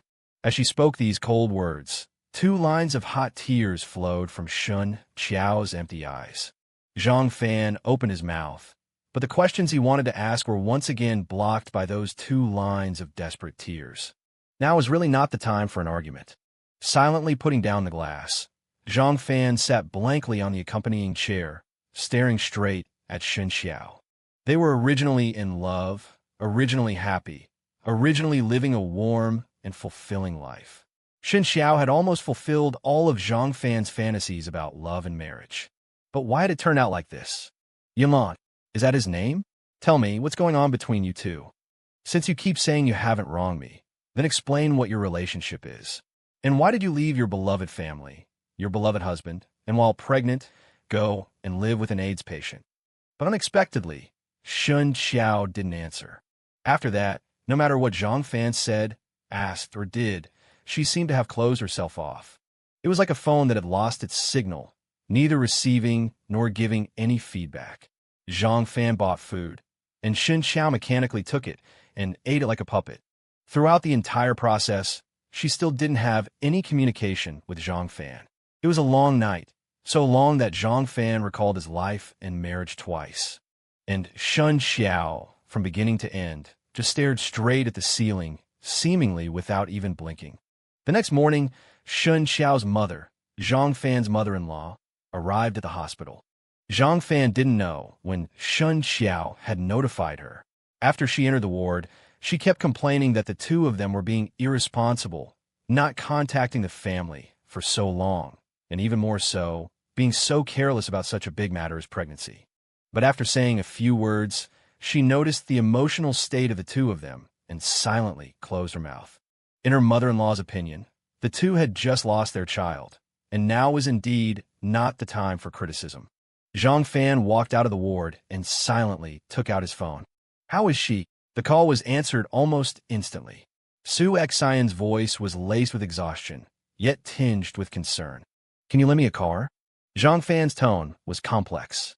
At this hour, he really didn't want to contact Sue Xin, but he urgently needed to verify something and couldn't bear to wait a moment longer. "My driver brought my car over yesterday. Where are you? I'll come to you. I'm at the hotel next to the hospital. What are you going to do? She can be discharged now." Sue Xin's voice was laced with confusion. "I need to go to Fujian." "Fujian? Now? But what about her? Her mother is here. I must go to Fujian." Zhang Fan's tone was firm. He was already walking towards the hospital entrance. "Should I have my driver take you? You're really not in any shape to drive. Besides, isn't your license still with the traffic police?" Sue Xin hesitated. Although she wanted to offer to accompany him, she quickly understood. Zhang Fan's insistence on going to Fujian at this time must be related to Shen Qiao. And right now, it really wasn't appropriate for her to go along. "Thank you." Zhang Fan thought for a moment and didn't refuse. In less than 5 minutes, Shen Qiao's Mercedes stopped at the hospital entrance. The driver, whom Zhang Fan had seen twice before, was the same chauffeur in black with sunglasses. After giving the address, Zhang Fan leaned heavily against the seat and closed his eyes wearily. The professional driver maintained a steady speed. Before 10 a.m., after a short nap, Zhang Fan found himself back in the Tea Mountains. However, to his surprise, the man named Yunlan, was gone. Zhang Fan stood before the small bungalow and met the live streamer, the taciturn tea farmer named Dezhu. Dezhu was very wary of Zhang Fan's arrival, especially when Zhang Fan casually inquired about Tuzi's wife. Dezhu succinctly stated that the couple had left yesterday. After that, Dezhu ignored Zhang Fan and went to the tea fields. There wasn't anything of value in the bungalow to worry about anyway. When Zhang Fan had come yesterday before dawn, none of the other tea farmers besides Tu Yunlan had seen him. They naturally didn't know that Shen Qiao had been taken away by Zhang Fan. Otherwise, Zhang Fan might not be so relaxed now. When Tu Yunlan left, he didn't explain anything to Dezhu, only leaving him 20,000 yuan. As far as Dezhu and the others were concerned, Tu Zi's wife's belly was getting bigger day by day, and she must have returned to the city for prenatal care. Zhang Fan watched Dezhu's retreating figure, silent. He kept replaying Dezhu's description of Shen Qiao in his mind. Although they hadn't spoken much, Zhang Fan had clearly heard the repeated phrases the couple, his wife. So, they had been living here as husband and wife. This realization emboldened Zhang Fan to enter the dilapidated bungalow that filled him with dread. The interior was almost unchanged. Tu Yunlan hadn't taken anything with him. Zhang Fan silently surveyed the room that had caused him so much anxiety. This was the place where his wife had lived with another man. Standing quietly in the bungalow, as his gaze moved, doubt arose in Zhang Fan's heart. He began to look more closely. A strong sense of domesticity permeated the small space, which served as bedroom, dining room, and kitchen all in one. Only, why were all the household items in pairs? Clearly delineated, separate, even the materials and styles were different. Different materials for bowls and dishes, different styles of chopsticks, different colors of bedding, even the wash basins, one plastic, one iron. And that thin rope strung across the middle of the room. Was that for a curtain to separate the bed from the kitchen? Fixing his gaze on a spot on the floor in the corner, Zhang Fan slowly crouched down, gently stroking the surface. The color of this small area was distinctly different from the rest, as if it had been deliberately scrubbed and meticulously maintained. Inside the hospital ward, Shen Qiao's mother burst through the door, clutching a stack of documents, her face etched with confusion and anxiety. "What are you doing?" In her hands were the papers she had just helped Shen Qiao print at the shop downstairs. She had assumed they were work documents, even complaining inwardly that the young couple were inconsiderate. Her son-in-law had disappeared early in the morning, and now her daughter was thinking about work. But when the documents were printed, Shen Qiao's mother was utterly stunned. Forgetting the fruit she had intended to buy, she rushed back to the ward. "Qiao Qiao, don't be impulsive. No one wants this to happen. It's an accident. Don't do anything rash." Shen Qiao sat quietly on the edge of the bed, glancing at her mother without explanation. "Qiao Qiao, listen to your mother. You can't be impulsive about this. That Zhang Fan, although, haven't you two been getting along well these past few years? Haven't you always told me that Zhang Fan treats you well and that you're happy? The baby is gone, but you can have another one. You're both still young." Shen Qiao's mother anxiously tried to comfort her. She couldn't believe what her daughter had asked her print. "Yinlan is back." Seeing her mother's increasing distress, Shen Qiao spoke calmly. Yinlan? To Yinlan." Shen Qiao's mother's face froze. Shen Qiao lowered her head and calmly took the documents from her mother, carefully reading them. "Qiao Qiao, he's really out."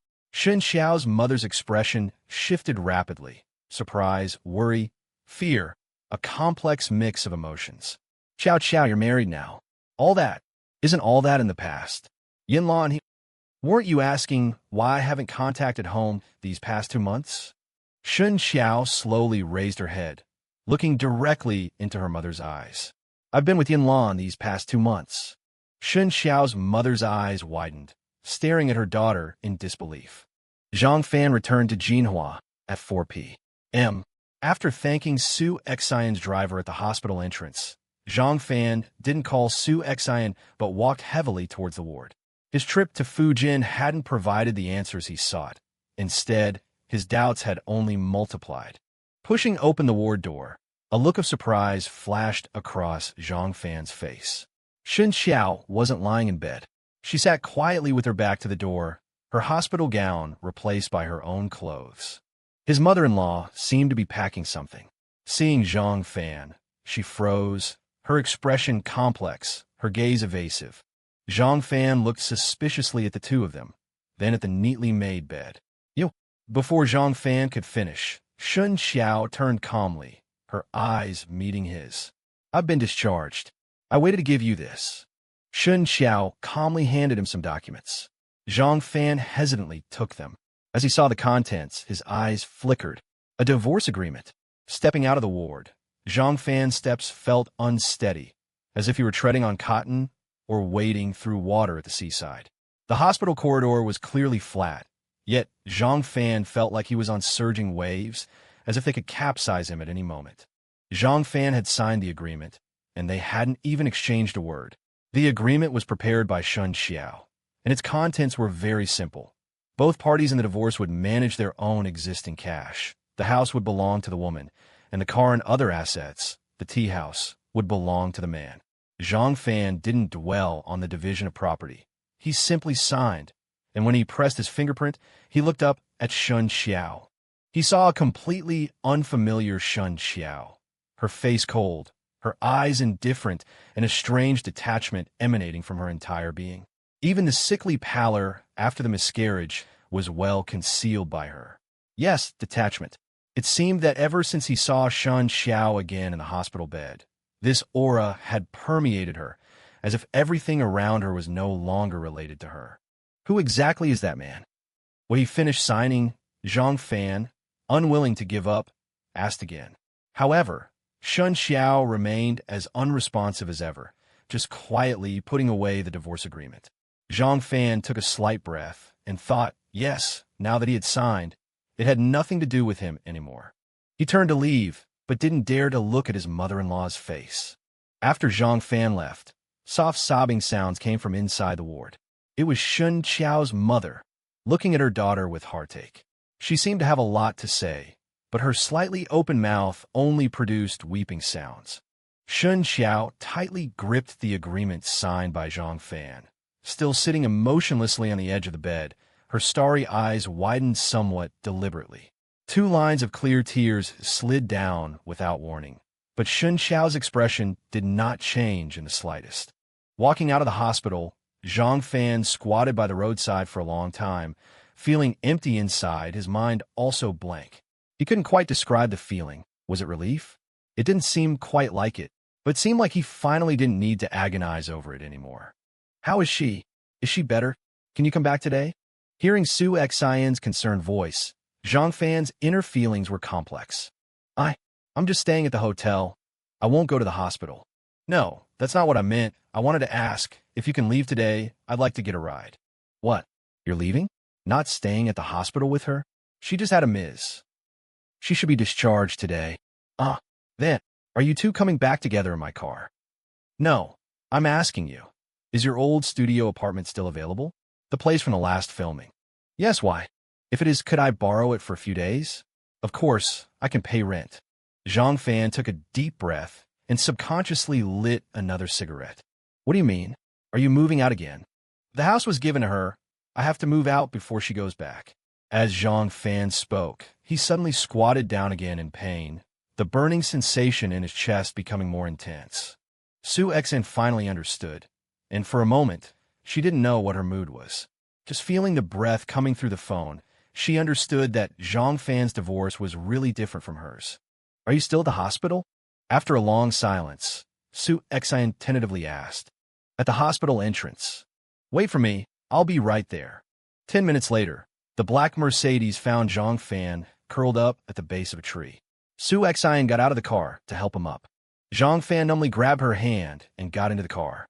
Behind them, Shen Qiao stood quietly, clutching her abdomen, watching the departing car, a trace of helplessness gradually flashing across her pale face. Qiao, let's go home with Mom first, okay? I need to go to the traffic police department first. Putting away the vulnerability on her face, Shen Qiao took a deep breath and hailed taxi. At the Jinhua Traffic Police Department, Shen Qiao used the excuse that she still had personal belongings left in the car to see the white Chevrolet. Looking at the car that was battered on all sides, Shen Qiao's body trembled slightly. This was the car they bought when they got married, once carrying their desire for a happy life. But now, her marriage had come to an end, and her child had died in this car. It took a long time to calm her emotions. Shen Qiao opened the dented car door and rummaged inside. In fact, what she was looking for was not hard to find, just a few photos. She had accidentally seen them when she was being carried away by paramedics. Presumably, they were originally placed somewhere in the car and scattered out due to the car accident. She didn't know how many there should have been originally. She found 6. All of them were photos of her, dressed as a village woman, and one of them was a photo of her making eye contact with Tu Yunlan. Holding these photos, Shen Qiao slowly closed her eyes. She thought of those photographers on a location scouting trip. But why would the secretly taken photos from those photographers be in Zhang Fan's hands? And Zhang Fan found the tea mountain right after the photographers left. Carefully putting away the photos, Shen Qiao's hand covering her abdomen slowly tightened, and in those indifferent eyes, a flicker of fire that was hard to detect flashed past. Moving was very smooth. In just 1 hour, Zhang Fan had packed up all his belongings. In fact, he only took some necessary changes of clothes and threw the rest into the trash cans in the residential area. Perhaps because Sue Xin was waiting downstairs. This time, when he left, Zhang Fan didn't even turn back for a second glance to look at the home that had once left him with endless memories and expectations. After settling Zhang Fan in the studio apartment, Sue Xin left with some hesitation. Zhang Fan didn't try to keep her, only said, "Thank you." Sue Xin's mood was actually quite complicated. She suddenly didn't know if she should be happy or sad. Zhang Fan was divorced, back to being single. For her, this should be a good thing. She liked Zhang Fan. She was absolutely certain of this. But she also felt sorry for Zhang Fan, sorry for his shattered beliefs, sorry for his stubborn and unrequited devotion to love. Returning to the apartment opposite the tea house, Sue Xin took off her shoes, squatted in front of the floor-to-ceiling window in white socks, and stared blankly at the tea house, still open for business in the distance. What you've lost, let me compensate you, okay? For a long, long time, Sue Xin muttered to herself, gripping the phone in her hand even tighter. But that night, Sue Xin was destined to be disappointed. Zhang Fan didn't call her, nor did he send her a message. The next day, Sue Xin saw Zhang Fan's figure by the floor-to-ceiling window. He also came very early and carefully mopped the floor again. Then, Zhang Fan sat down in his usual booth and brewed himself a pot of Tigunian tea. Everything was as usual, as if nothing had happened. Sue Xin just quietly watched the man, and then tears involuntarily streamed down her slender, bright eyes. Touching the tears on her face, Sue Xin felt a little lost. She flusteredly wiped away the tear stains and turned her gaze to the distance. From her position, she could faintly see the famous stone bridge on West Lake, and involuntarily, she thought of that sentence. All bridges are warm because they make the river no longer sad. From today on, I will be your bridge. Life seemed to finally return to calm. Zhang Fan appeared at the tea house on time every day, and Sue Xin would occasionally drop by, sitting for a while and eating a work meal Zhang Fan prepared there. Zhang Fan didn't interfere much with Su Juankai's milk tea business, but the kid was genuinely dedicated, and after opening, the business unexpectedly boomed. Several times when Zhang Fan passed by, he could see long lines outside. With Su Juankai's focus shifting, Zhang Fan discussed it with his master and poached Lu Yiming, a junior colleague from the original company. The kid was actually quite capable in business, but he stood out too much. After Zhang Fan left, he hadn't been doing well at the company. With Lu Yiming's help, Zhang Fan's workload decreased again, making him look more like a shareholder. When Sue Xin heard about it, she just nodded faintly, offering no opinion. Zhang Fan also received a call from his mother. She knew about his divorce. His ex-mother-in-law had contacted her. Zhang Fan had been hesitating about how to tell the old folks. In their eyes, Shen Qiao was the perfect daughter-in-law. And this daughter-in-law they'd been urging to have a child had just had a miscarriage. He didn't know how his ex-mother-in-law had spoken to his mother. But on the phone, aside from his father scolding him for being immature, his mother didn't reproach him much. Her tone was complex, as she simply reminded him to take care of himself and come home when he had time. Zhang Fan sold the wrecked car at a low price, not even bothering with repairs or reporting the traffic accident. Sue Xin had entrusted a lawyer to handle it. That car was a nightmare. He declined Sue Xion's offer to lend him her Mercedes and instead bought himself an electric scooter. 2 seats, tandem style, open top, 13 yuan per 100 kilometers, energy-saving, eco-friendly, and unrestricted by license plate rules. But the next day, he saw a brand-new Land Rover parked at the tea house entrance. In Sue Xion's words, it was lent to the tea house. As the majority shareholder, she couldn't let the tea house boss ride an electric scooter to meetings. It would hurt the tea house's upscale image. Zhang Fan stared at the silver electronic key for a long time before placing it at the front desk. The next day, he drove the Land Rover for business, but when he left the tea house that evening, he rode his little scooter home, leaving the Land Rover behind. On the 7th evening after moving, as Zhang Fan was preparing dinner, he unexpectedly received a text message. Your wife is a filthy slut, a whore anyone can sleep with. You spineless, cuckolded bastard. It was from Wu Rue, out of the blue. Staring at it for a moment, Zhang Fan gave a self-deprecating smile, deleted the message, and texted Sue Xin, "What do you want for dinner?" "Steak. I really don't know how to make that." "I do. Then you come over. You come to my place, and I'll make it." Staring at his phone, Zhang Fan zoned out again. "Go to Sue Xion's?" After a while, he typed, "Forget it. I'll just grab something at the tea house." While Zhang Fan was chatting on WeChat, Wu Rue locked herself in her office, tearing up every piece of paper in sight, her eyes brimming with venom and resentment so intense it almost took form. Just 2 hours earlier, that unexpected woman had strutted into the company as if she owned it. She still wore exquisite makeup, still smiled with warm kindness. The same fitted blazer and hip-hugging skirt looked as distinctive on her as ever. Her appearance stunned everyone in the company. Her departure had caused quite a stir back then. Seeing her again, Wu Rue froze briefly before a thick curiosity and anticipation surfaced. Leaning against the doorframe of the finance supervisor's office, Wu Rui watched Shen Qiao with a knowing look, her smile blooming as Shen Qiao approached. Qiao Qiao, long time no see. You're still as stunning as ever.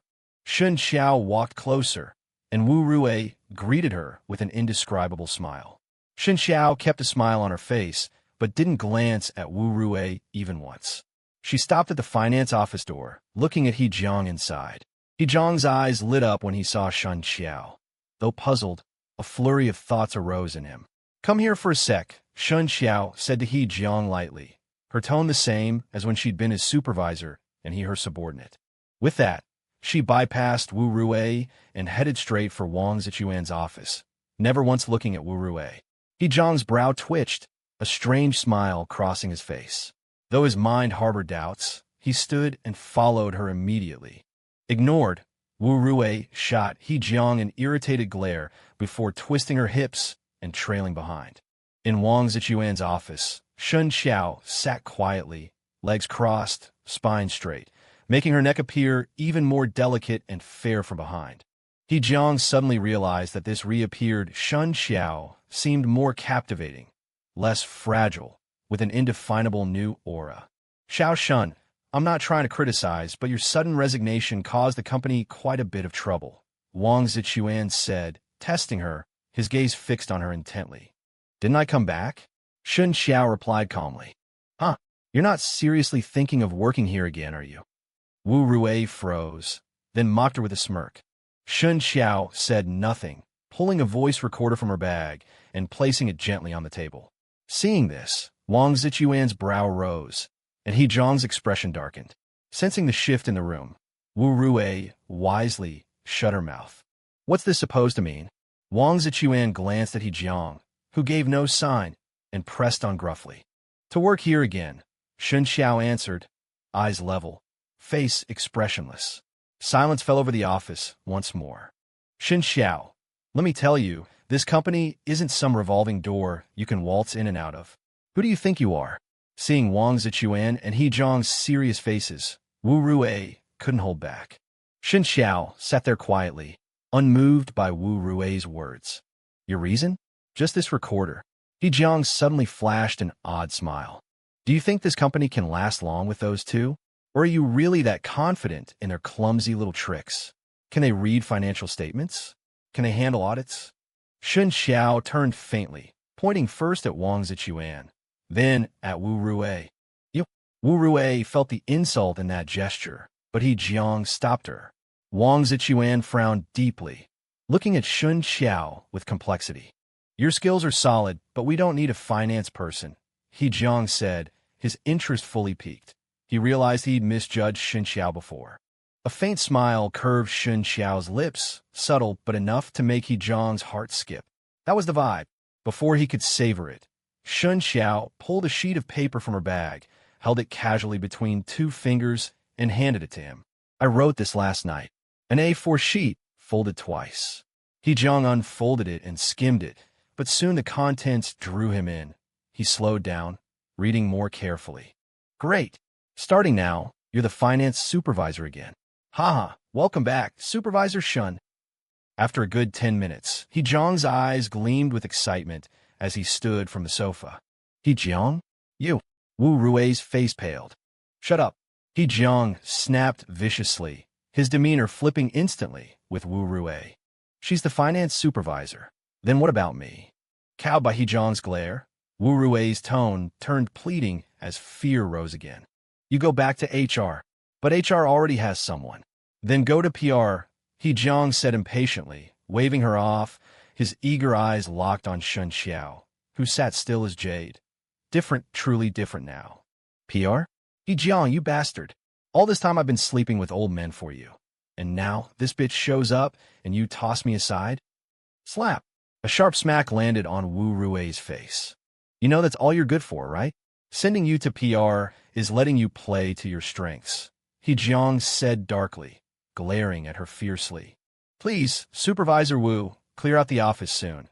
I start tomorrow," Shen Qiao said calmly as she stood, stepping elegantly toward the door. Passing Wu Rui, she spoke without a glance her way. Not once from start to finish had she looked at her. Sue Jie was kept in Hangzhou by Gao Dehai, responsible for the domestic business connections. The company arranged a position, or rather, an identity for him, the company driver. Although he was called a driver, apart from being allocated a car, no one ever actually ordered him around. Both Wang Zichuan and He Jiang understood Gao Dehai's purpose in keeping Sue Jie behind. Sue Jie became an idle person in the company. Apart from business to Jie, he went to work on time every day, just holing up in his cubicle, drinking tea, and reading the newspaper. Many employees speculated that Sue Jie was some distant relative of Wang Zichuan, the kind who was incompetent at everything, and was just being kept on the company payroll with a basic salary. Anyway, it was a private company, spending the boss's own money, so the employees didn't think much of it. Today, Sue Jie slept in a bit longer and arrived a little late. What surprised him, however, was that something seemed to have happened in the company today. When he sat down at his cubicle, he noticed that all the employees seemed absent-minded. They appeared to be working diligently or goofing off as usual, but their gazes kept inadvertently drifting towards the general manager's office. However, he had basically no interaction with other employees in the company, so it was inconvenient to inquire. He simply, likewise, focused his attention in that direction. The door to the general manager's office opened, and he saw someone he absolutely did not expect walk out gracefully. Elegant in temperament, dignified in bearing, charming in appearance, and graceful in figure. Although she was very different from the image in his memory, Sue Jie recognized this woman at a glance. Rabbit's wife? That day on the Tea Mountain, to avoid suspicion, Sue Jie did not interact with Shen Qiao, and did not even ask for Shen Qiao's name. But why did this woman appear here? Also, wasn't she pregnant? He subconsciously glanced at her curvaceous waistline. Although she was more voluptuous than theoretically, she definitely didn't look like she was several months pregnant. A similar appearance? Sue Jie saw Shen Qiao, and Shen Qiao also noticed Sue Jie. Shen Qiao had always been very sensitive to men's gazes. After seeing Sue Jie's appearance clearly, Shen Qiao also flashed a subtle look of astonishment. Immediately, Shen Qiao stopped beside Sue Jie's cubicle. Newcomer to the company. Shen Qiao looked at Sue Jie expressionlessly. Oh, this is the company's new driver, He Jiang, who was following behind Shen Qiao, quickly explained. Because there were other employees around, he didn't elaborate further. Hearing this, Sue Jie also stood up from his seat, a simple and honest smile on his face. Whose driver? Shen Qiao's gaze retracted from Sue Jie. Temporarily unassigned, working in the administrative department, He Jiang explained, forcing himself. Then from now on, he's my driver. I remember there's a clause about this in my benefits. This? He Jiang turned his head in embarrassment, looking at Wang Zichuan standing at the door. In front of other employees, he was just an ordinary employee, and he couldn't make this decision. Of course, from now on, Xiao Su will follow Supervisor Shen. Wang Zichuan understood He Jiang's gaze and nodded helplessly. Shen Qiao didn't say anything more and turned to walk towards the elevator. Supervisor Shen? Sue Jie stared at that figure, the shock in his heart almost identical to that of the other employees, except that his inner surprise and doubt were even greater, because he knew the details of this company very well. I'll be at work tomorrow, but you're on today. Standing at the elevator entrance, Shen Qiao turned around silently and smiled at Sue Jie. Sue Jie understood, looked up inconspicuously at He Jiang, and quickly walked to the elevator, pressing the button. The elevator descended. Outside the elevator, He Jiang frowned deeply, while Wang Zichuan, not far behind him, showed a strong sense of unease. In the elevator, Shen Qiao stood without looking sideways. Sue Jie, beside her, quietly sized up Shen Qiao again. This was definitely Rabbit's wife. Her appearance and voice were almost identical, but why had her temperament changed so much? Sister-in-law, the car is over there. When the elevator reached the underground parking garage, Sue Jie probed inconspicuously. Shen Qiao seemed not to hear this address, and silently followed behind Sue Jie. The company had assigned Sue Jie a silver Passat. Sue Jie opened the door for Shen Qiao, and then got into the driver's seat. Don't call me sister-in-law. Yin Lan and I are not what you think. As the car slowly started, Shen Qiao said calmly, looking straight ahead. Sue Jie's eyebrows rose. At first, He thought Shen Qiao was going to deny it, but then she directly said Rabbit's name. But not that kind of relationship? Sue Jia was confused. When Rabbit introduced you at that time, what was with that shy and bashful smile? I even sent you a lot of maternity supplies, right? I've even found a good brand of baby formula. And, given your situation at that time, who would believe you weren't husband and wife? They call you Supervisor Shun? For a moment, Sue Jia's heart was filled with disbelief, and his tone changed slightly. Rabbit was a pitiful person, if this woman. I'm the company's financial supervisor. Financial supervisor? Sue Jia slammed on the brakes, stopping the car. It seems you know something. Don't doubt it. That's what I used to be, Shen Qiao replied calmly. Sue Jia looked at Shen Qiao seriously and restarted the car with a solemn expression. What the hell was Rabbit up to? Have you contacted Yinlan these past few days? Just as his mind was full of questions, Sue Jia heard Shen Qiao ask. After sending you the things last time, I haven't been in touch. If you get in touch with him, let me know, Shen Qiao said, then silently closed her eyes. The child is gone? How could the child be gone?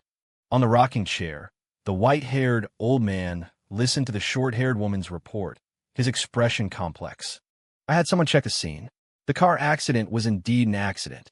Do you think it's possible that the kid couldn't handle the blow and deliberately?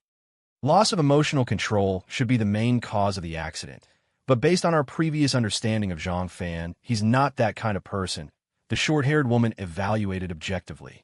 That's hard to say. Once a man has been cheated on, he's capable of anything. Alas, what a pity. The story hadn't reached its climax yet. How could it end prematurely? The subsequent script can't be acted out now. The old man's face was full of regret. What do we do next? Forget it. The result hasn't changed anyway. The pain of losing a child. What a pity, not being able to see it with my own eyes. The old man's eyes were burning, and a chilling aura slowly spread. This expression made the short-haired woman tremble, and she quickly lowered her head, not saying a word. They've already returned to Hangzhou. Yes, but it seems Zhang Fan hasn't gone home. He, with such a big hat of infidelity placed on him, so green, any man would be unable to bear it. What about that Rabbit? He seems to have disappeared again. The people who went to the Tea Mountain said he left on the same day. Should we look for him? No need. He's no longer of any value. Let him fend for himself. The remaining days will be enough for him to suffer. Besides, there aren't many days left. Just slowly die in pain. Debts must be repaid. And a life for a life. Rolling up the car window, Sue Jia looked away from Shen Qiao's retreating figure and started the car again. But after only turning a corner, he pulled over to the side of the road.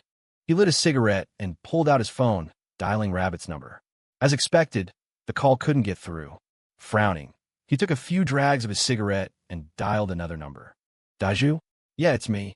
I'm asking you, is Rabbit still with you? He left. Probably thought the conditions in the mountains were too rough, especially since his wife's pregnant. I didn't know he had a wife, let alone a pregnant one. Otherwise, I wouldn't have called him over. But his wife is something else. Not only is she beautiful, but the idea she gave us practically saved our village.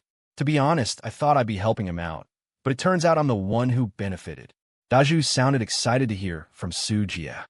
When did he leave? Sue Jia's face grew more serious when he heard Daju mention the pregnancy. Over a week ago, I think. Did they leave together? No, not really. We didn't see his wife when we woke up that morning, and he left alone. But the day after he left, some pretty boy came looking for him, asking about his wife. Pretty boy. Yeah, looked like he had money. Showed up in a Mercedes. Brother Jia, did something happen to Rabbit? Daju asked worriedly, seeming to sense something was wrong. No, nothing happened. I sent you guys some stuff a while back, and I was thinking of sending some more, but I can't get through to Rabbit, so I called you to ask. Sue Jia didn't explain much to Daju, but in his mind, he began to speculate about the identity of this pretty boy. Could it be He Jiang? That guy does drive a Mercedes, but he doesn't seem to have been to Fujin a week ago. Yeah, it's strange. His phone has been unreachable, and when that guy left, he even left 20,000 yuan. It's like he's trying to make me feel bad. Just take it. Stop complaining. By the way, if Rabbit contacts you, let me know. Sue Jia exchanged a few more pleasantries and hung up the phone. He stubbed out his cigarette and lit another one. Should he report this to Boss Gao? The finance company suddenly changing their chief financial officer isn't a small matter. But Boss Gao. Su Jie recalled the look on Boss Gao's face when he first met Shen Qiao. That fleeting greed he knew all too well as his confidant. Now she's CFO, not just Rabbit's wife. Lost in thought, Su Jie made another call. You're still at the company? Good, wait for me there. What's the matter? You suddenly change your CFO. Shouldn't I get a reasonable explanation? Hanging up the phone, the car quickly merged into the traffic, heading back in the direction he came from. Zhang Fan's dinner was simple. After ending his conversation with Sue Xian, he suddenly lost the desire to cook and order takeout. Sure enough, Sue Xian didn't show up. He wondered if she was at home making steak. Brother Fan. Lu Yiming popped up in front of Zhang Fan, his eyes darting around. The kid had been here for a few days. Since his previous job involved sales, Zhang Fan had given him a simple briefing, and he had already managed to secure 2 deals on his own. Don't tell me you've made another sale today. Zhang Fan took a bite of his meat pie, looking at him with amusement. Not that easy. You think I'm you? Those 2 previous deals were thanks to my old connections. Lu Yiming scratched his head sheepishly. All right, what's up? Hey, Brother Fan, I wanted to ask, did my sister-in-law get a promotion? Lu Yiming looked around again, lowering his voice conspiratorially. Sister-in-law? A look of bewilderment crossed Zhang Fan's face. He had been deliberately trying to adjust to his divorce these past few days, and hearing Lu Yiming use that term made him feel a little disoriented. He quickly recovered, however. Zhang Fan hadn't contacted his former colleague for a long time after his resignation, and Lu Yiming had only been here for a few days, so naturally, Zhang Fan wouldn't have mentioned his marital status. After all, he was the boss now, and the relationship was different. Lu Yiming had naturally met Sue Xian and had also seen the knowing looks on the faces of other tea house employees. But he had taken it as one of those situations that men understood, wisely keeping his mouth shut. That was why he was now acting so furtively, making sure Sue Xian wasn't around before sidling up to Zhang Fan. As for why he mentioned Shen Qiao, well, workplace dynamics. If you don't maintain these relationships, people might forget. Zhang Fan was the boss now, not the Brother Fan of before. Hey, I went over there today to try my luck, but I got nowhere. But as I was leaving, I saw my sister-in-law in the parking lot. She looked so impressive, a total career woman. Lu Yiming gushed exaggeratedly. You're saying, you saw Shen Qiao at the finance company? Zhang Fan froze, the smile on his face fading. Yeah, whoa, she had this aura like 8 feet tall. Chauffeur-driven, not some fancy car, but the driver looked professional. Big guy, fierce look in his eyes, but he was so respectful when he opened the door for my sister-in-law. Of course, my sister-in-law was sitting in the back. Seeing Zhang Fan's expression, Lu Yiming suddenly became alert and quickly explained. You're probably mistaken. Shen Qiao and I are divorced. Zhang Fan gave a faint smile, offering a straightforward explanation. Lu Yiming was stunned. He never would have thought his flattery would land so poorly. All right, don't wander around aimlessly. Get some rest after work. Su Junkai is busy with a milk tea shop, so this place depends on you. Don't make me regret hiring you. Zhang Fan rolled his eyes. Yes, boss. Lu Yiming slunk away, dejected. It seemed he needed to try getting closer to President Su. No, wait. He needed to try getting closer to the boss's wife. After Lu Yiming left, Zhang Fan put down his meat pie, his expression gradually turning cold. Shen Qiao had returned to that company? That shady finance company? Chauffeur-driven? Personal driver? Shen Qiao. Tu Yunlan. Su Xian. Liang Yu. Names and faces flashed through Zhang Fan's mind one by one.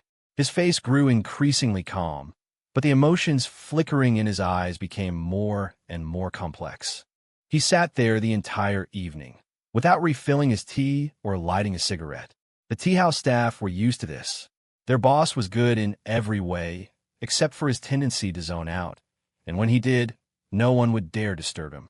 The last table of customers left the tea house, and the staff diligently cleaned up before quietly leaving for the night. Normally, they could leave the cleaning until the next morning, but who would dare leave the boss alone? Xiaoan was the last to leave. As she left, she placed the key to the Range Rover on the table in front of Zhang Fan. Boss, I'm off now. You should get some rest too. Oh, be careful on your way. I'll lock up. Zhang Fan snapped back to reality, realizing the lights on the second floor were already off. See you tomorrow. Xiaowan waved helplessly, giving the car key a resentful look.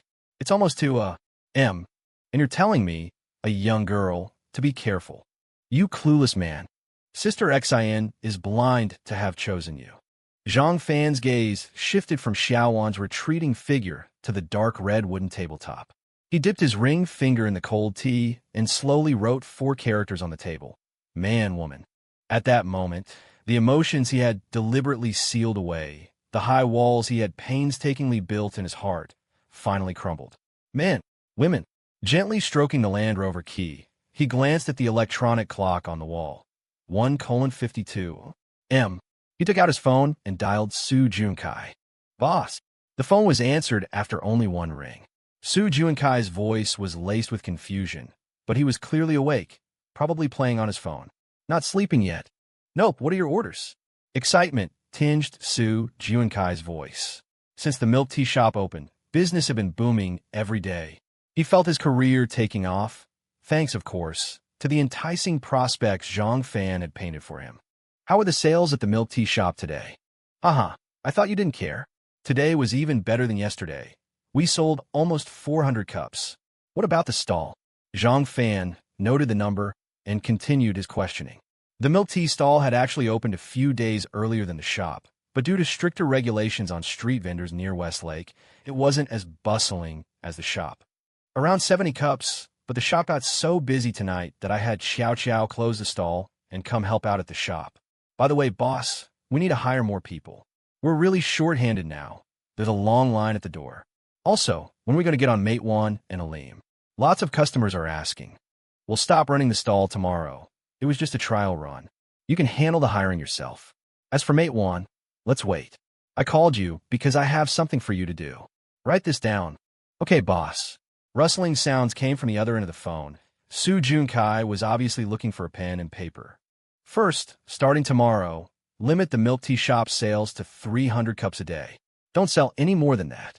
Limit sales. Zhang Fan's first order stunned Su Junkai. Wasn't this like turning away money? Yes, and starting tomorrow, reduce sales by 50 cups every 2 days.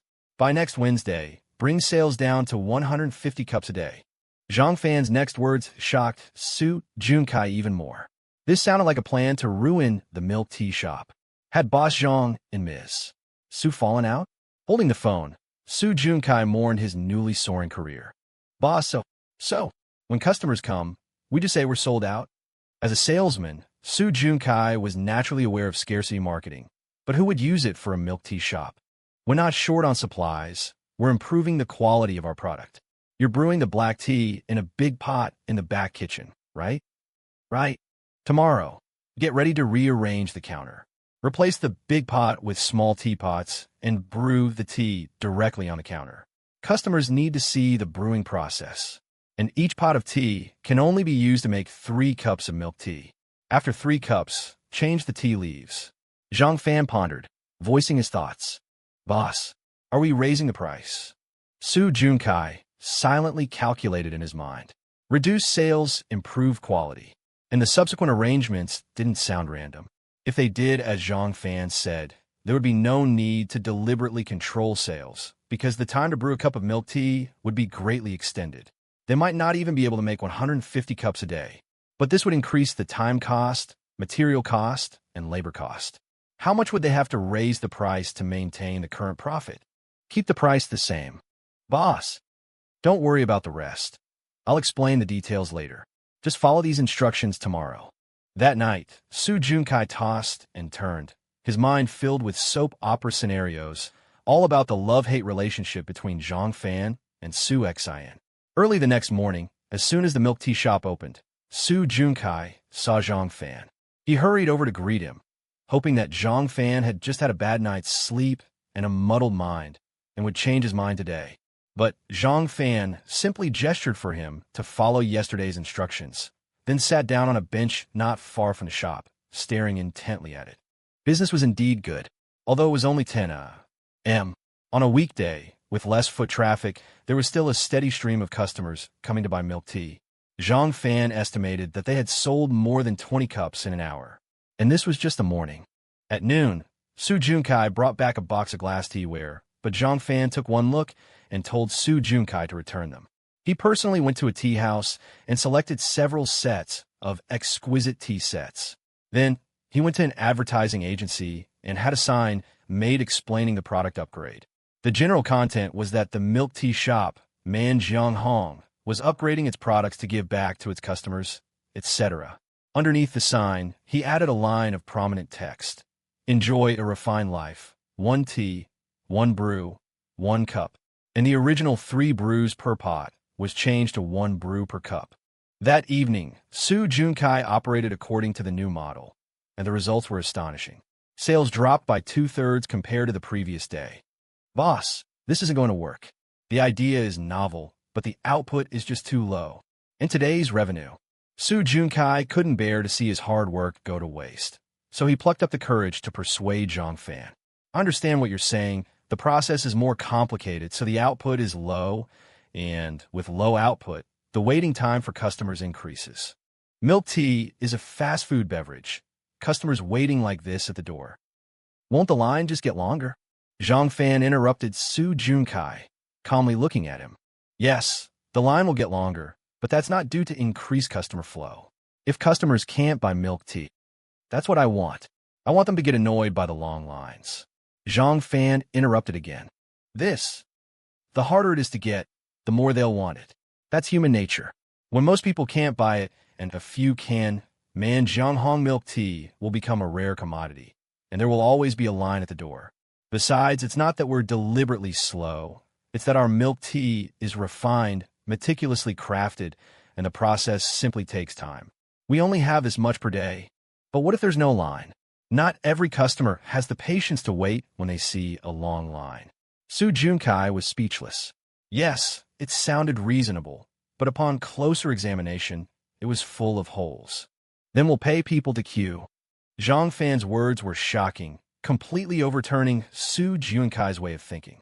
I understand your concerns. This is indeed risky, but you've been to tea houses, you've dealt with tea house clients before. You should know what kind of people or what age group they are. This is a fast food era. Yes, so getting young people to sit down and brew a pot of tea, they simply don't have that patience. And our milk tea fills that gap perfectly, not wasting their time, but satisfying their need for something special. You and Shen Qiao take some time to learn tea brewing techniques. Every new employee we hire needs to go to the tea house first. Training first, then work. Tomorrow, contact an advertising agency and film the entire process of brewing our milk tea to make a promotional video. You can borrow someone from the tea house to film it. Set up a large screen in a prominent location in the shop and play the video on a loop once it's done. All employees must follow the steps in the video exactly, without the slightest deviation. The more Su Junkai listened, the more confused he became. I own 30% of the milk tea shop. I make the decisions. I'll give you 1%. In addition to your original salary, you'll also receive dividends. I'll talk to Su Xian about this. She won't object. Su Junkai's face flushed crimson, his mouth agape. Had Zhang Fan really gone mad? Not only was he giving nonsensical instructions, he was also giving away shares.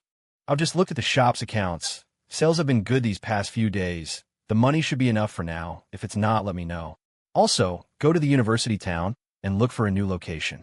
Open a branch there as soon as possible. Open a branch. Zhang Fan didn't answer, but patted Su Junkai firmly on the shoulder. Sell milk tea cup by cup? How long would that take?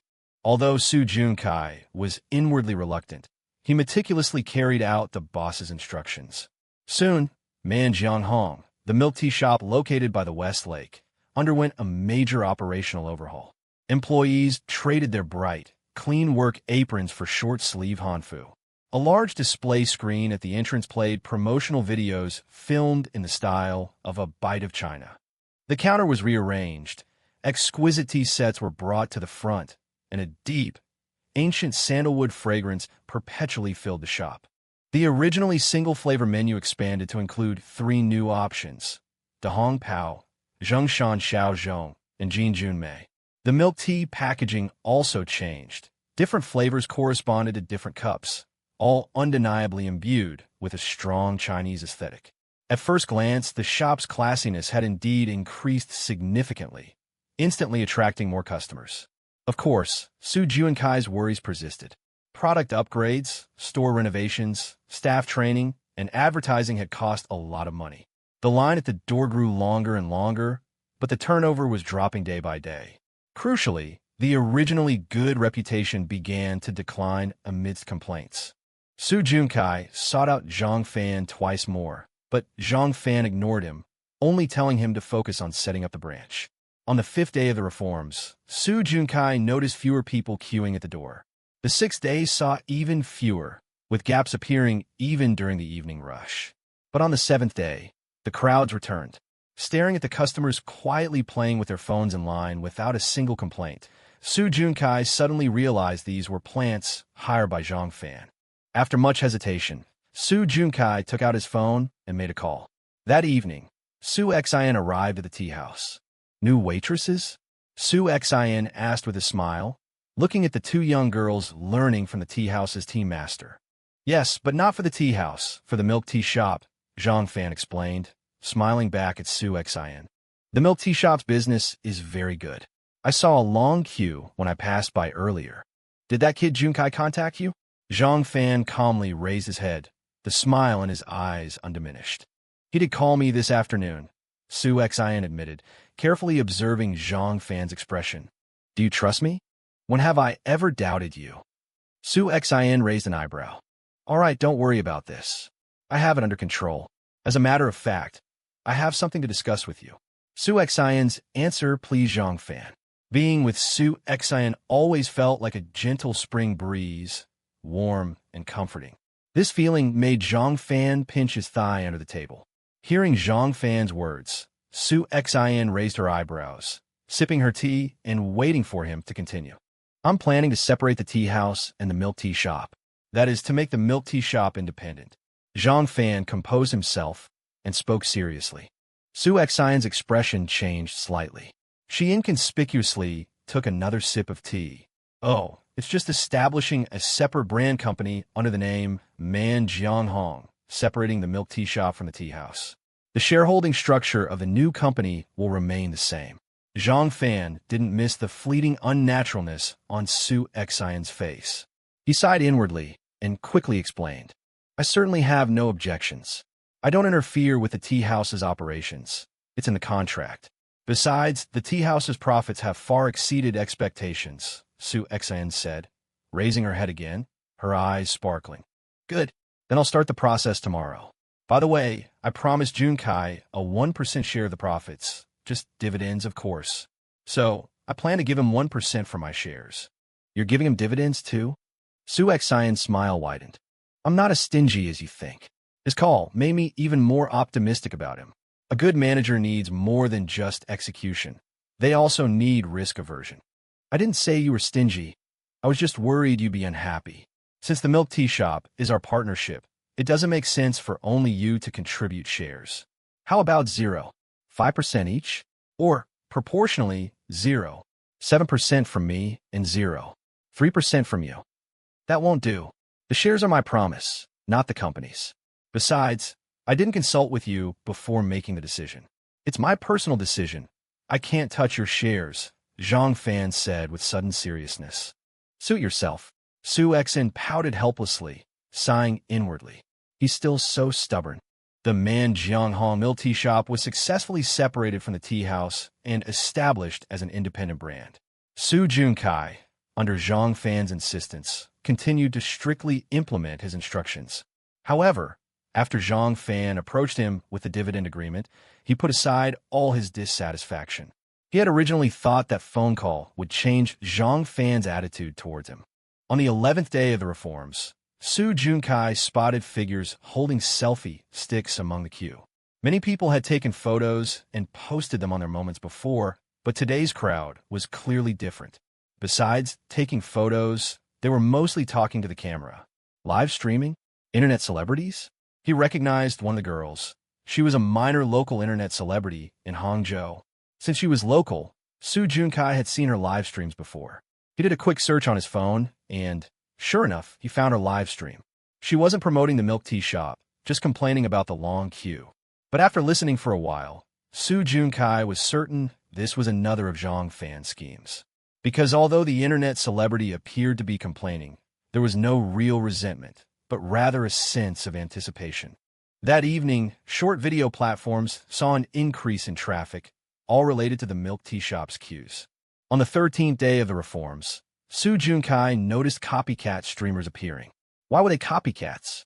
Because they were complaining in their live streams, genuinely complaining, with a lot of negativity. Online traffic increased again. On the 15th day of the reforms, a local Hangzhou lifestyle channel broadcast a news segment about the long queues at the milk tea shop. On this day, the branch location was finalized. However, to Su Junkai's surprise, after he reported the branch's progress to Zhang Fan told him to wait, not to rush the opening. With the spread of short videos and news reports, Manjiang Hong queues gradually became a trending topic online. With deliberate promotion and traffic redirection, the topic quickly fermented. From that day on, Su Junkai noticed that the plants hired by Zhang Fan were no longer needed. Driven by the online traffic, Manjiang Hong's popularity spread rapidly, and the milk tea shop subtly became a new internet-famous check-in spot. Su Junkai marveled at this maneuver, but his underlying concerns remained. The milk tea shop's popularity had indeed taken off, but it wasn't profitable. Not only was it not profitable, but the originally highly profitable milk tea shop had been losing money for the past half-month. At 9 o'clock in the evening, Su Xin sat in Zhang Fan's exclusive booth with a cup of Manjiang Hong in front of her. Judging by the marks on the cup, she had only taken a sip at most. She had occasionally visited the milk tea shop these past few days. As a major shareholder, she naturally didn't need a queue, but every time she got her drink, she only took one sip. It wasn't that the taste was bad, but she simply couldn't handle such sweetness. Looking at the tea house, which was still bustling at 9 o'clock, Su Xin sighed helplessly. She had originally created this tea house to have a quiet place to enjoy tea, but now she hadn't been inside her private room for a long time. But soon, she seemed to think of something else, her gaze softening. "Why are you here?" Zhang Fan's surprised voice came from the entrance. Su Xin hadn't been coming around much lately. "Just passing by, thought I'd come in and sit for a bit." "Why are you back?" "I thought you went home." Su Xin looked like a little mouse caught stealing food, the blush on her face not yet faded. "A former colleague was here tonight and didn't have a car, so I gave him a ride." Zhang Fan shook the car keys in his hand and walked to the bar to hand them to Xiao Wan. This action caused Su Xin's eyes to darken, and she turned her face away. Tomorrow, the branch in a university town will open. After handing over the keys, Zhang Fan sat down opposite Su Xin and seriously glanced at the milk tea on the table. "Oh, it's done so quickly? Do I need to do anything?" Su Xin adjusted her mood, resting her hands on the table, propping up her chin, and revealing a girlish expression. "No need. I'm not planning to go over there. Let Jun Kai handle it himself. 1% of the profit isn't that easy to get. Jun Kai is really capable. You have a good eye for people. The storefront he chose is very suitable for a milk tea shop." Su Xin curved her eyes, happily praising, though it was unclear who she was praising. "Have you been to the branch?" Zhang Fan suddenly frowned. He hadn't even been to that branch yet. "I passed by." Su Xin lowered her head, realizing she had misspoken. "Don't tell me you bought that storefront too?" Zhang Fan's expression was odd. "It's an investment, right? Investing there is no different from investing anywhere else. I won't reduce the rent by a single cent. It's market price. The contract has been signed. You can't go back on your word." Su Xin pouted, trying to change the subject, but regretted it as soon as she finished speaking. "Right, speaking of rent, the apartment. That apartment is quite far from here, and the amenities aren't good. And you don't want to drive to and from work. Electric scooters aren't safe. Why don't you find another one nearby?" As soon as Zhang Fan spoke, Su Xin knew she had guessed correctly. He was indeed going to bring up the apartment. Nearby, Zhang Fan was successfully sidetracked. The problems Su Xin mentioned did exist, mainly because the weather was getting colder. Riding an electric scooter really wasn't comfortable. He hadn't had that experience for many years. "Well, over there, that residential complex. I happen to have a friend who has an apartment in that complex. He's in a hurry to go abroad and wants to sell." "Stop, Ms. Sue, don't tell me you just happen to have a friend who is in a hurry to sell a house by the West Lake at a low price. Zhang Fan rolled his eyes. Even if what you said is true, the location is suitable. The decoration is suitable. Move-in ready. But you should also know my situation, right? If he's in a hurry to sell, it's definitely not for rent. You want me to buy a house? By the West Lake? Even if it's a bargain, it's not something I can consider right now. Zhang Fan understood Sue Xian's meaning and directly blocked her words. Then you could. You buy it and then rent it to me. The smile on Zhang Fan's face began to dissipate. An investment is an investment, haven't the experts said? Investing in real estate now. Sue Xian's voice became weaker and weaker until Zhang Fan's gaze silenced her completely. I'm grateful for your help, but this isn't what I want, and it's not something I can accept. Don't worry, give me some more time, and I'll be able to buy that house you mentioned myself. While Sue Xian and Zhang Fan were discussing the house, Shen Qiao was sitting in a high-end Western restaurant, quietly eating steak. The phone in front of her was playing short videos, and the content was man Jianghong milk tea. You've been back for a while now. How do you feel? Opposite Shen Qiao, He Jiang, dressed in a suit, wore a humble smile, his gaze fixed on Shen Qiao, from her hairstyle to her earrings, from the corners of her eyebrows to her chin, then her neck, collarbone, and the expanse of white skin enveloped by the black dress. Shen Qiao cut a small piece of beef and gently put it in her mouth with a fork. She calmly looked up at He Jiang, then returned her gaze to her phone. It was as if she were dining alone. This indifferent look made He Jiang frown, but quickly, he gave a strange smile. Did you get rid of the baby? What a pity. I was hoping to get a taste of a pregnant woman. Shen Qiao's movement stiffened. She slowly raised her head, her gaze still indifferent, but the coldness was evident without any deliberate display. He Jiang curled his lips, triumphantly raising his wine glass and taking a large gulp. I'm finished eating. How about you? I booked a room upstairs. Want to go and rest for a bit? Since the words had been spoken, He Jiang wasn't planning to hide anything, his eyes burning as he looked at Shen Qiao. I was going to report to you at the company tomorrow, but since you're free now, take a look. I haven't finished eating yet. Meeting the aggressive and warning gaze, Shen Qiao calmly put down her knife and fork, tapped a few times on her phone, sent He Jiang a document, and picked up her knife and fork again, her movements elegant and composed. He Jiang frowned slightly. After the notification tone of his phone rang, he opened it. It was an investment commission agreement, similar to the company's normal operating agreements. But after only reading a few lines, his playful expression disappeared, replaced by deep shock and fear. Are you crazy? These two funds were supposed to be transferred to the clients yesterday, according to the agreement, and you actually used this money to invest in a new project. He Jiang tried to control his emotions, lowering his voice and roaring. But the clients don't have any objections, do they? Shen Qiao didn't even raise her head, her gaze still fixed on the live stream on her phone. The streamer had changed, and the live broadcast showed a snack street next to the university town. The streamer was reporting that the man Jianghong Milk Tea Shop's University Town branch would open tomorrow. Have they already opened a branch? It seems business is really good.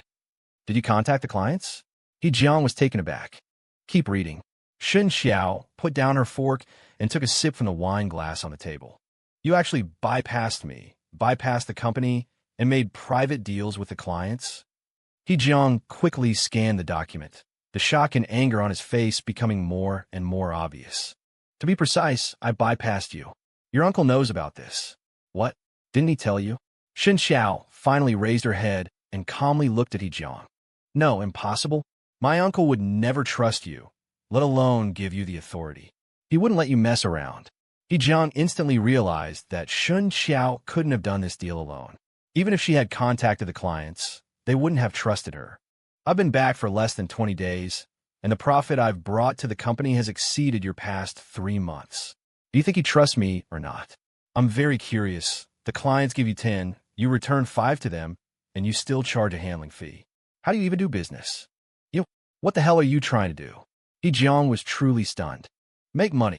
Shen Qiao tilted her head, her tone a little strange, but this seemingly roguish action, when done by her, was rather cute. If you want money, I can give it to you. Haha, I've made more than you these past few days. Shen Qiao let out a soft laugh, instantly becoming charming and seductive. This sentence choked He Jiang up, his face flushing. If you want to play with women, play with someone like Wu Rue. If you want something fresh, there are plenty in the club on the 3rd floor. As long as the price is right, I believe pregnant women shouldn't be a problem either. As Shen Qiao spoke, her expression changed. She put down her knife and fork, pulled out a tissue, and gently dabbed her lips. You think you can escape? He Jiang's eyes flashed with a fierce light, his expression grim. Given that you're Mr. He's nephew, I'll remind you one more time, the last man who wanted to strip me naked and pin me under him died in America, and you were the ones who killed him. Shen Qiao leaned forward slightly, her voice low and calm. After speaking, without waiting for He Jiang's reaction, she picked up her handbag and stood up gracefully, a peaceful and dignified smile on her face as she walked softly towards the restaurant exit.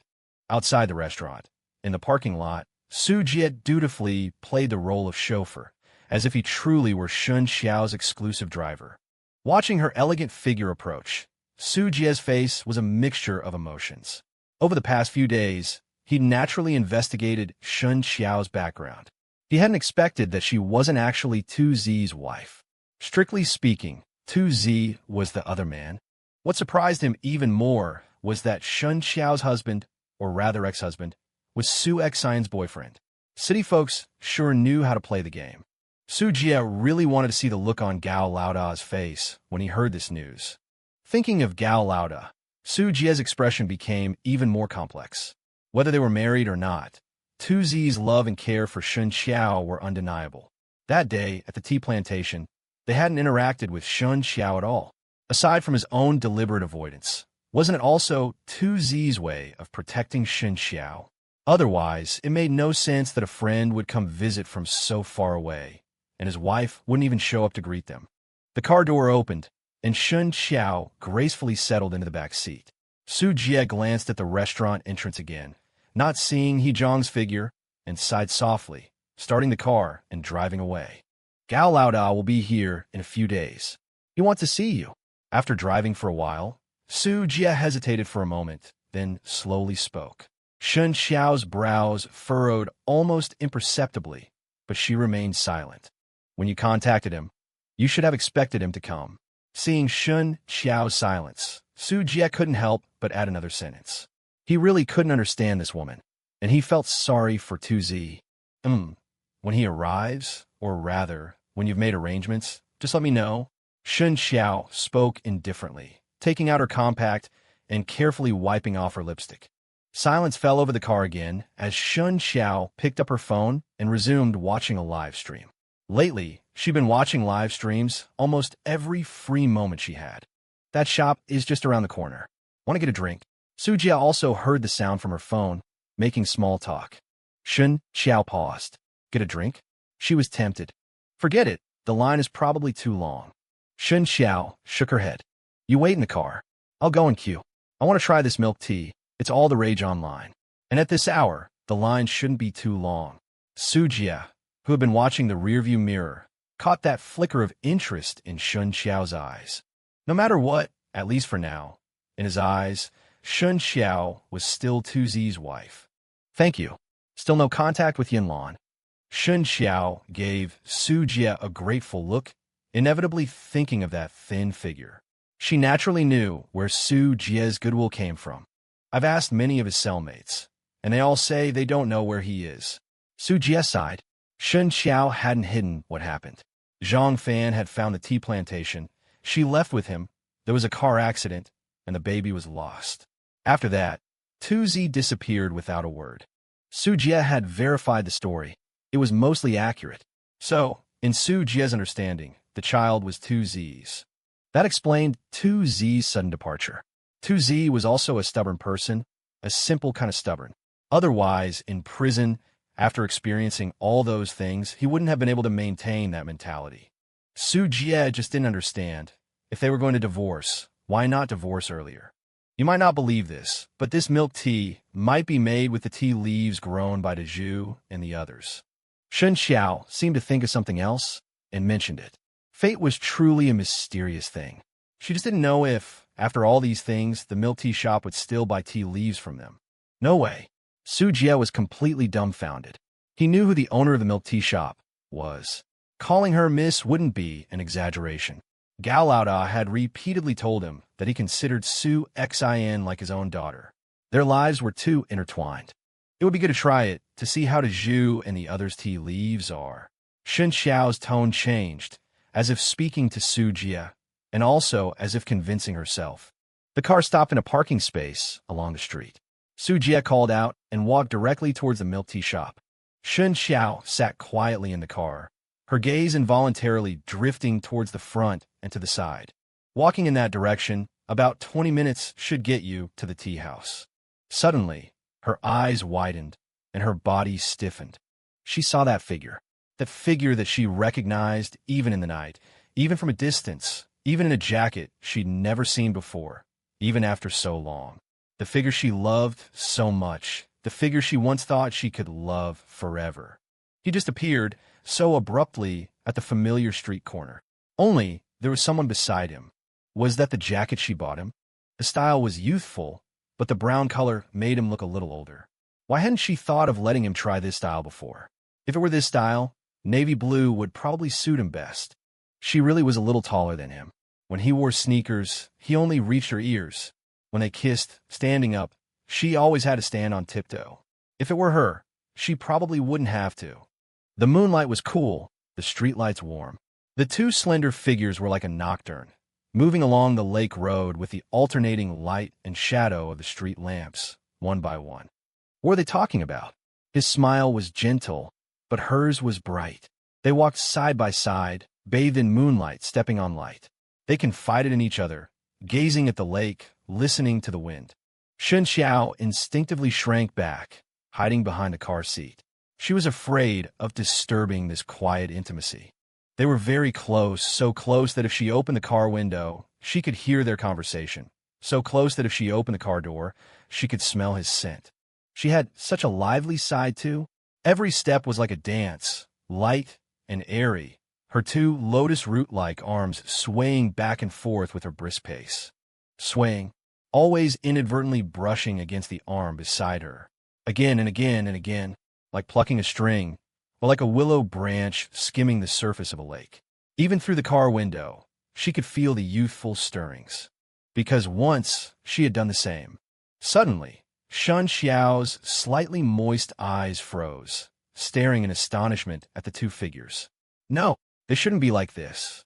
The girl continued to swing her arms, but every unintentional touch made him, with his hands in his pockets, take another step to the side. This was keeping a distance. He was avoiding her. A familiar scene surfaced in her mind. Back then, she had only teased him 3 times before he tightly grasped her hand, not letting go until they reached her dorm building. Why? Confusion surfaced in Shen Qiao's heart. Shouldn't they have already? The two figures continued forward, and Shen Qiao strained to discern the expression on his face. It was gentle, without longing, without expectation, without annoyance, without warmth. It was peaceful, so peaceful that it was as if the stunning beauty walking beside him, the graceful figure who kept teasing him, was not his beloved, not his lover, not his mistress, but a friend?